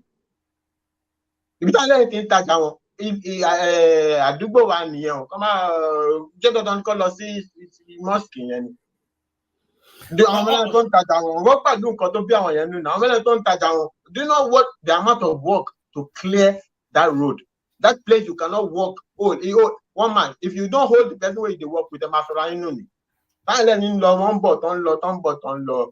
Go back and round our motor one man to one bus to take you. Me mo beyond our bele shi wan wan. To ma àwọn bus don lọ ti Adéníjì Ọbalẹ́ndé gba Tinubu lon lọ ton lọ.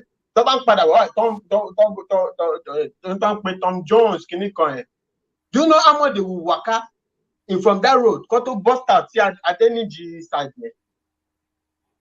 Only lo 2 hours níbẹ̀ ibi tí èrò èrò bẹ̀rẹ̀ ń fíl sí tọ́wọ́n máa ní báyìí súnkẹrẹ fàkẹrẹ bọ́ àwọn bọ́ọ̀sì ẹ̀ gbogbo èrò bẹ̀rẹ̀ máa fún the amount of work they did to clear that road is not a small job now. Àwọn ẹlẹ́ni tó ń ta tọrọ kọ́bọ̀ wọn àwọn ọ̀dà ẹlẹ́ni ọ̀dà gba SUV òbí tó ti ní tajà $10 àwọn ẹtú lọ ń clear wọn bẹ́ẹ̀ torí pé bàbá fẹ́ lọ kírun kọ́ bàbá lọ kírun bò mí nà torí tọ́lọ́run ti ń gbàdúrà èèyàn náà. All right, Fatai. Let me play this clip. I want Babati to lead it, but I think it might interest you as well. So these are you know, there's one word that they always say on the streets of Lagos, and when they say that word, an immediate understanding, they say levels. So levels. So hold on to your understanding of that word and apply it globally as you watch this. Are you a competitor? Are you an ally? Are you a threat? How would you regard your relationship with Britain?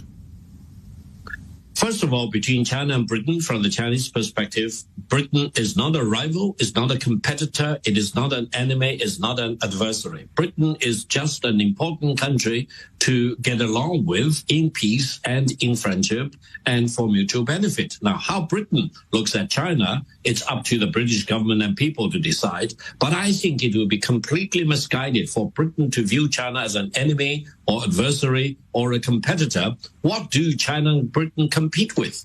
China is the largest manufacturer of automobiles. Competing with Britain? No.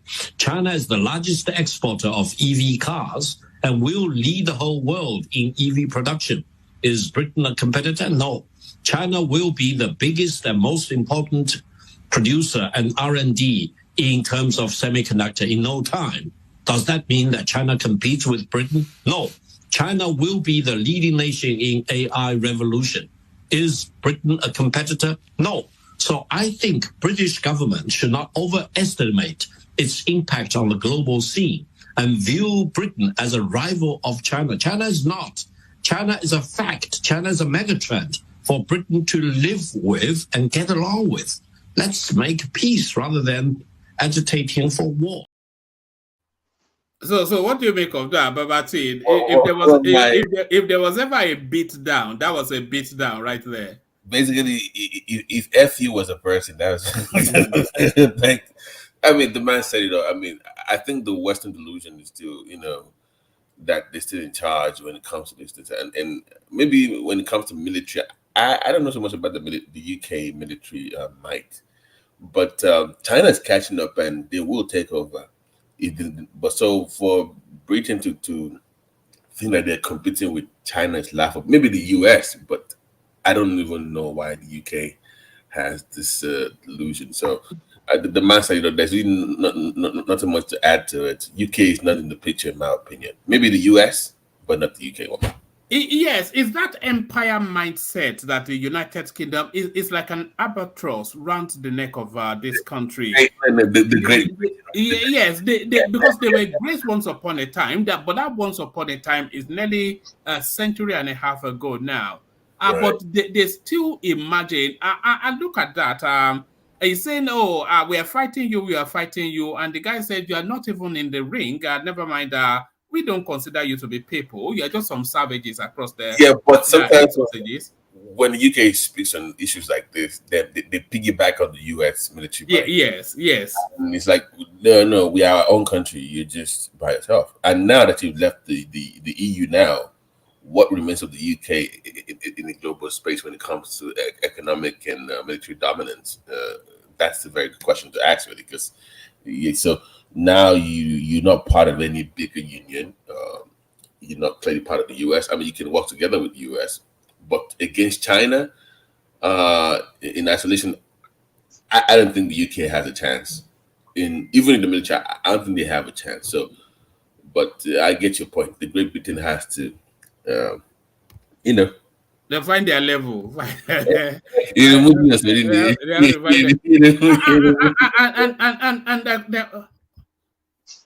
Baba Willie, turn on and off your audio so that your device can connect. So click on mute and then on mute. Okay. There it is. What man? Your UK made cars. Do you guys still make cars? I don't. They have all this. I'm not sure that we still do. This car is used in the James Bond movies. Though, what's the name of this manufacturer? Is it Aston Martin? Yeah. Did they still make Aston Martin? I'll be surprised if it doesn't belong to a German company now. Probably sold it off to a German. Oh, wow. Yes, so I don't really know what the UK is dominant in anymore. Not to disrespectful to our UK listeners here, but the only currency that the UK has now is the British accent. Nothing else. Wow, so is that bad? Head? I think so. Well, I mean, where are they in the hierarchy of things? I suspect that in the Indian economy is bigger than the United Kingdom one, and like you rightly said, all they do is piggyback. If Canada, Australia, New Zealand, all of this type of countries, they all piggyback of the United States. So you don't even have to listen to what the UK or Canada or Australia, you don't have to listen to anything they have to say. Just follow what the Americans say. And whatever direction the Americans say, that captures that segment. So, and that's essentially what that Chinaman was saying. They're losing the grip on the Commonwealth, the Commonwealth states, the countries are just trying to revisit the laws and agreements. So the UK has to be very careful, and your economy is not doing so well with the Sunak and his gang. So. I can't wait to be rid of that guy. How long will it last? Maybe a year or two more before they get rid of him? No, I'm not quite sure. At the next general election, hopefully it's gone. So it's been terrible for your. I'm not sure if it's good or bad for the economy. Babati Torojo mo India No. That's my point exactly. You remember on Kaiserian channel when we were discussing this immigration deportation thing. Is common, is anti, you know what I mean. You know exactly what it's been doing. Yes. Not been, come on. And you're seeing the policy already play out now. We even did a bit of it yesterday. First of all, say this topic ni Fatai. Look at me, Look at that. Look at this guy. Is it see you in 6 months again or see you tomorrow? No. See you after you pull up the video, man. Look at this guy. This sort of attack but one man does so. Yeah. The UK, I don't know, because like I said, I didn't think leaving the EU was a good idea. Okay. Sleep well, Fatai. Happy New Year to you. I think Fatai. Babami. Happy New Year. Happy New Year, Babami. I will listen to your own contribution on this topic, British and China. What are they doing? I wasn't listening to the radar. Do some breakdown for us concerning what that man said. Maybe we can learn something from you. Yeah, I thought it was a comedy skit. He was talking like some comedy, so I left it. He said the UK car or something. What can you briefly summarize? No, what's the and by the way, play it again, one man, please. It's only about 1 minute, but pay attention to it. Are you a competitor? Are you an ally? Are you a threat? How would you regard your relationship with Britain? First of all, between China and Britain, from the Chinese perspective, Britain is not a rival, is not a competitor, it is not an enemy, is not an adversary. Britain is just an important country to get along with in peace and in friendship and for mutual benefit. Now, how Britain looks at China It's up to the British government and people to decide. But I think it will be completely misguided for Britain to view China as an enemy or adversary or a competitor. What do China and Britain compete with? China is the largest manufacturer of automobiles. Competing with Britain? No. China is the largest exporter of EV cars and will lead the whole world in EV production. Is Britain a competitor? No. China will be the biggest and most important producer and R&D in terms of semiconductor in no time. Does that mean that China competes with Britain? No. China will be the leading nation in AI revolution. Is Britain a competitor? No. So I think British government should not overestimate its impact on the global scene and view Britain as a rival of China. China is not. China is a fact. China is a megatrend for Britain to live with and get along with. Let's make peace rather than agitating for war. Yeah, but how is this controversial now? Well, I mean, Britain right now is not colonial era where Britain colonized the whole world. Right now, Britain is just a small island. China, America, and Russia, they are the big boys. They are the three superpowers in that category. Britain is not there in that category with them. That's what's the point of the European Union, to make the European countries one big bloc in terms of market, in terms of everything.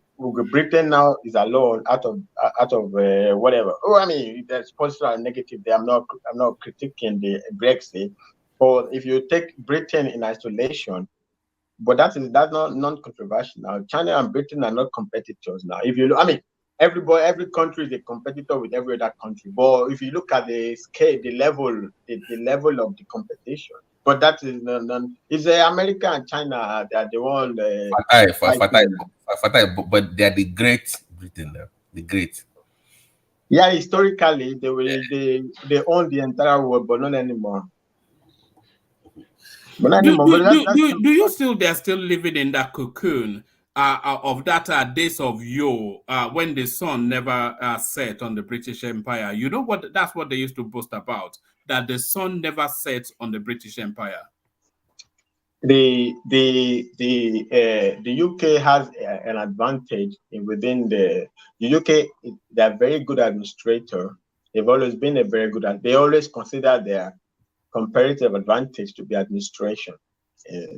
So they still have a contribution to make to the world organization, but not in terms of market competitiveness.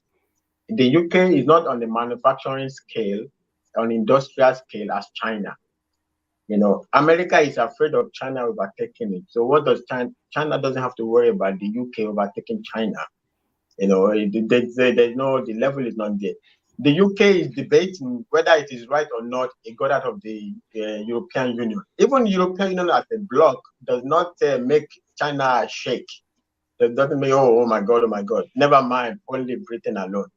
So Britain is always an important country. They've many of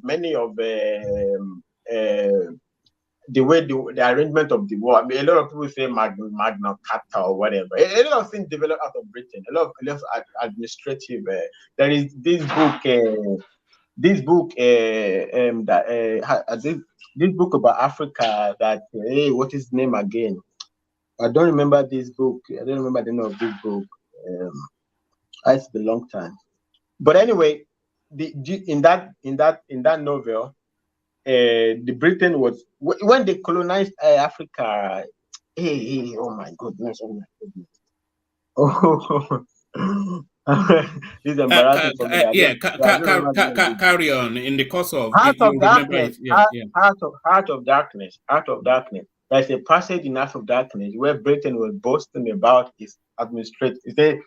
Administration is everything, and that is Britain's edge. Even in the colonial era, the likes of the Italy Empire or whatever, and Roman Empire, all these every other thing, they all crumbled because of administration deficiency. And administration strength was what was the Heart of Darkness. That passage was one of my favorite lines in Heart of Darkness. So Britain is always a strategic partner, even right now. It's a strategic partner. It's a Commonwealth agenda. It's still a lot of important countries that are within the Commonwealth. So it still has a way, it has influence. Australia is an annex of Britain. Do you know, have you read this book? What is it called? Great Expectation. You know, in Great Expectation, Australia used to be the prison of the UK. So a lot of Australia. So when they call it the penal, they call it the penal colony. So Hello, one man. When they sentence it to jail, they go and serve it in Australia. Yes.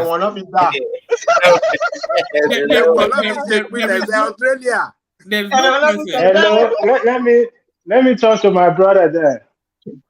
Which one of your brothers? You have about 7 of them on the screen. Which one of your brothers?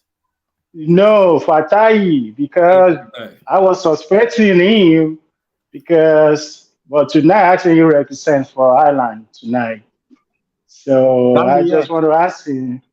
Okay. I just want to ask you, what part of Ireland are you from? What part of what? Lagos Island. Are you Lafiaji or? Lafiaji. Oh, okay. You are my brother.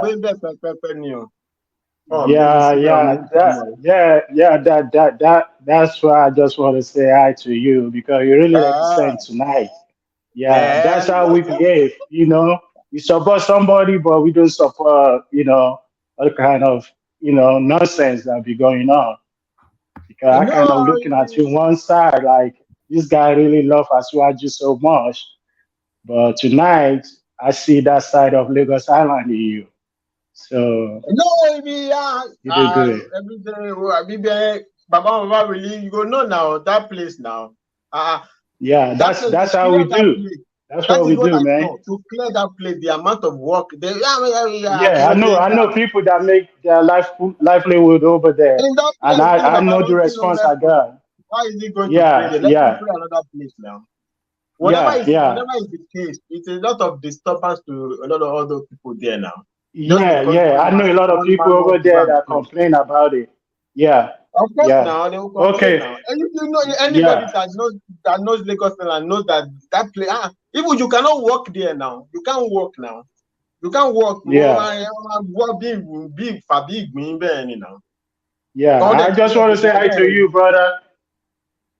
No. All right, take care. Happy New Year. All right. Bye. Bye, woman. All right, bye, Oma Baba Willie. So that's one of your many fans, Fatai, that have missed your voice. No, you got to down. Come, me on share anything. Come, me on need debate now. I only talk about 1 naira. They sell their 1 naira, 2 naira. They're not they collect the billion now. They make their own. Made their own 1 naira now. Even as the country had reached, they can't. Baba fún olówó lẹ́yìn ìgbà tó clear wọn tán ni. Baba fún olówó now. Baba bá distribute owó síbẹ̀ yẹn sí wọn ní sọ pé bí ń pa wá. Wíwá kọ́ ẹ̀ máa flash ó pé wíwá máa throw away bond. You know what to do now? Ẹ kàn clear àwọn ẹlẹ́ni bí tó ti ń tajà wọn ẹ̀ wá. Wọ́n kò wúlẹ̀ ni. Wọ́n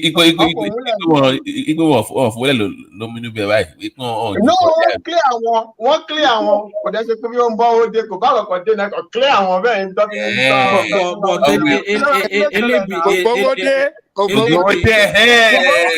tọ́jú àṣírí tú àyè ó jẹ́wọ́ ara ẹ̀ àti ọ̀gbọ́n lẹ̀ elébi làwọn ọmọ yìí kò yẹn from time na elébi. Wọ́n ṣẹlẹ̀ ló di wọ́n máa rẹ bí kan kò ṣẹlẹ̀ bí kan you know what I'm saying, you clear them, you don't even say what is the benefit of clearing them. You disturb their trading. And so what did you replace the money they should have made while they were all cleared? For a president to work, they must have been cleared maybe 1 hour before. No matter cleared, they do not clear them maybe 1 hour before. Or whatever. Did they 7 hours. 7 hours. 7 hours. We supported Tinubu so that he can come and help us out. It's our man. No, but when he's not doing hold on. When he's not doing the right thing, we have to challenge him, we have to counter him. Give us what he promised us. not coming with 300 vehicles. So they road closed that road for 7 hours. Is that what you are telling us? It would take 7 hours to clear that place. You know that when the president is coming, I don't know what. I don't know there will if be 7 look. hours, but for sure it's not 2 minutes. Africa, For sure it's not 2 minutes. no, right. It was 7 Start of business morning for security reason. They will clear that place in the morning. And these guys go to pass there maybe 3 o'clock in the afternoon. What the hell? You know? No, Let's face the fact. man, on your mandate, which I stand, you go. It's no extent. It's no extent. And if the man is killed, if the man is killed on the street of Lagos, they will say because he didn't have enough security. Come on, he's the president, for God's sake. No, but actually, you don't get my argument. I'm not arguing about his convoy, about his security. I'm not a security expert. I'm saying that mosque, Ibiti Mosque, is the middle of that. You know how long that road is? Maybe that whole place, you know, big being. It would have been paid the whole of China. No one there now. Lórí títì yẹn bẹ́ẹ̀ bọ́yẹ gbọ́jà àwọn síbẹ̀ tó ń tajà wọn nìyẹn náà. Tóníkálùkù ń tajà wọn. Kò dẹ́ pé bóyá Baba Tinubu ń bọ̀ o, may we build shopping complex. The money I know they sell for road. Whatever it is, there's no one. It's just like they just clear them just for the purpose of Baba to go to the mosque. But Baba can go to another mosque now. It doesn't have to be that mosque. That's my point. If you don't have anything tajan, it doesn't have to be that mosque. Because if you don't think about Ryan, God they answer prayer anyway. Why did it have to be that particular mosque when people they sell their markets? And they have to be. When I see the clearing, when I see that what you clear, I was like, what? That's why that clearing. I know it's to clear that road. No be small work. No be everybody go.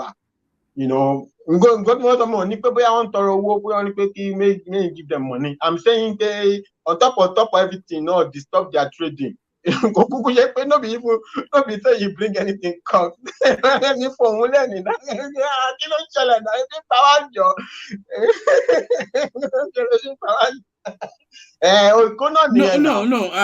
Fatai, I'm not sure that I think they are speaking to a wider AB that is to do with the economy. I know. Because for the clear of the road, sorry Fatai, for the clear of the road, who said 3 hours? I don't know. Who was saying? I don't know. For the clear of that road. They say 1 hour. I said 7 hours. I know you said 7 hours. For clear of that road, it took them. The minimum is like 2 days. 3 days. It's logistics, it's presidency. They'll have to clear that area, mark that area, mark me in that area. You don't. What are you saying? You clear area in 3 hours. The president passed. They said 1 hour. He said 1 hour. No 1 hour. No 1 hour. 3 days minimum. Sometimes a week. You have to clear that area. You can't even drive a bicycle there. Hold on. Surveillance. The building that will be threat to the president, that will mark security men over there. So people that shout at me about that, they are SSS, DSS, they are very mufti. They have to clear that place minimum 3 days.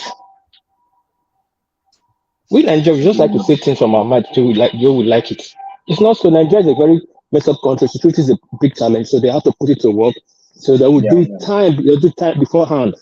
Not one day. You cannot clear somewhere in 1 day. You just have to clear them. Where I saw the video where I raised coordinated movement. They really put a lot of work into that place. And before they did that train had been on ground for like 6 months program or 3 months program. So they have mapped that area out. They know when they're going to start. They know when they're going to finish. So when the time comes, the SSS go there, and the soldiers will clear their marksmen in every strategic point. The president will pass and come back. 7 hours probably for motorcade to go to and fro. Yeah, but to clear that place, 2 or 3 days for them to clear the place and mark strategic men around that area, so have that flow of vehicle. And the sanitation too. Sanitation. Yeah, because that is very rough. Yes. All right. Let's get back to that British something. Who wants to come in on that space? Ja1L Errant. So it looks as though the international community do not see the United Kingdom in quite the way we see ourselves. Good night, woman, and everybody. Good night, Tony. Good night, Tony. Fatai, Igajele. Good night. of talking in Turkish. I thought we are listening to Razan. I mean, He said good night. He said good night in Turkish language. Good night, When I say yeah, Story Jamla. of Africa. Yes, sir. Story of Africa. Okay. I thought Baba, Fatai had the floor before Amo Baba would interjected himself. All right, yeah. Fatai, you were talking us through quite how the United Kingdom only has administration as their strength now. Yeah, they had. Yeah. I said they've always had it. They've always had it, and I guess they will always have it. You know, and yeah, but I don't think my point is I don't see the controversy there in what he was saying. You know, I think is fact. I don't think Rishi Sunak is thinking that he wants to rival China in whatever, in manufacturing or anything. You know, well, they will have some comparative advantage somewhere. Like finance. London is a big financial city, so okay, maybe there. So services, Britain is still PwC is I think PwC is headquartered in the UK, I think. That reminds me of the one. I'm not sure. I think they've moved to Berlin. There was a time, just as Brexit came in, a lot of those financial. That's why I said there's only the English language that is left for Britain. No, I think they are still there. PwC is a UK register. I don't think they moved there. I'm not sure. I'm not up to date about that. Yeah. But I think they are still majorly the core PwC, not PwC Nigeria, with your favorite man, Taiwo Oyedele. I mean, what is his name? You people in that country, you people are very funny in that country. Anyways, it's not a personal attack on anybody. Oh no, I think you're right. It's in the embankment, PwC. But I'm pretty sure that they moved though, because there was a real wave of financial houses moving out of the UK just as soon as Brexit was. Yeah, but those were largely, majority of that story were largely propaganda. You know, because they were largely propaganda. It's not like a wave everybody moved out. Businesses move largely on the tax issues. Tax is very important. If they don't get tax right for Tinubu, I don't know. So it has problem with petrol price. Tax is not in good shape. I don't see it in good shape. I don't see how they do anything about tax. Which one again? So what is this? That's the engine of those are two engines of the economy now. You know, you can't leave those two things in the air. You have to leave those two things in. You have to have good, keen eye on those two things. You know? My problem is Taiwo Odele just got a lot of look. Taiwo Odele at PwC, he was an ethics guy. Okay, he was an ethics guy. Okay. So maybe he had experience with taxes there. I don't know, but he was an ethics guy. He got certificates in leadership from Harvard. But they were all certificates from London Business School. So I don't know where the expertise to do the tax comes from, but okay, maybe he has it. You know, I have never seen. I don't know who is the fiscal and tax leader position. Fiscal and tax leader of Europe of PwC. Like his position at PwC is fiscal and African tax leader. I don't know what job position is that. What kind of job description is that? It looks like a lobbying stuff. But anyway, I don't want to speak about that. But I wish him good luck. I wish him good luck. I wish he comes up with some tax situation, because if you don't come up with tax situation, you don't get petrol under control.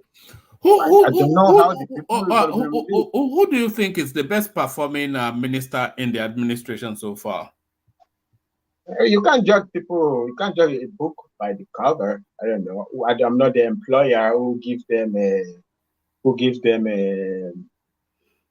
their job. You know, maybe Tinubu should let us know by what criteria these people are working.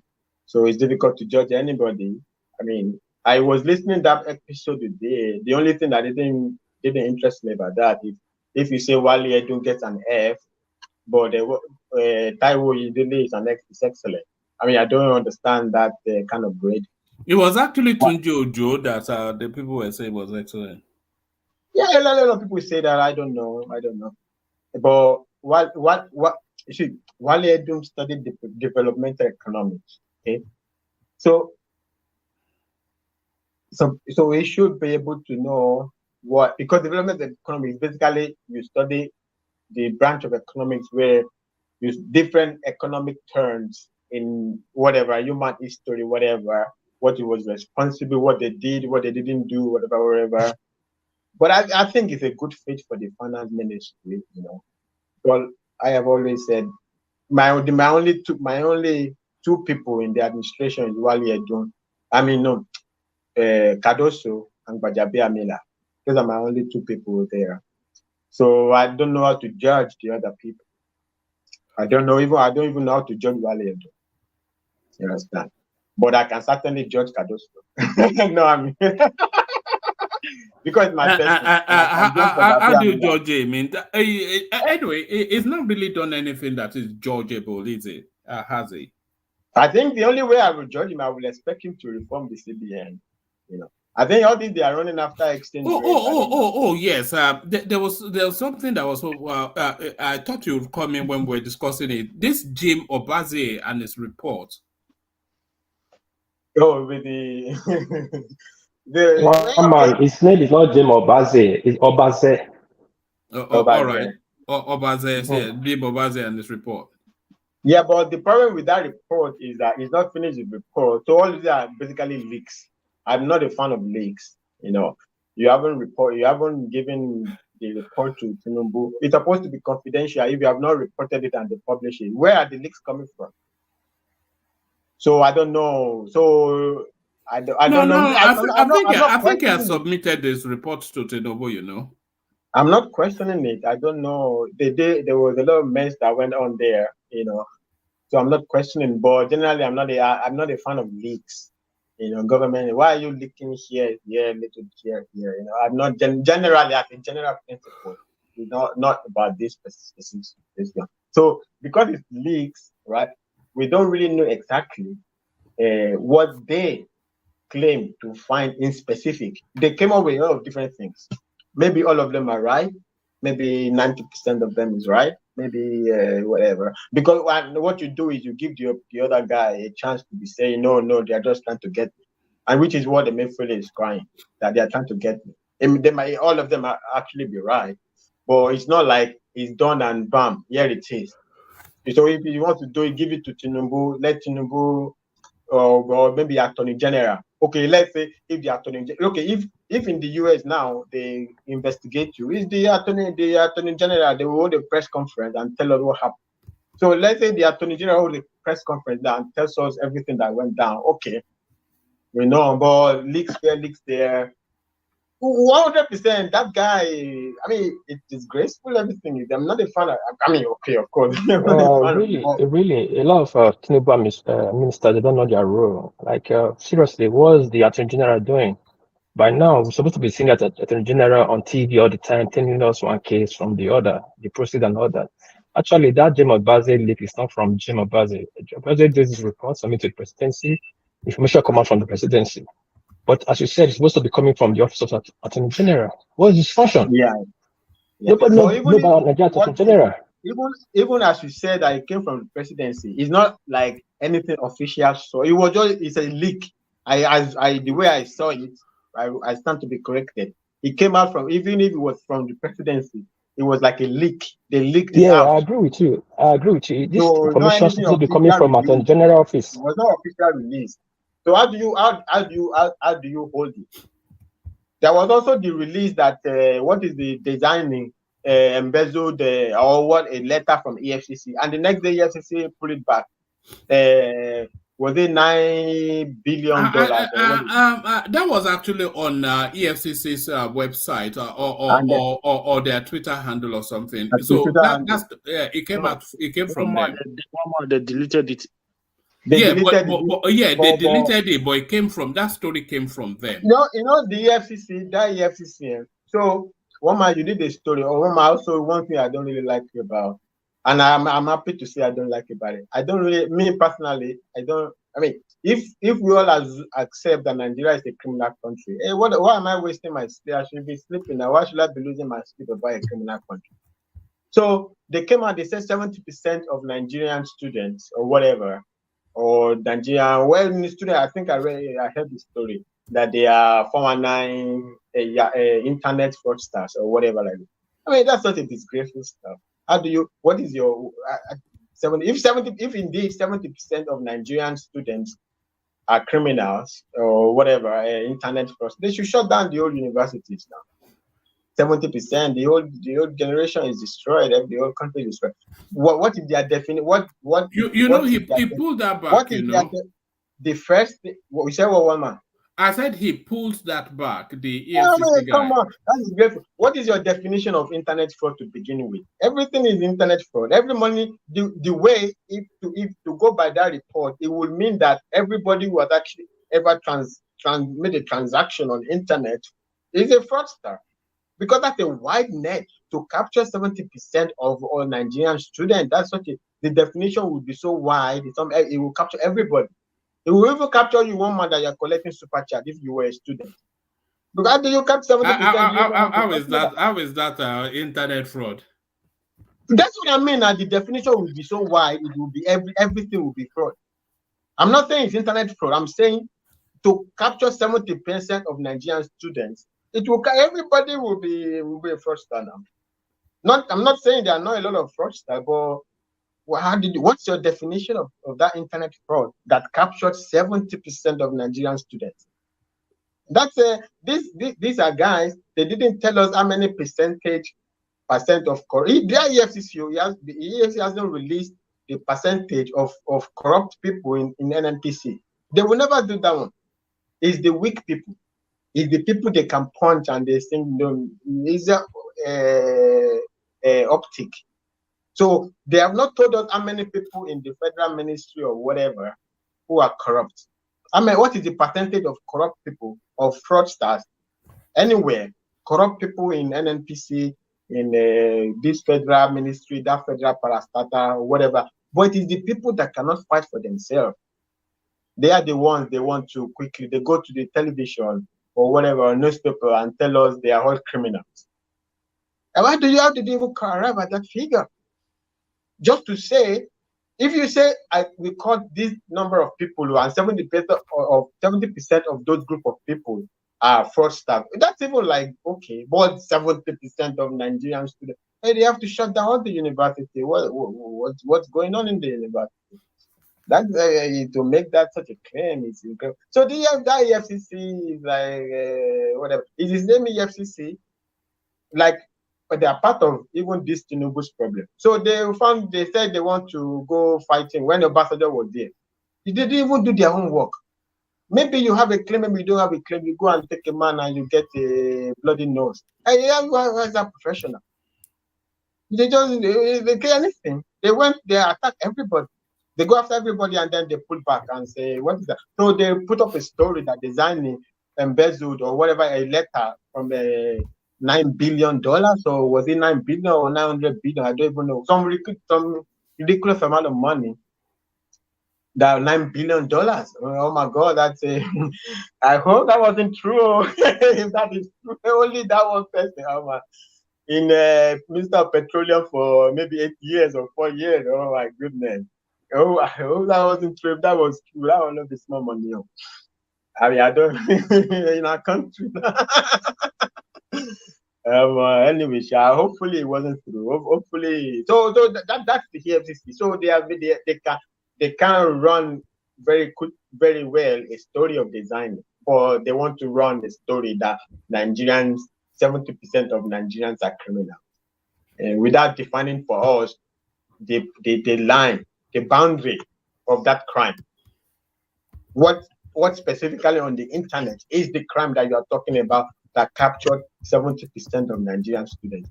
At least we have to a little bit. I mean, don't be so quick to to be to be beating down your people. I'm not saying you have to go after people who commit crime, but don't be so. I mean, if that EFCC found 70% of the UK students to be fraudsters, they will not announce it though. But it's just so easy. I mean, I've never seen it. I mean, I have seen countries. I mean, I haven't traveled that wide. I have only been to 2 European countries. Been to 2 European countries, but I've never seen where any country in the world is so quick as Nigerians to just destroy their own. They just call themselves criminals, and they help even other countries to call Nigerians criminals. Maybe Nigerians are criminals. Who knows? But at least you could just tell us who are the criminals. You know, a lot of people are criminals, no doubt about it. But just the quickness sometimes just rubs me somehow. Like, why? What's the benefit of being so quick to call your own people? That's what fella you got the fella son. I mean, the fella talk me. I never hear them before. Make government talk. My people were useless. My people were senseless. My people were indisciplined. Which kind of government be that? It's so easy for you. Just say my people are useless. If they are useless, why are you governing them now? You used to go and close shop now. Go and close shop now. What are you doing to be governing useless people? You don't need to be governing useless people now if you consider them to be that useless. You know. But anyway, I wish them good luck. I wish Tinubu good luck. I hope it takes care of the running away petrol. These petrol people, they are making a mafia. I hope he is able to take care of it. I hope he's able to take care of taxes. I hope they're able to take care of the foreign exchange. And by the way, let me just close with this one. Because they knew I don't want to carry things money. So, arbitrage. So, when they came to the CBN thinking they want to remove arbitrage, I don't know where an arbitrage. There was one day I was speaking about the UK that George Soros almost wrecked the UK pounds with arbitrage. But the UK pound never ran multiple exchange windows. So why did UK pound have arbitrage? Yeah. So is in that sense like, look, but George Soros almost wrecked the UK pounds with arbitrage. These things happen, it's part of market. Okay.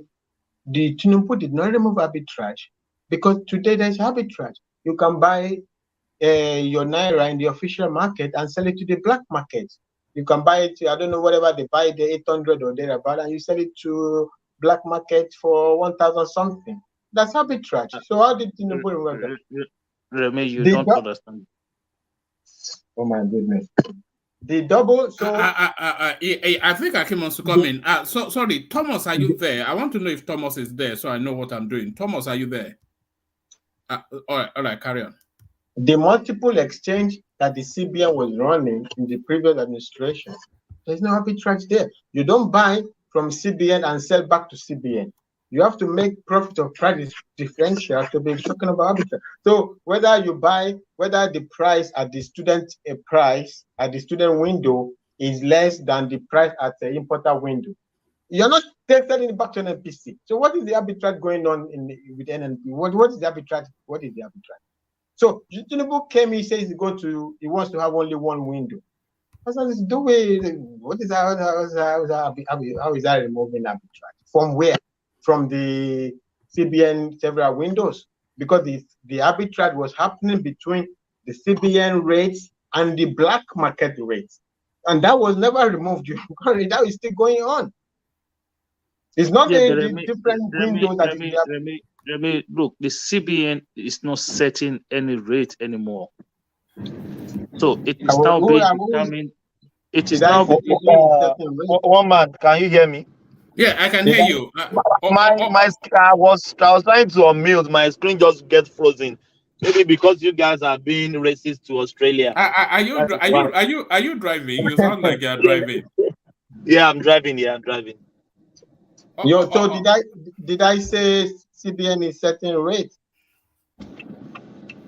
Yeah, but you just said something about, you said the CBA rate. You said something. You said the CBA rate and the black market rate. So what I'm trying to explain to you, I said at the moment now, The rate, there's nothing like a CBN rate anymore. It's is there what how much is there no difference between how much or the official price and the black market price? Is there no official price? But what is the difference? That's the problem. Now, what is the difference? What is your question? What is your point? So what I'm trying to explain to you now is that at every don't given explain time, to me. Just make your point. You can't explain to me. Don't worry.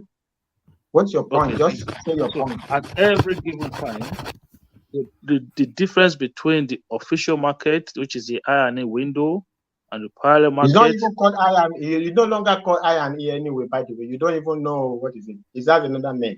Remy, do you want to listen? Do you want to listen, or you want to make a point? No, I want you to make your point. You are also the one that was arguing with me about international price the other time. You always jump in to come and argue. What international price are you talking about? You always try to come and argue pointless things with me. I don't want to have this in the new year. You don't know what you're talking about. You just listen. Have your conversation and do whatever you want to do, man. I don't like when people. No. Hold on. Akim, take on board what Fatai rather take on board what Akim wants to say, and then you can either agree or counter it. So Akim, come in, and then you respond. Akim. Yeah, so what I'm trying to say is that the gap, the whole point is that when you go to any country, you're not going to go to this place and you have one price, and then you go to the other place and you have the same price. There'll be a little bit of difference from one point of sales to another point of sales. But what we had before was a position whereby the CBN basically just set a price to say, okay, it's 400. And then they give it to people for 400, and then you can then go straight outside of that market, and then you can sell for 800. That is what we're talking. That is what we don't have anymore. What is so hard to? So what are you doing now? Are you breaking news now? I don't know what you're saying. No, okay. You were arguing that there was no arbitrage, and it's telling you that patently is there. No, that's the problem. Now you didn't even understand the argument. I'm saying the arbitrage is a concept that is different from what they are calling arbitrage. So it's a difference on what arbitrage means. I don't need anybody who does, even a child knows what is going on. I don't need that news. I don't even understand it. Anyway, it's a difference on what arbitrage means.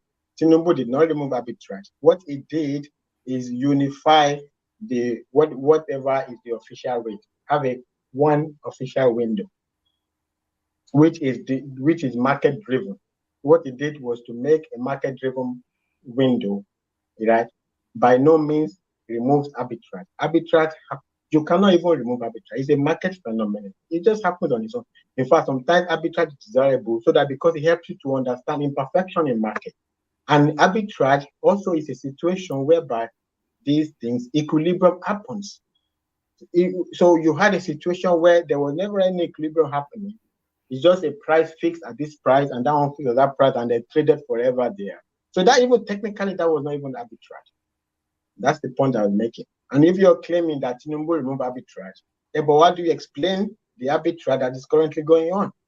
I'm not saying Tinubu caused that, but that's the way it is. There is an official market, and there's official price, whatever it is, and there's a parallel price. But that's arbitrage. You can buy the official price and sell in the black market price today. And that's the definition of arbitrage.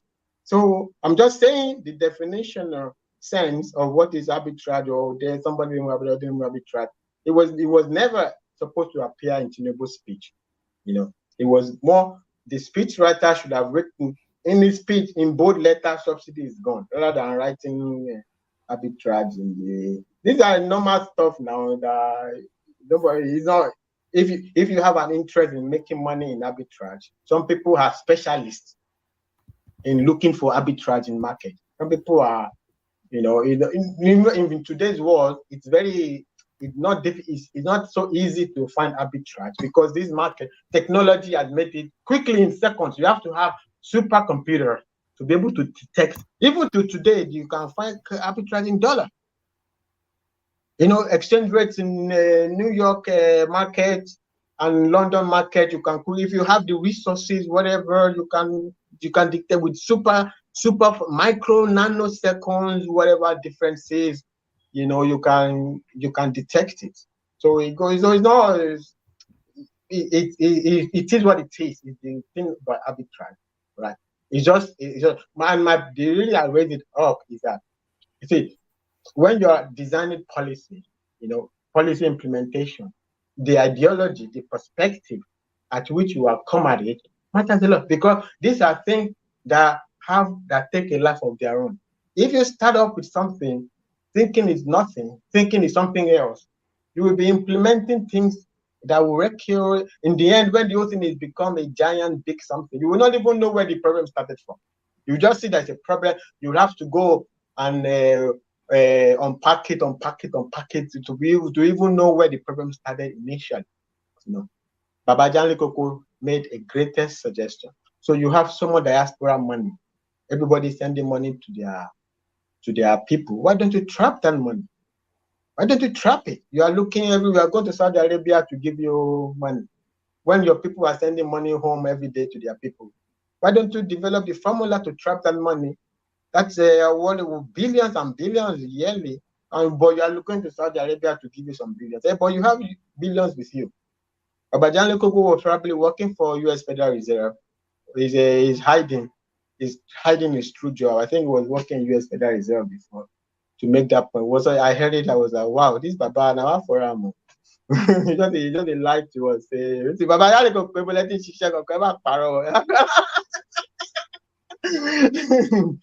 just that is what Baba Ja1L Koko was. Fatai laughing at his own jokes as always. That's one good thing about Fatai, yo. If we can't joke and we laugh at it very hard. Money pay any contract with the U.S. Federal Reserve that you bring up that fantastic suggestion. They should trap this foreign exchange that Nigerians are sending to Nigeria. They should trap it and come up with a formula to make it a running whatever. Rather than going to be looking for static dollar inside the Hold on. What formula? Just don't. What formula? What formula? Am I? So me? Is it me that's collecting salary or Kadoso? Is it me that will give them? The umbrella for all these things, special discount window, whatever they call it. There are so many formulas underneath is a special discount window. It's up to them to come. Is it not one of them that they were trying to implement? When this problem started, they were looking for forward. They were panicking. Forward. It was after when talk. They said, it'll be very difficult. It'll be very difficult to trap remittances, Fatai, because the remittances don't actually come out of their home countries. It's only really the naira value that gets transferred. Okay. What is money? Money is when I transfer money from here to here. When I say I have, nobody is touching cash. Money is not really necessarily the cash. If I have $20,000 in my account, it may be just some electronic number. Okay. So, but the way Baba Ja1L explain is not where you are trapping the money. Is at the exchange. It's at the exchange. It's not the way people think. It's like. People think maybe it's some kind of investment. Say you will tell Nigerians to invest in something. No, it's not an investment. Baba want to send $100 to Yamolika. Okay, and Yamolika will take with the interest Baba Ja1L suggested, and that way that track bucket is where all that thing will be going through. The people who are working there, they can figure it out. Special discount window. But I want to explain a lot right now. It's the exchange. You incentivize them to only go through the channel you create. And that is better to fix liquidity than going to be looking for some static money. So you don't have whatever amount of money Saudi Arabia gives you. You will spend it, you give this one, you give this one, you don't know, you go look another time. But this is every day, people are sending money. It's flowing. It's free flowing. That's what Baba Ja1L was talking. The free flowing of it is the point that Baba Ja1L was making. All right. Did you want to come into that space, Hakeem? No. I leave it at that. All right, brilliant. Is there anybody that wants to come into the conversation? I don't think Thomas is available, and I might well just wrap it up. Who has not yet spoken? Is Babati still there? Babati is still there. I'm late because Babati is waiting for the after-hour session, but the host of the after-hour session is disappeared. After-hour session, it's not a thing. Babati and Adewale, you know, that's what they always do. They come in late and then Adewale start talking about his women. Well, man, if you want to come up, just talk about women and he will show up from nowhere. Well, there it is. It's probably finishing the last bottle of wine from Christmas. So Yeah, one man. Let me quickly say this. I don't know. We are praising. Yeah, of course, you have to encourage the government so they can do more. But for me, the ministers that people have right now, none of them is doing anything. That day, we like to praise anything we see. We don't scrutinize it. Hey, this is that guy that is in interior. He's doing well. Passport is there. Hello. Would you at least our interior minister? That one, I think, is the only performing one. That one I'm coming for now. Do you know how many countries that their passport machine that is down, that they're not replaced? And I told you guys that day that what he did is what he met on ground. It's like what is arguing. There was result he met and he used usually. Yeah, it's good, but that thing was there. They were doing racket with it before. Now the new ones now. What has it done about it? You know how many people waiting for passport now? I can count there are 7 countries that their passport machine has broken down for since 2 months. Because Japan here, a Q1 country, first country. People have to travel with go and collect how they call it TSA, whatever, to travel. I have a friend that's supposed to travel since on the 4th. He left Japan on the 1st. You have to go back to Japanese immigration and Nigerian embassy for him to get these traveling documents. What is that guy doing? Since that day, they gave him supplementary budget. What has he done with it? Now the main budget is coming again. We are quick to praise something, like we are quick to forget our own problems too. What is this guy doing? The guy that put that as Attorney General of the Federation. How many people have you prosecuted? Do we even have one at this point? It's not visible to the public. It's not. I don't even see. We don't see him. We don't come out. This kind of time, we need people to be put behind bars to be talking about people their present charges against. So why are you so keen to put people behind bars? How can you stable an economy that's passing through difficulties? What piece can we do this way? Can you name us your top 2-3 performing ministers? Nobody's there. Because we are quick to praise people. No. Just asking that. I'm not saying that. Just you can't say there's nobody there now. What does that even mean? Nobody there. Yes, whatever is happening there now is just normal. Nothing special. I mean, but nothing special have happened that we can really say, okay, this is so special that happened that okay, we can give them thumbs up. What they are writing are just the thing that met on ground. Is it wiki? When President came, he was shouting Abuja. What has it done since then? What is David? What would they have done in the 4 months that he has been a minister? And what has he done now that we should praise on? No. But what could he have done in the 4 months that he has been a minister? Who? Any of them? They were only. So what do you want me to praise? What do you want me to praise in that 4 months time? You want me, as I'm telling you, there's nothing happening there. You just answer the question. So what about David Umahi talking about this? I beg you, that one is that guy doesn't know what he's doing there.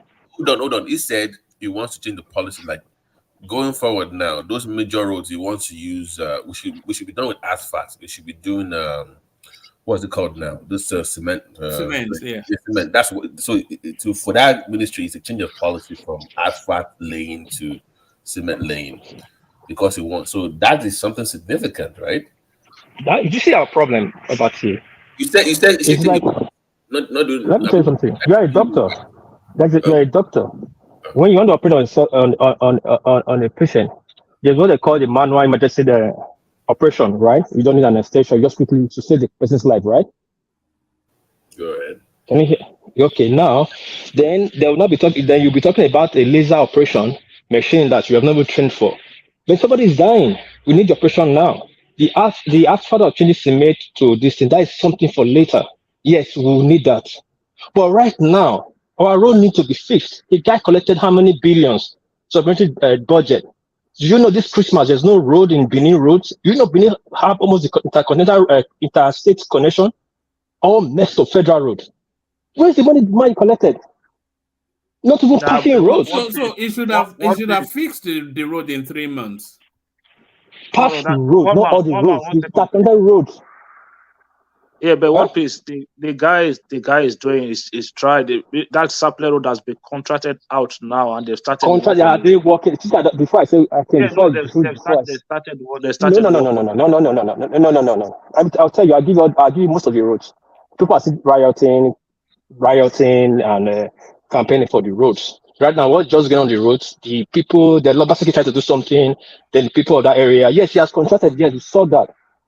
Don't forget the commissioner of Eternal Zambia is my father mother's side is my cousin, but it's my friend, my junior, far from my younger sister's classmate. It's my boy. I'm saying on here on international platform. You know my voice. You know who's talking. He's the commissioner for roads and this thing now. What's going on in those states? He's the commissioner, but I'm talking about the federal government. I'm talking about federal. I'm telling you federal roads. I'm telling you about the federal roads. Nothing has started yet. So literally started. There's something that will make impact. I'm not saying to change it. I'm not saying to change it to make it good. Even to pass it, so it be motorable. I'm not talking about bad pass. I'm talking about the federal roads that pass through Benin, Uchi, going to Okila, all those things. I'm just using my district as a reference. Other states have their own problem. But what is the money doing? And if they're doing anything, hold on. You He's say trying something. to tell you what the man is doing. So I'm telling you what I know. You're telling me what the man. Trying to tell me what the man is doing. What are you saying? It said the Sapele Road was contracted and work has started. Are they started doing anything? Yes, they started. Look, let me explain. Hold on 1 second. 1 second. Let me quickly explain. Look, one man, I'll send the video to you. There was they've contracted it out. The engineers are on site, and they've drawn a new plan for Sapele Road. It's the old stuff like the Benin stretch of Sapele Road, right? It's now going to be done on concrete, and according to the engineer on site, that project is going to be 2 years. One man, I'll send the video to you. Okay. Well, I came, well, let me just laugh. Anyway, let me say what I'm going to say. You can send videos, and next year's time we're going to send videos. That place is not sitting. That's why. Hold on. That's why I said. When you need the emergency operation, you have to quickly first of all save that person's life before you think of laser operation when you get to that stage. Again, another problem with our Nigerian contractors or Nigeria, the pace of work is too slow. For example, you need like 100,000 workforce to fix Nigerian road. Go and check it out. Probably you have like less than 100,000 workers. What does that mean? Why don't they put like timelines and deadlines to contract? Like if I that's give the problem. So like yes. Okay, is it based on how much I pay you, or is it based on how much you can? What is your capacity? Go and look at our roads. 5 kilometer roads they'll give us 5 kilometers. You see like 8 contract people working. Do you know how many months it's going to take you for people to work because for you have tractors and the rest? You need enough people that can do that job that will make it fast, so that you deliver at the given point. That's why you see Nigeria they contracted that before instance they go bad again. You want they are fixed before they get to the other side. You want they are fixed before have gone bad.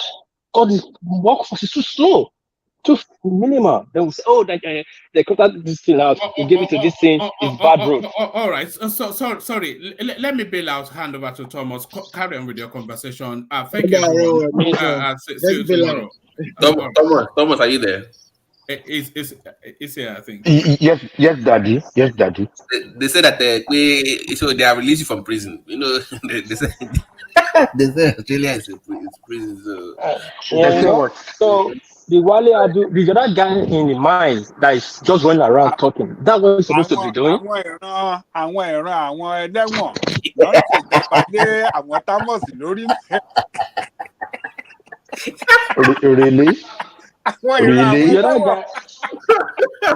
Sorry, but what piece? Àwọn descendant àwọn ẹlẹ́wọ̀n.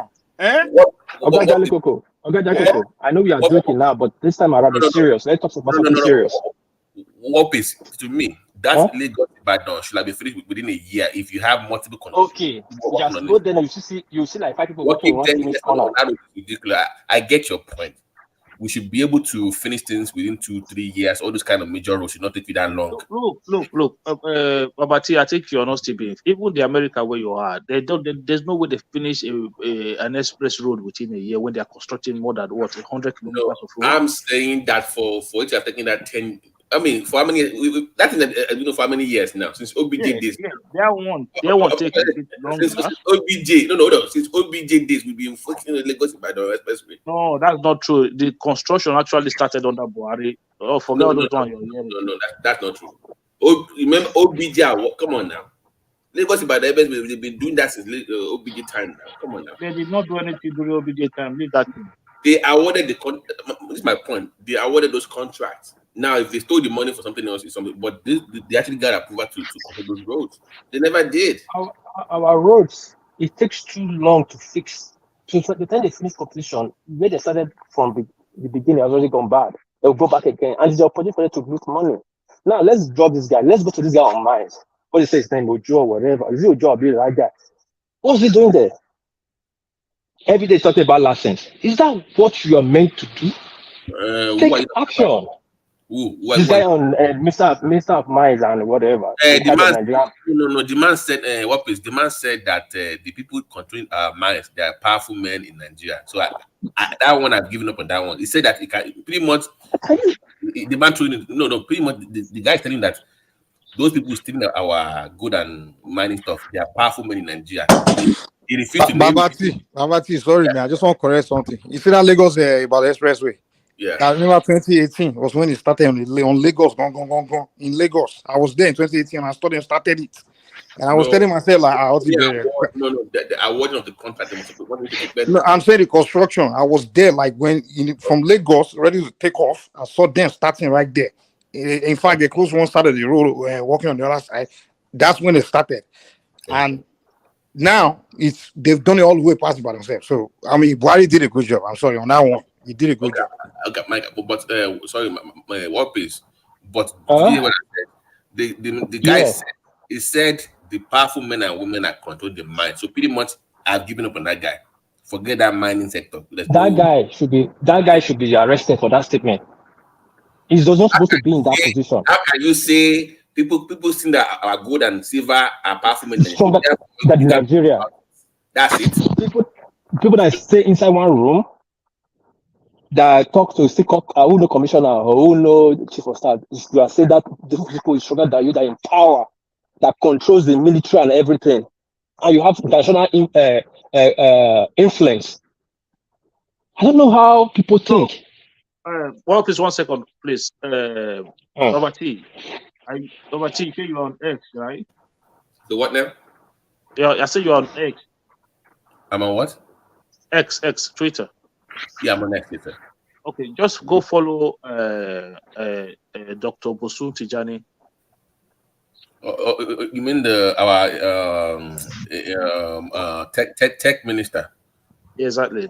Now follow I've been following him since his Yaba days now. So I've been following his stuff for a long time. You are aware of the program that's going on now.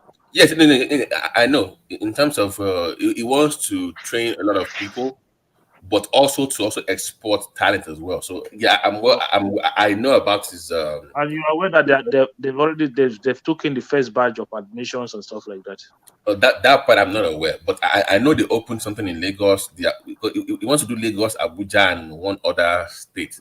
So their goal is to do 500,000 within 2-3 years, then scale up into the millions. So what are they trying to do? No, where they would train you about cyber, like how people go study cyber tech and training, So all those, this is the problem in Nigeria. Those jobs going from the west to India to Singapore, where you can work remotely.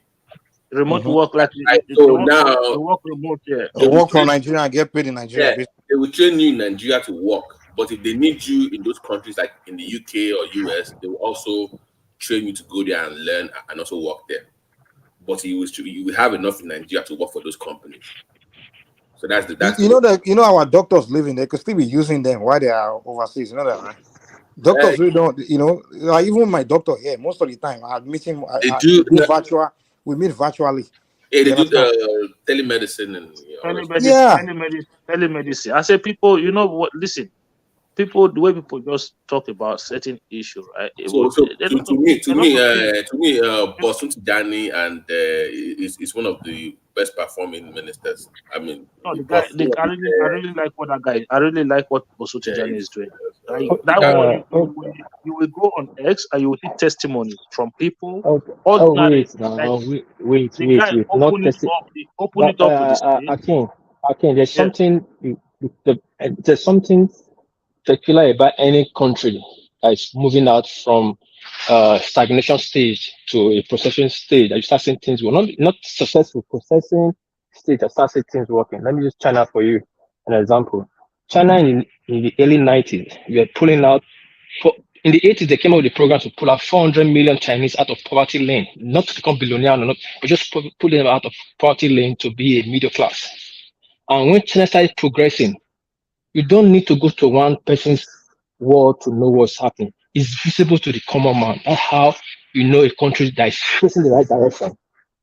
You can't do it alone, but when you are facing the right direction, people will support you to pull you out because you have a target, you have a goal, and you have a goal implementing it.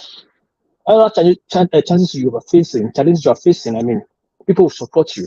That's why you see every country that is developing, they didn't do it by themselves. But what they will do, they put structure on ground to see that, yes, we may even Malaysia here. Yes, what Tijani is doing, I don't know because I've not seen it. It's not obvious to the common man. I like to take things from a layman perspective.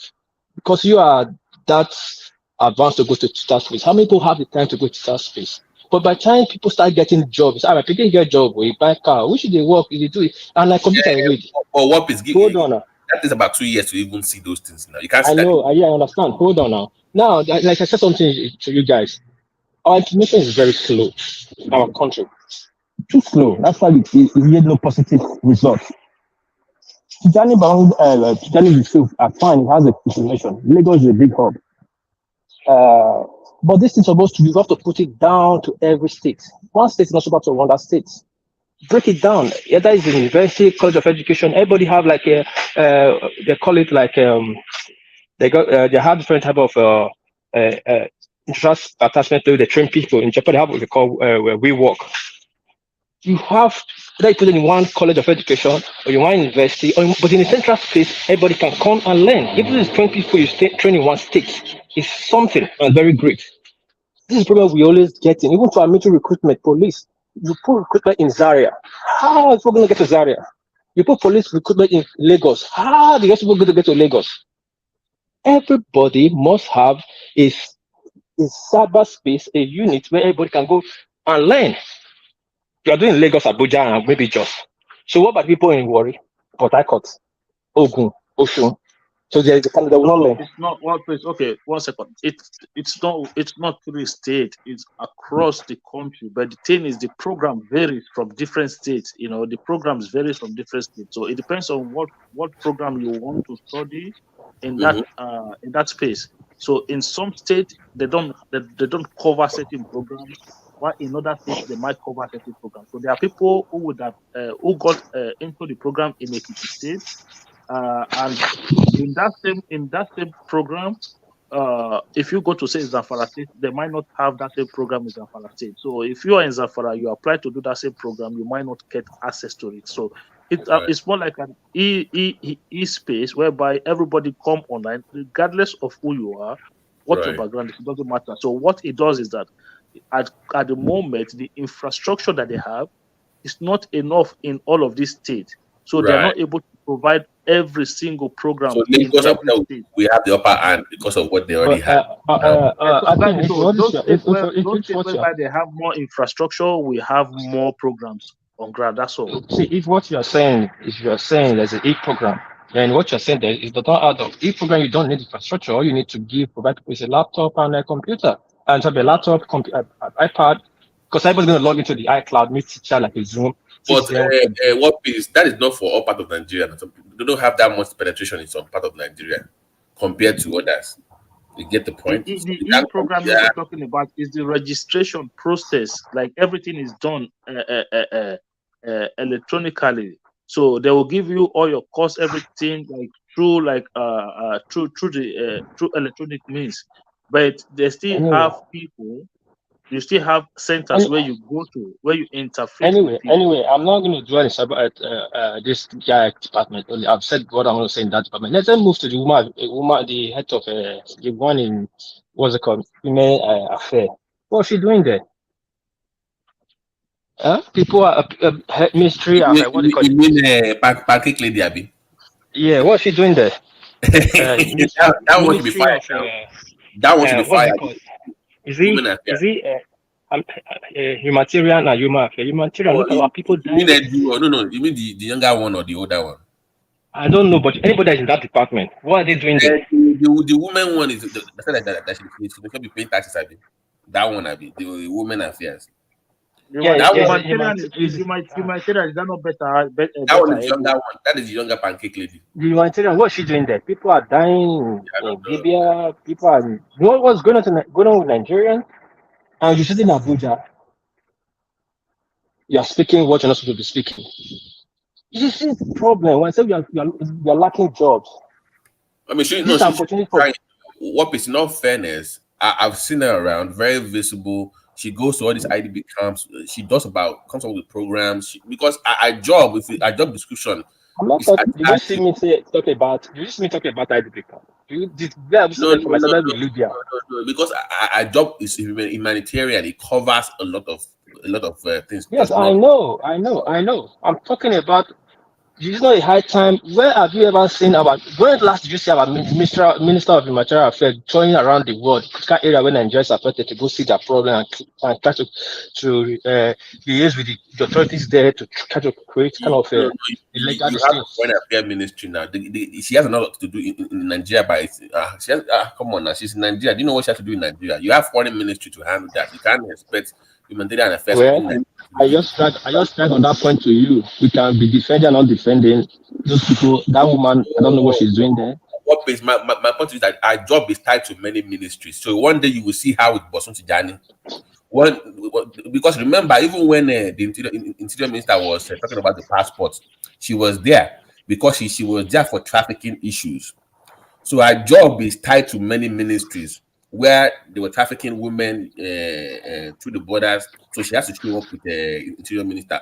You will see how with finance ministry. You will see how with so our job, that department is tied to so many things across different ministries. So that department is a very powerful department. It takes care of Nigerian. Hold on now, it takes care of Nigerian welfare home and away. Now Nigerians are suffering a lot.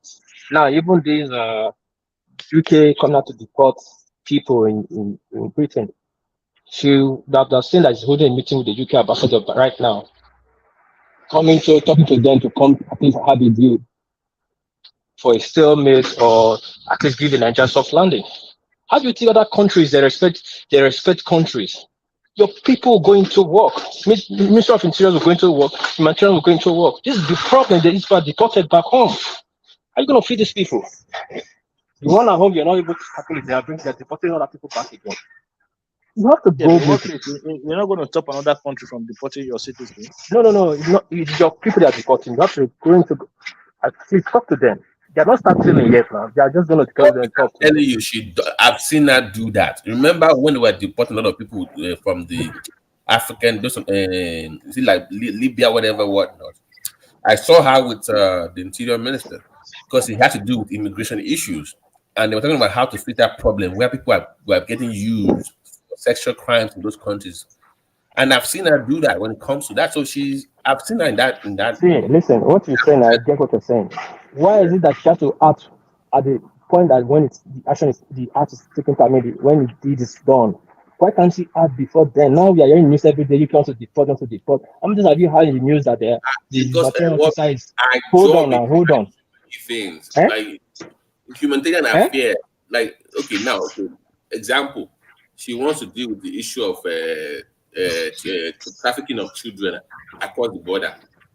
She has to liaison with the interior minister. Just as she liaison with the minister of justice. She can't do it by herself. It's tied to other things. For me, Babati, I think that Babati, that ministry for me, in my opinion, is I think Tinubu made a mistake with that ministry, right? So that ministry should have been breaking into two. Nigeria today will need to have a welfare ministry separately, where we begin to create policies and direction as to how we create a welfare system that will a long-lasting welfare system that will capture people digitally, whereby those people who are getting disability allowances, those people who are getting child benefit and some form of other welfare, we will be able to put these things in digitally. Hakim, I'm with you, but this is my point to you. Even if you make that ministry will be tied to interior and finance automatically, based on what you are saying right now. Because you must capture people, right? You must know who they are, which means data capture, which is interior. Financing will tell you how much they can afford and how they will distribute the money, which will be under the finance ministry. There's no money to tied to other distribute. ministry. What then? There should be no it should be captured in the budget every year. How much the amount of money that will go to supporting child benefit, the amount of money that will go to support people with disabilities, the amount of money that will go. Nigeria need to move into this direction. And I thought this Tinubu government being progressive. I'm not going to use a progressive. Being more like a left-leaning government. I know, yes, he did most of his work as a private sector person in the private sector, but according to their own platform, they're trying to tell us that they are more to the left. So I expect a form of a sensible, well-structured welfare system to come in at the moment, even if not now, maybe at least create a plan. Well, yeah, okay, we'll talk about that one. That lady has passed. Now, let's talk about Kayamo. What was he doing there? Just taking it one by one. The one I remember, I cannot remember the truth. Who made him a vision minister? That was a mistake in my opinion. Is your president now? Who is your president? Come on. Is it Kajami Amina? Is your president that make him vision? Come on. Aviation, how can you put a Kayamo invasion? At least Kayamo should be in the law department as an attorney general or legal counsel, special legal counsel to the president, or you go to give NDC as a worry man to be talking to his people. You know that he was using to plan the people. What's he doing? What's he doing in aviation? This is the problem. We've just put people dead because they have fat resume. Wants to put people where they belong, in the right places. Nothing. Do you remember when he went to the airport and was talking tough? We removed the anger. We did nothing so far. What happened to you? We renovated the airport. It was tough. He was talking tough. Yeah, they are using the new terminal now. Which one is nothing so far? He was talking about because the new terminal, the way it was built, he cannot take on bigger planes. Yeah, they are using buses to transport. They are using buses to transport passengers. We're supposed to destroy those hangars owned by all those big men to give space for those planes to come up. But have you heard anything so far? They stopped it. They not had anything so far. They didn't do it. All this. Obati, listen. It is not the hangar. The hangar was there before they built the airport. It is the people who built the airport. Hakim, they were supposed to destroy those hangars after that. Is what he said on TV, that it's supposed to come down to give them the space to take on bigger planes. And what happens? do they have another? They have to first of all build another hangar first. Do they have other So hangars? why promise on TV when you know you can't fulfill it? So why are you boasting on camera that you're going to do this and this and you can't do it now? So why? Yeah, but has he built a new hangar? Yeah, you ask him now. He's the one boasting on camera now. He's like, I'm going to do this. I'm going to So do that. let him build a new one first before they can see them. But for me, I think they say they are according to people that have seen that experience, they are using buses to ferry people from the. Akim, wait. Who spends over $100 million on a new airport and does not even have the common sense to know that you need space for bigger planes? Who does that as a country? How do you build a new terminal and you don't think that, oh wait, we need a bigger space for bigger planes? So did you know that? So that is what kind of you are the one telling me now. You are the one telling me now that the plan was that they were going to destroy that the old. No. When he got there is what I'm saying. Obviously, but this is what I'm saying to you, Babati, that the people who constructed that terminal were they not aware that those hangars were going to obstruct those flights, those bigger planes coming there? Why I don't understand. The hangar were there before the terminal. This is what I'm trying to explain to you. I'm with you. That's my problem as a country. When you're planning something, don't you think long term? Can't you see things ahead? Even even that terminal, I was reading somewhere one of these aviation websites that even the air quality, the way it was built, is not even conducive to have free airflow for a country that it wasn't even built right. Okay. So and you spend $100 million on that. Yeah, now you can only hear that administrations are coming out to explain to us what is going on. But when you blame them, they'll say, "Oh no, it's just there." I don't know. Well, Kiamu. Yeah, but for that one, I support what Kiamu did. Though. You cannot just have terminal, just abandon the thing there, build a new terminal and abandon it. No. I support the fact that they are using buses to ferry people to that side of it. It's not look. You go to many airports around the world, they still use buses to ferry passengers. So that's not a new thing. So, but for me, no. Akim, wait. Those are big, like the Turkey airport. The one in Turkey, these are big airport. How big is Lagos to be using bus? How big is the bus? It's still bus, Babati. It's still bus. No. Lagos airport is too small to be using bus. You said in different part of the world, those ones because they are super big is why. Our own is small now. So what's your excuse for using bus now? Also using bus. We're supposed to build the flight to come close. Destroy the hangar. The hangar own the country. What destroy the hangar? The hangar is not even doing anything there. People are using it. Anyway, David said one belongs to David Oyedepo now. Another. Wait. Now let's look Kiyamo. So that can you say Tinubu ministerial list is so asleep that I don't even remember the remaining of them because they are not functional. They're not functional. We don't even know what they are doing. Do you know the minister of Agric? No, I don't know that one. Where no what there? Food, Agric. Food. Now we are hungry. No food. What one has it come with? What one has it come with? Okay, we have problem with security. That's why we don't have food. I'm working with the Ministry of Defense to secure our farms so that we are planning this food. We're planning this. So what's it coming with? Now we are saying we should go back to farm. How are letting people which crops to plant to make money? It's not just sitting there docile. If we talk to them and say, no, this is that they are bringing a receivable, renewable cities. Is that what you're supposed to do of Ministry of Agriculture? Just like if you're in Nigeria, you want to build zoo, we'll be buying lion from South Africa. Have you imagined that, Babati? Babati, are you there? If you want to build zoo, you want to build zoo, you are building zoo in Nigeria. We'll be buying lion from South Africa. When we have forest, zoo, go catch lion. Nigeria have lion.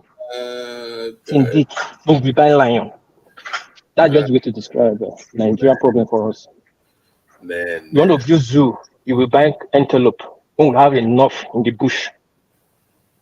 We have to start using what we have to build what we need. You know what is I was not really a fan of. You see, when you put your house in order, money will come to Nigeria. If all this going to India, go to London, you don't need to do all that. You don't need to go there. Right, they will come after you with money, with funds. I was watching one of my friends. This thing he sent it to me. His friend moved from Europe.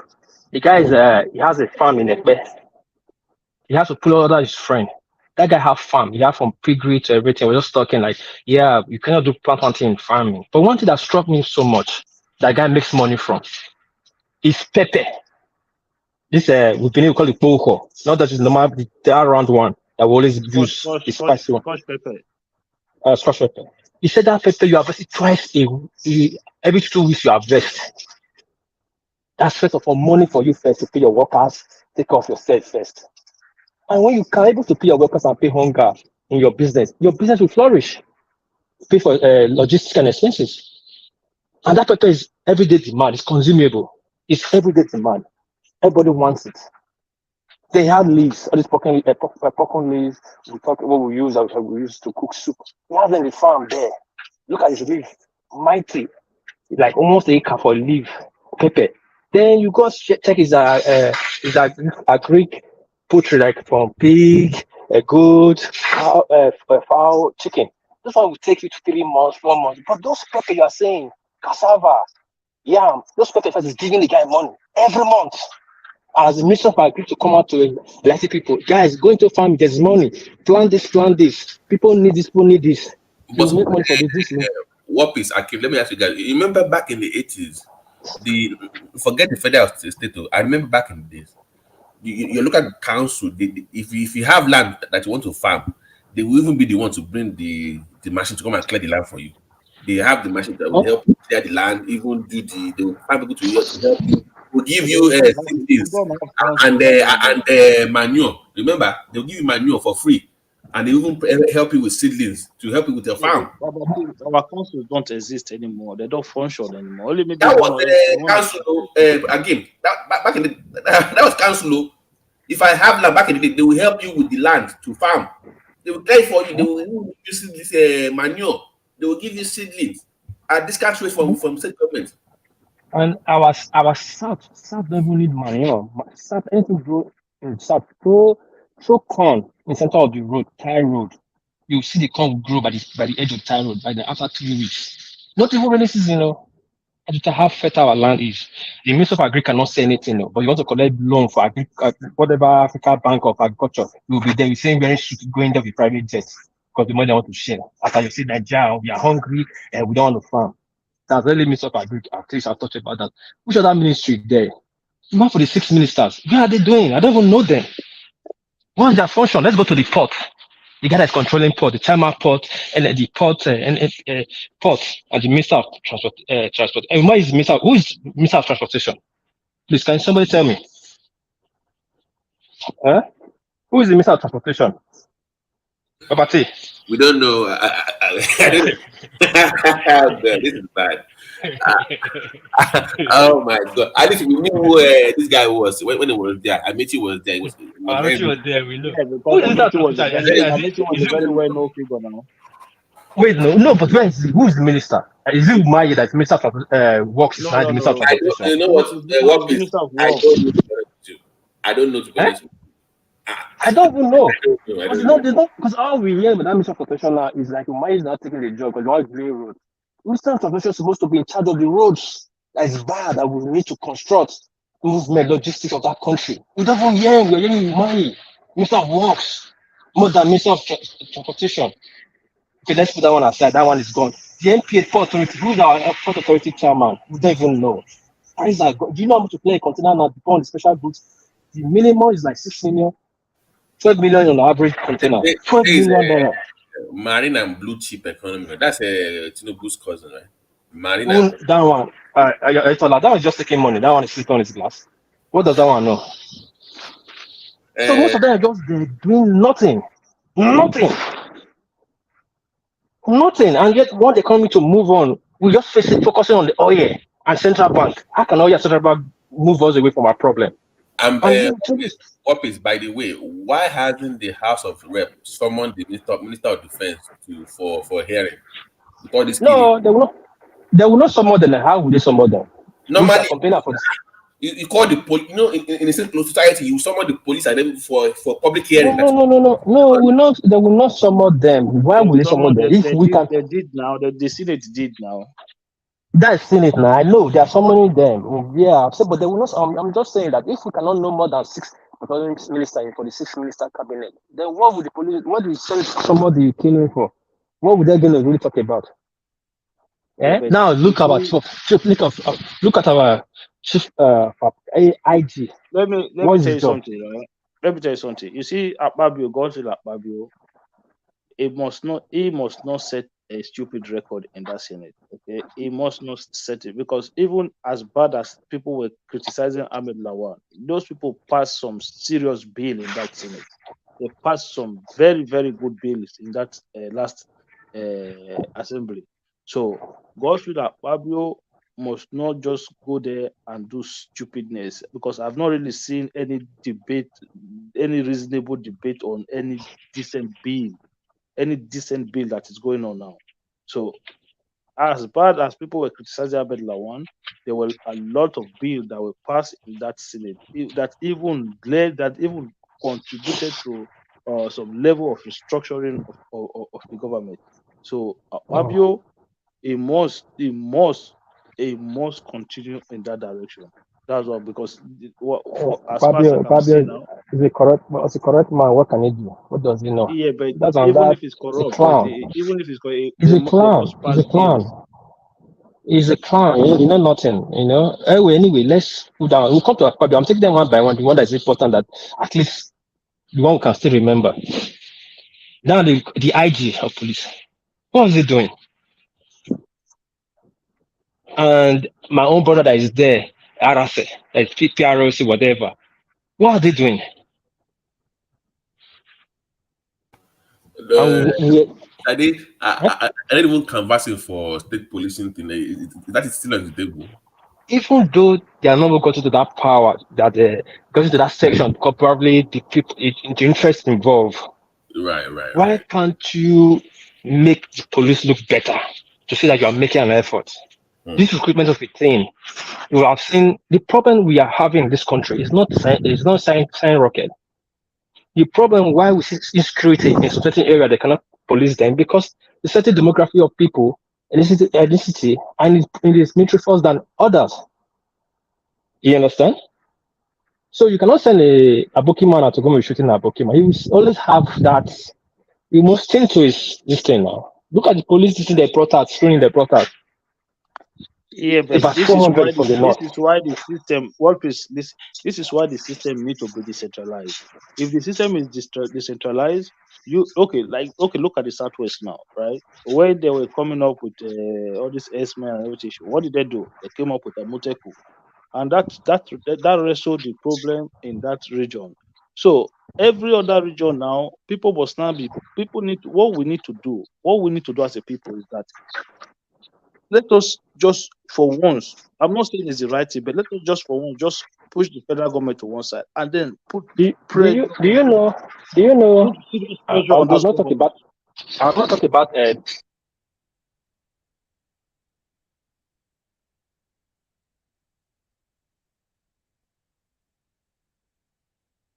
Babati, you're there. Now, what happened to War Peace? I don't know. Maybe I know it's very critical of thing, but you see, they need to. For me, I think a lot of governors are getting away with this, with this insecurity of it in certain part of the country. Why, if it happens in other part of the country, they are quickly to blame the governors. If it happens in certain region, they will be blaming the federal government, and I don't understand. What are they doing there with their security votes? You understand? Apart from that, they need to come. Look, these people can set up different form of security. Look, if Amoteco can work, right, everybody have to copy that. Everybody have to copy it, and it has proven to work. So, for me, I see no reason why it's not being copied. Everybody have to follow that template and make sure they protect their citizens, because right now nobody is talking about those kind of insecurity that they had in the Southwest.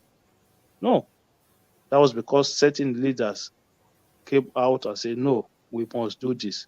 this is what we want to do. And they did it, and they supported that program. So for me, I think a lot of these governors must be whole. Imagine, you remember when Autumn was the governor. Autumn will come out every day and blame Buhari, blame Buhari, blame Buhari. It didn't stop the whole thing.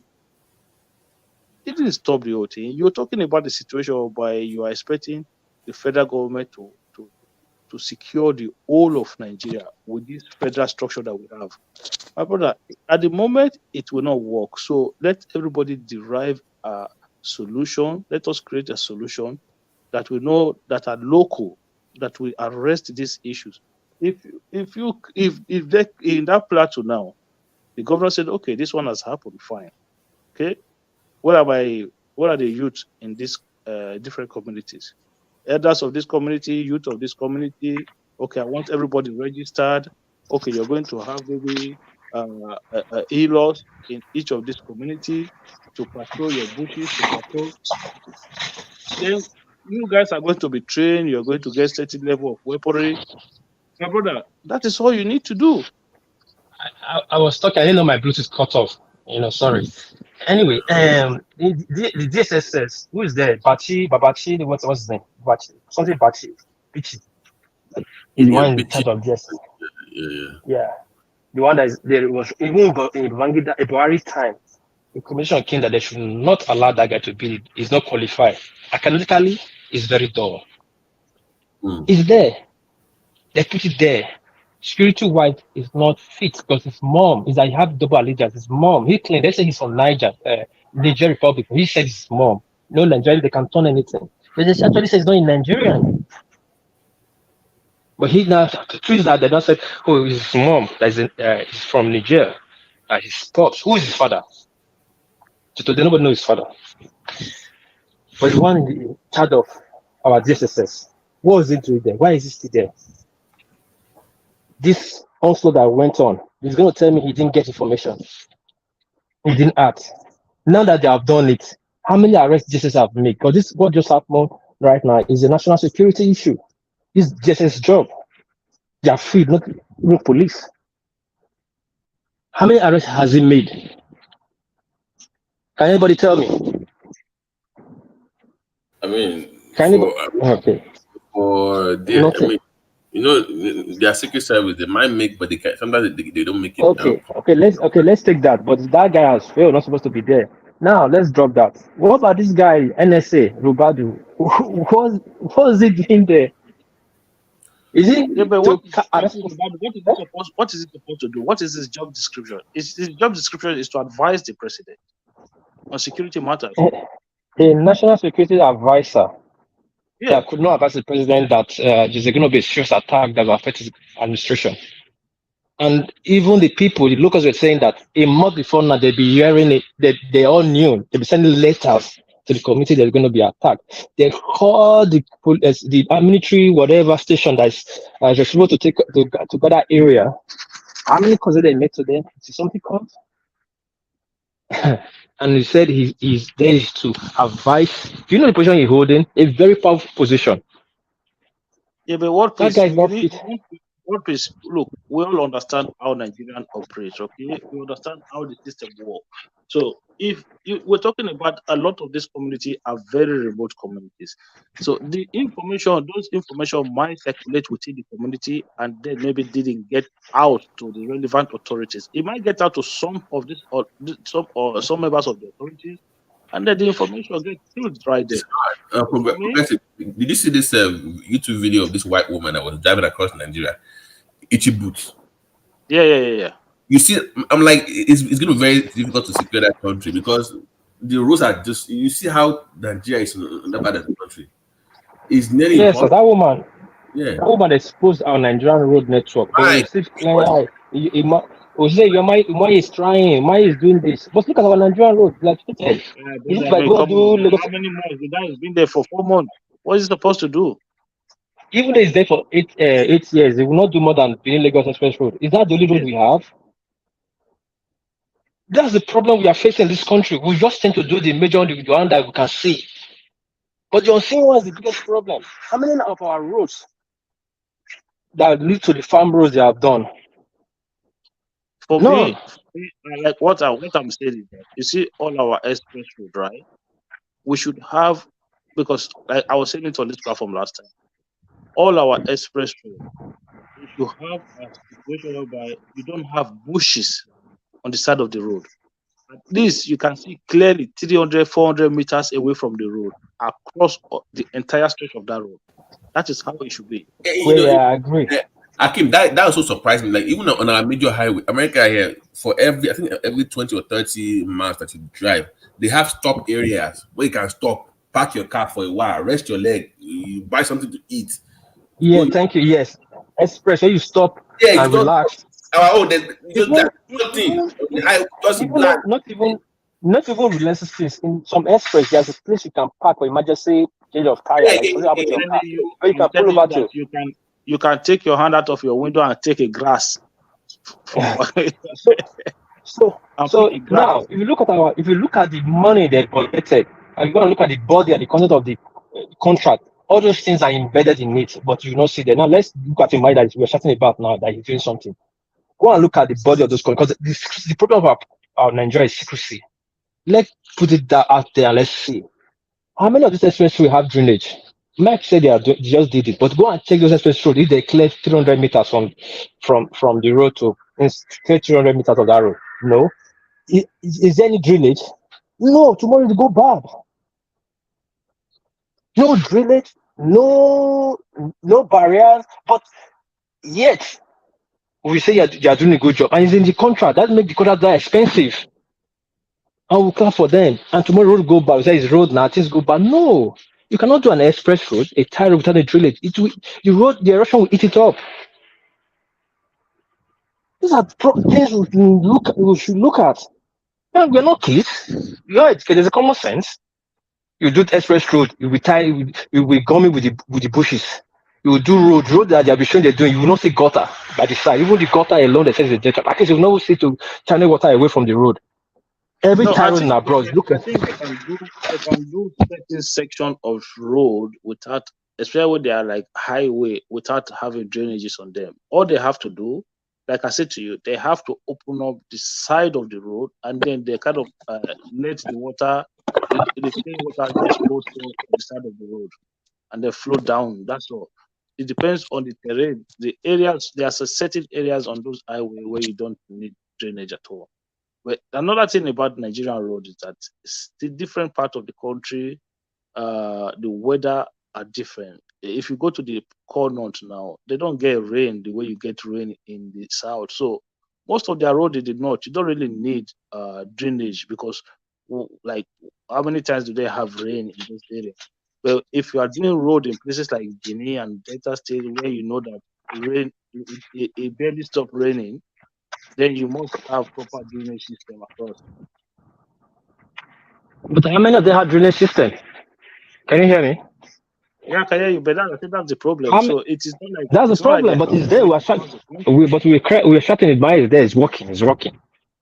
I think these that's are what the I'm things saying. these are things he will be saying. Not even have not done it. Not. Those governors in the northern part of Nigeria, right? Especially those corners, Mm. I see no reason why they are why. For me, they should have every single street tarred, because when if they tarred their road, it's going to last longer than road in the south, because they barely get rain in those areas. I mean, one of the dangers to asphalt is rain. If you the amount Rain. if you get That's a why you lot see of rain, asphalt in abroad. You see every asphalt in abroad, all the express on the road, you see drainage on the side. They do drainage. They'll slant it so that the water flows away from the asphalt. They're going to drainage. But Nigeria, no, it's not there. And those are the things we might have spoke on. That people say, yes, you are the right man. Though he cannot speak on it, because that's the same thing he did in the state when he was the governor. He was losing money. That's the thing that I say, oh, this express road, we don't have drainage. This thing have to come. If he send that to the Senate to put more money, it will be better. That's why you see abroad. You think they don't loot abroad, interpreting there's no corruption. But because the things that they are looting is actually the things they invented. What you invented has no price and it's good. People will pay for the services. But you come and loot and you still do a substandard job. And you say, I'm happy. But it's just a normal thing you need to do. That's what you went to school for. You do road, you put drainage on it.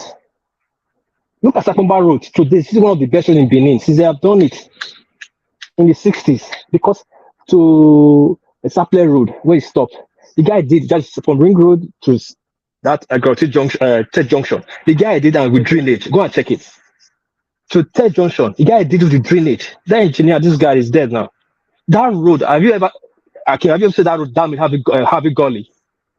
No, it's always that the road is always good. Maybe a little bit patchy here and there sometimes. That's They did that road that time. They put 100 years. I've never seen a major work in that road. Like they block the road, they're using cat. No.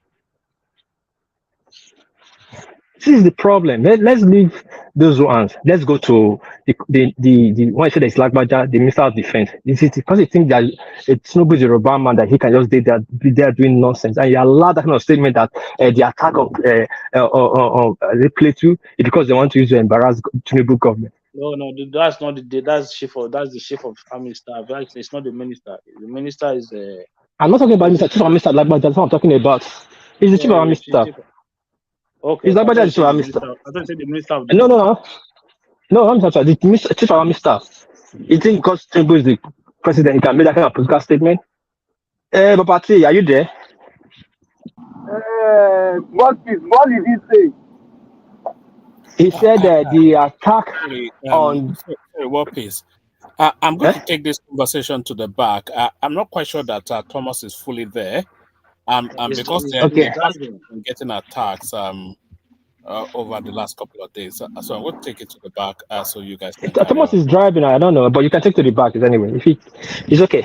All right, I'll give him a couple more minutes. If it's not there, then I'll you can take to the back, yeah. Okay, thank you. Patrick, Patoski, can you hear me? Patoski, I think you are driving too.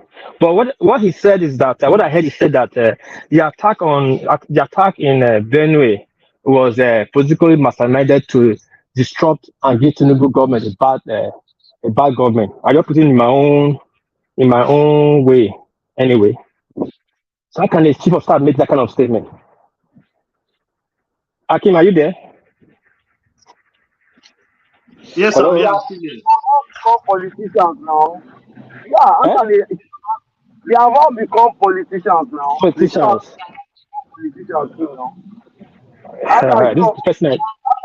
Army staff is saying that kind of